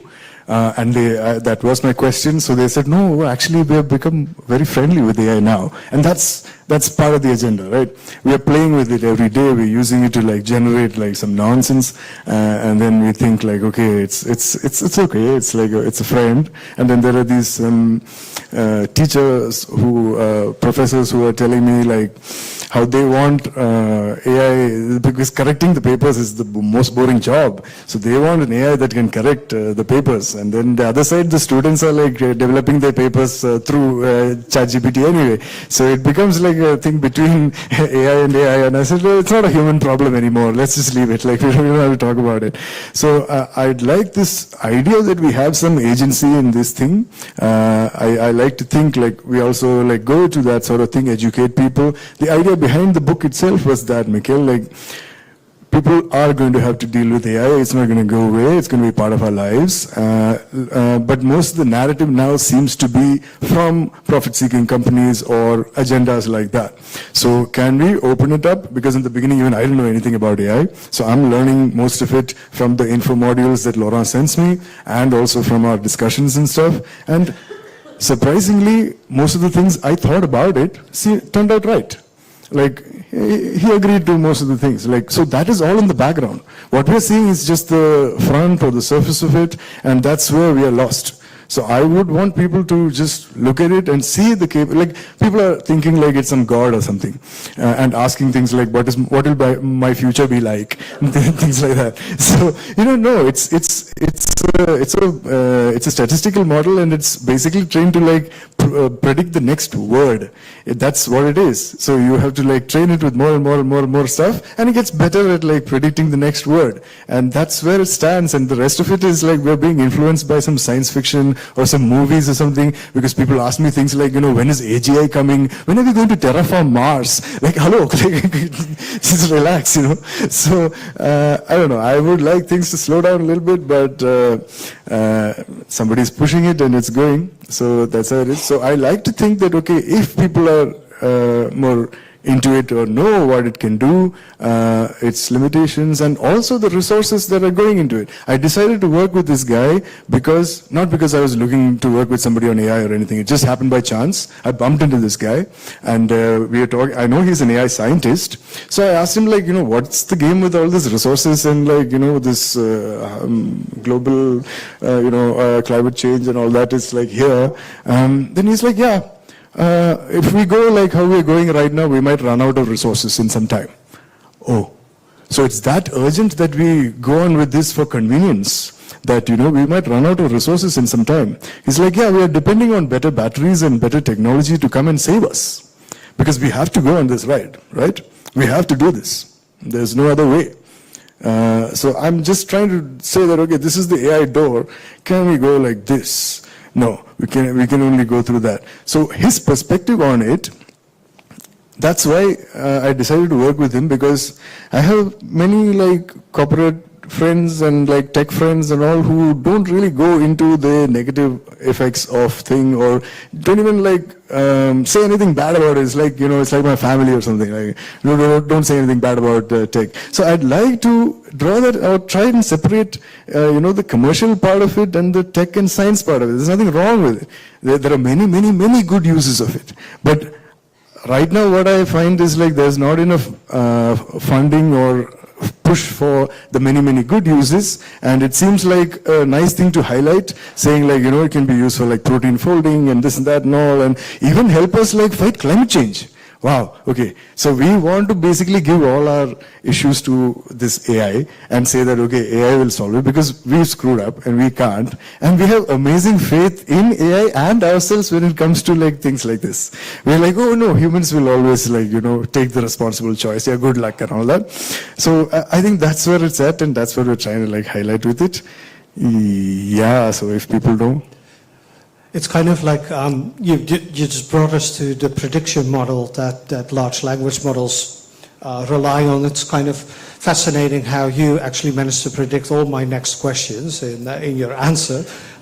This is, I guess, also when it comes to AI, the point we have reached at now after 3 days. Kind of unpacking. You weren't there, of course, for earlier sessions when we had discussions, but we've been doing that quite a bit. Kind of unpacking what AI is, how perhaps, how to interrogate our worries, our fears, maybe also our hopes. Now, you are a graphic novelist, and I'm sure you have your own set of inspiration that went into this book as well. When I look at it, I'm reminded of the kind of 1970s, early 1980s comic books from France I used to read. So I do want to hear a bit also, besides AI, about what your inspiration was to construct this narrative in itself.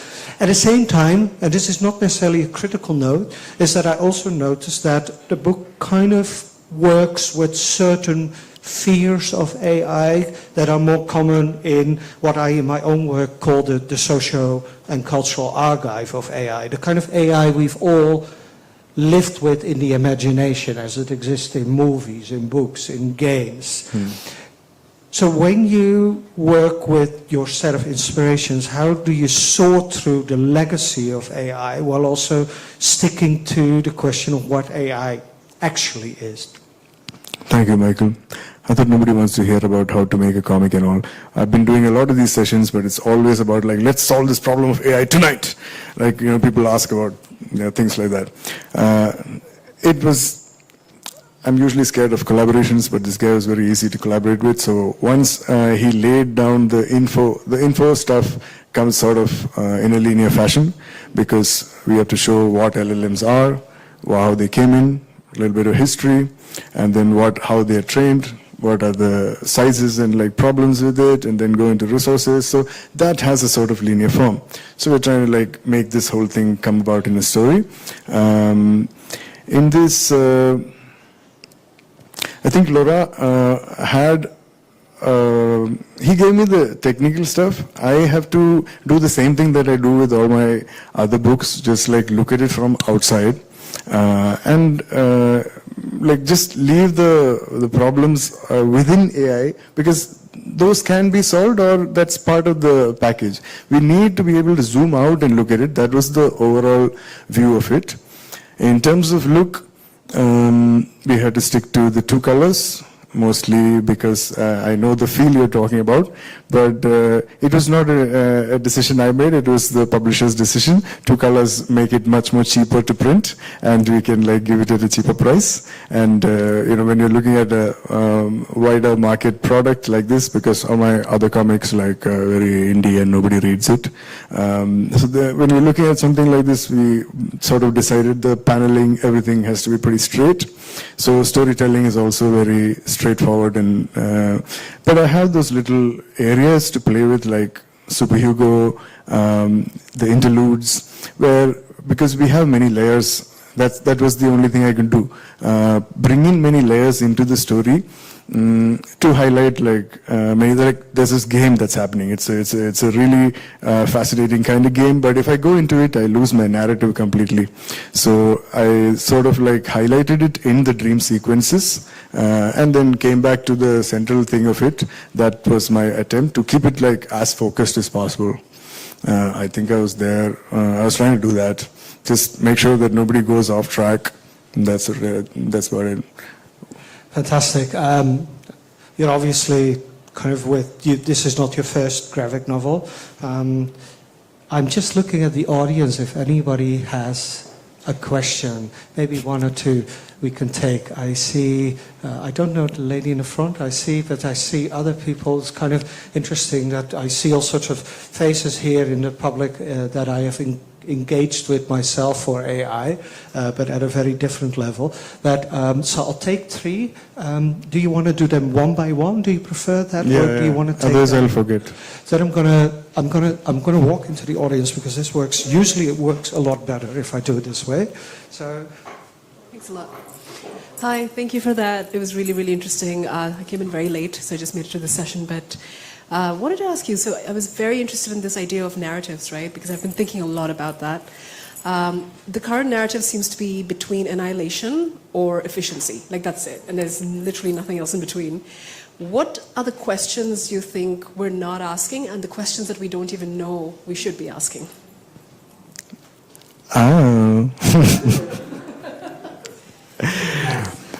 I think the book, many people have told me it's opened up more questions than it answers, but that's part of the idea because nobody knows the answers. We're probably waiting for the answers to just appear or something. Even when you're talking regulations and stuff, that's where we're at. The EU regulations that came out, they're pretty open and they say that on a case-by-case basis they will make regulations because you don't know how it's going to come out. So, I think what we can do right now is just like try not to be biased by it and like open it up. Also you can see this narrative changing, okay. Earlier it was like everyone thought, okay, the lowest jobs, like the mechanical jobs, conveyor belt jobs are going to get taken by AI, so we don't care, like it's somebody else's problem kind of thing. But after some time, like the narrative started changing before we realized that all our jobs are also at stake, okay. We started hearing things like, when AI takes the boring job, you will be free to follow your passion. You can do bird watching or something like that, That is because you're talking to a crowd which can go and do bird watching. You're not talking about the guy who's like going to go starve. He's not going to like take up art or bird watching or anything. Even when it comes to that, like, I'm trying to follow my passion. You're telling me that AI will do this and then I can go and like bird watch. I don't want to bird watch. The joy of like making, this is from your previous question, I forgot to like say it. Like the joy of making art is the thing, right?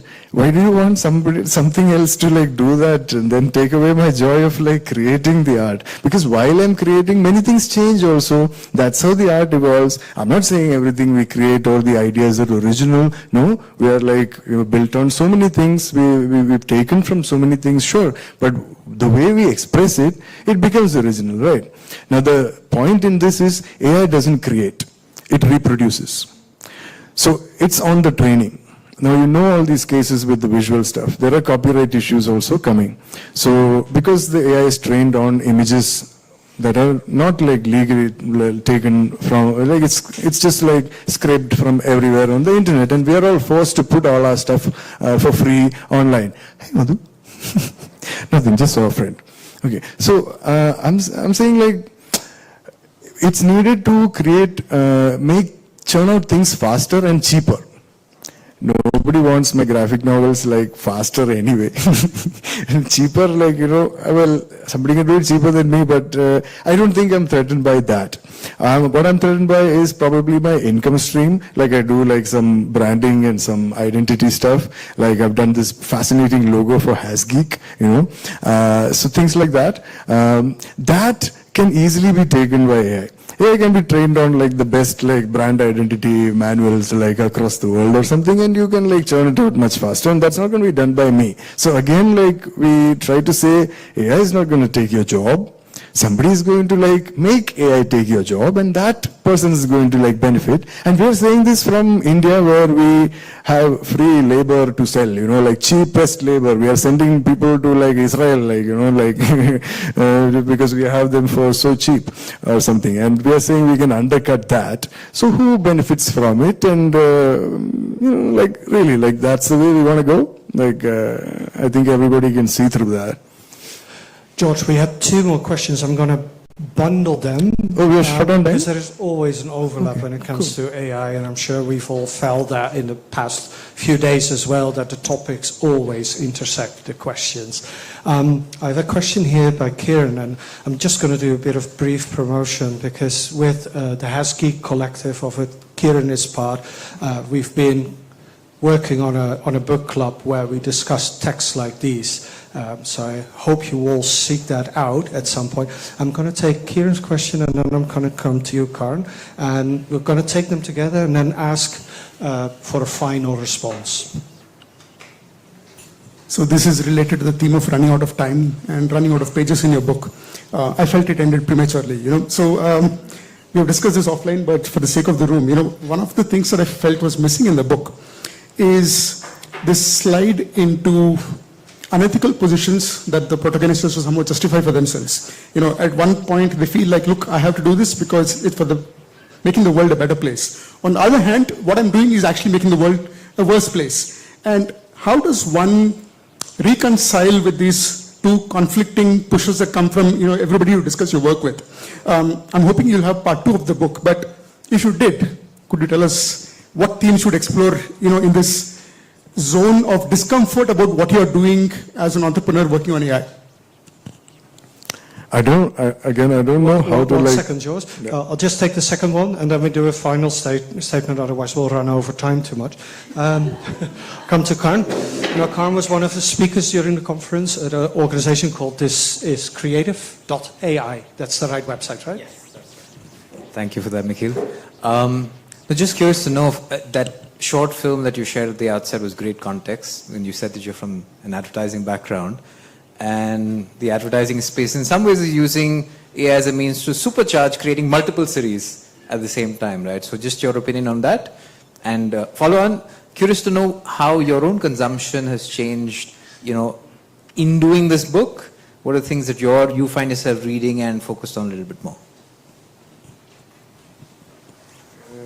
One all-encompassing statement on AI from your side that packs in all these different ideas and questions? No, I just used this thing for the last 5 pages. I would not give AI any creative control within the story. So we kind of concluded the story, and then we've used these 5 breakout situations for it. It's more like a gimmick, actually. It's a marketing gimmick that's kind of like caught on, like all the press likes to talk about that. Like, in fact, somebody even reported that the last 5 pages, chapters of the book are like made by AI, which is like, heartbreaking for me after drawing all that. But I think it's a thing because the generative AI thing is catching everybody's attention and everybody's lost with that. But we also want to show this is pretty much what it can do. If I trained it on like 6,000 images, then it will draw the same way that I do or better maybe.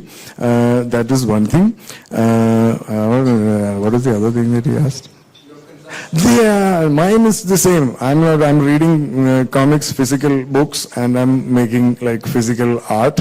I think that the value of the original stuff will stay and probably get stronger once we are sort of flooded with more and more AI stuff. Now you have that text to video thing also. So for the next 6 months, everybody's going to be busy with that. Everybody is going to make their movies and stuff like that. We're going to have like an influx of that. And again, when we're talking about this AI spreading, what we're talking about, the energy, it's, more people are using it, the more it is like that you're spending. And when we say that AI can help you with climate change, that is after this technology has reached a certain point. And in order to reach that point, we need so much of training, and nobody's talking about that when they say it's going to help you.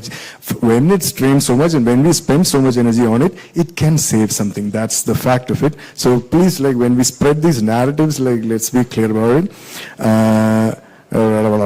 Yeah, right, okay, yeah.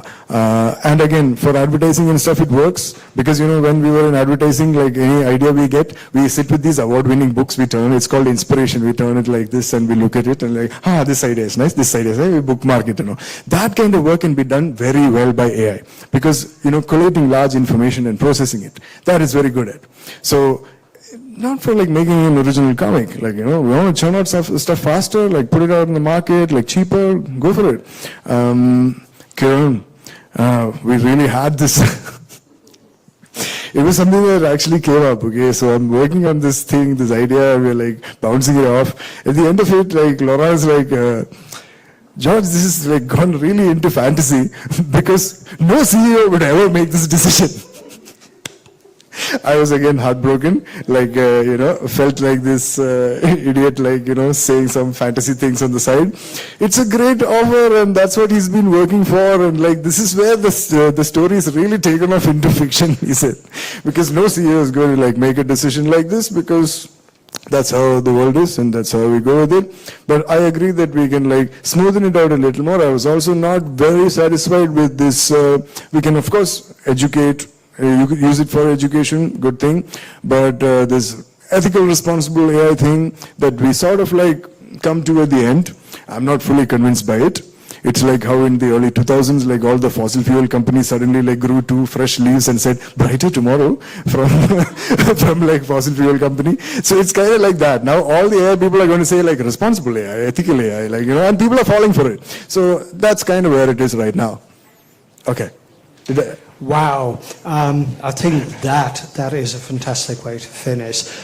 George's book is available downstairs. It's published by Context of Westland or just Westland. Anyway, it's for sale downstairs and absolutely worth having. It's a beautifully illustrated book, obviously.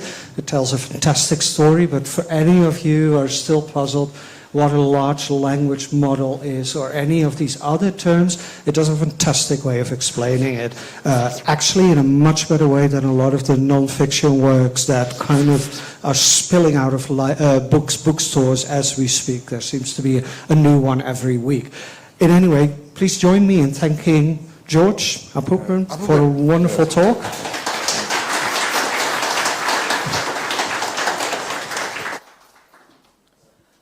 Thank you, respected panelists. May I request Dr. Pooja Raj to come on the stage and present Mr. Apupen with our token of appreciation.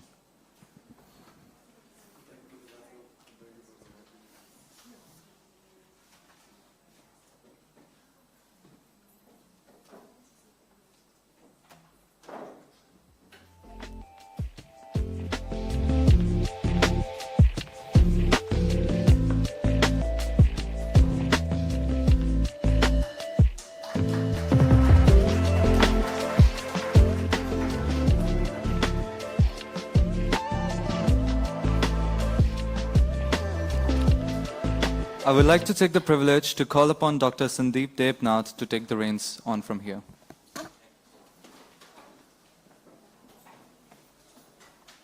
Thank you, Adi.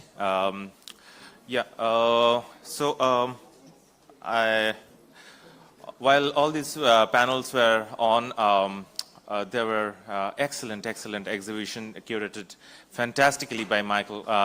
So thank you, Michael, for that fantastic curation of the installations outside. So I hope we have the installation artists over here. I have requested Malvika. Malvika, are you here? She was here. So yeah, Malvika, Anupam, Gaurav, and Devanshu. Anupam, I can see Anupam. Anupam, why can't you join us on stage? We have a small token of appreciation.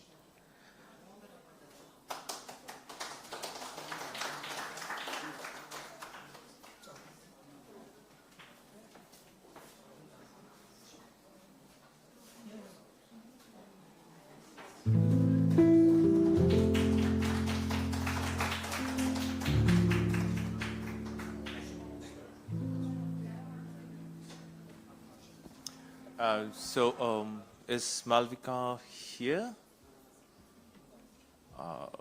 Okay, I think, yeah, she stepped out. Okay, fine. So we'll hand it over later on to Gaurav, Devanshu, and Malvika. Thank you, all of you, for being here. Now I would like to hand over the stage once again to Adi to take it forward. Yeah, thank you, Adi.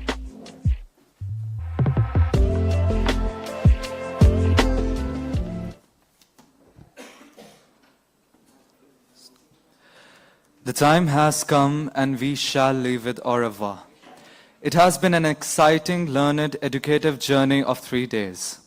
we have been joined by intellectuals and experts and embarked at the acme of making Alliance AI Confest 2024 a success.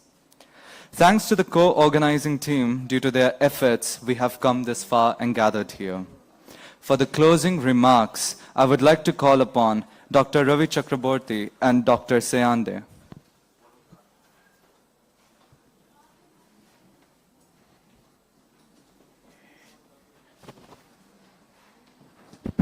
Hi, everybody. Actually, it's very difficult to sort of understand or like try to really find out what to say in the closing remarks. It's that sort of tension I have when I want to conclude a research paper, and after writing a lot of stuff, so I really don't know what to write in the conclusion. I'm always so confused. And also, personally speaking, I'm very skeptical about concluding any aspect. So I would like to, though it is officially sort of termed as concluding remarks, I would like to sort of fancifully refer to as a moment of continuity, a moment of brief pause and continuity to again furtherize our conversation in the present and the future. As AI also does to us in a lot of ways, what to hold on to and what to let go. I think this conference, with so many multiple diverse perspectives of conversations that we had for the past 3 days, sort of invites us to reflect and be in an intellectually oscillatory state, where we really don't stop, where we really don't force ourselves to take sides, but we are always in a moment of dwindling.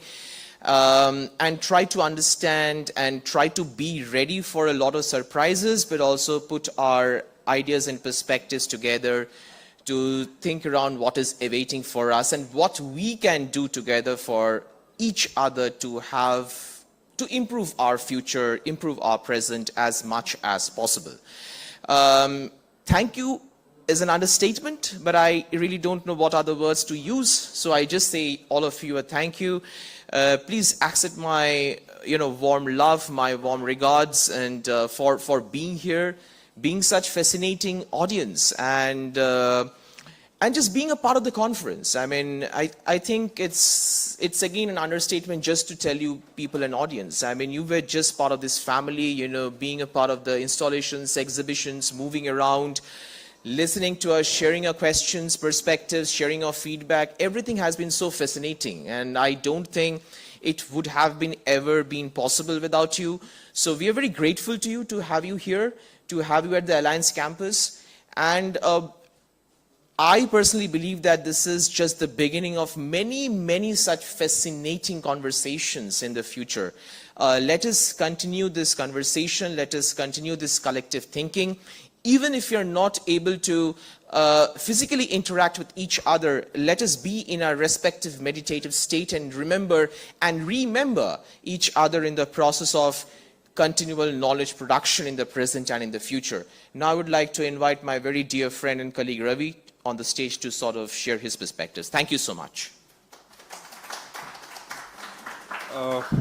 I don't have much perspective. I think he has given a fitting philosophical conclusion.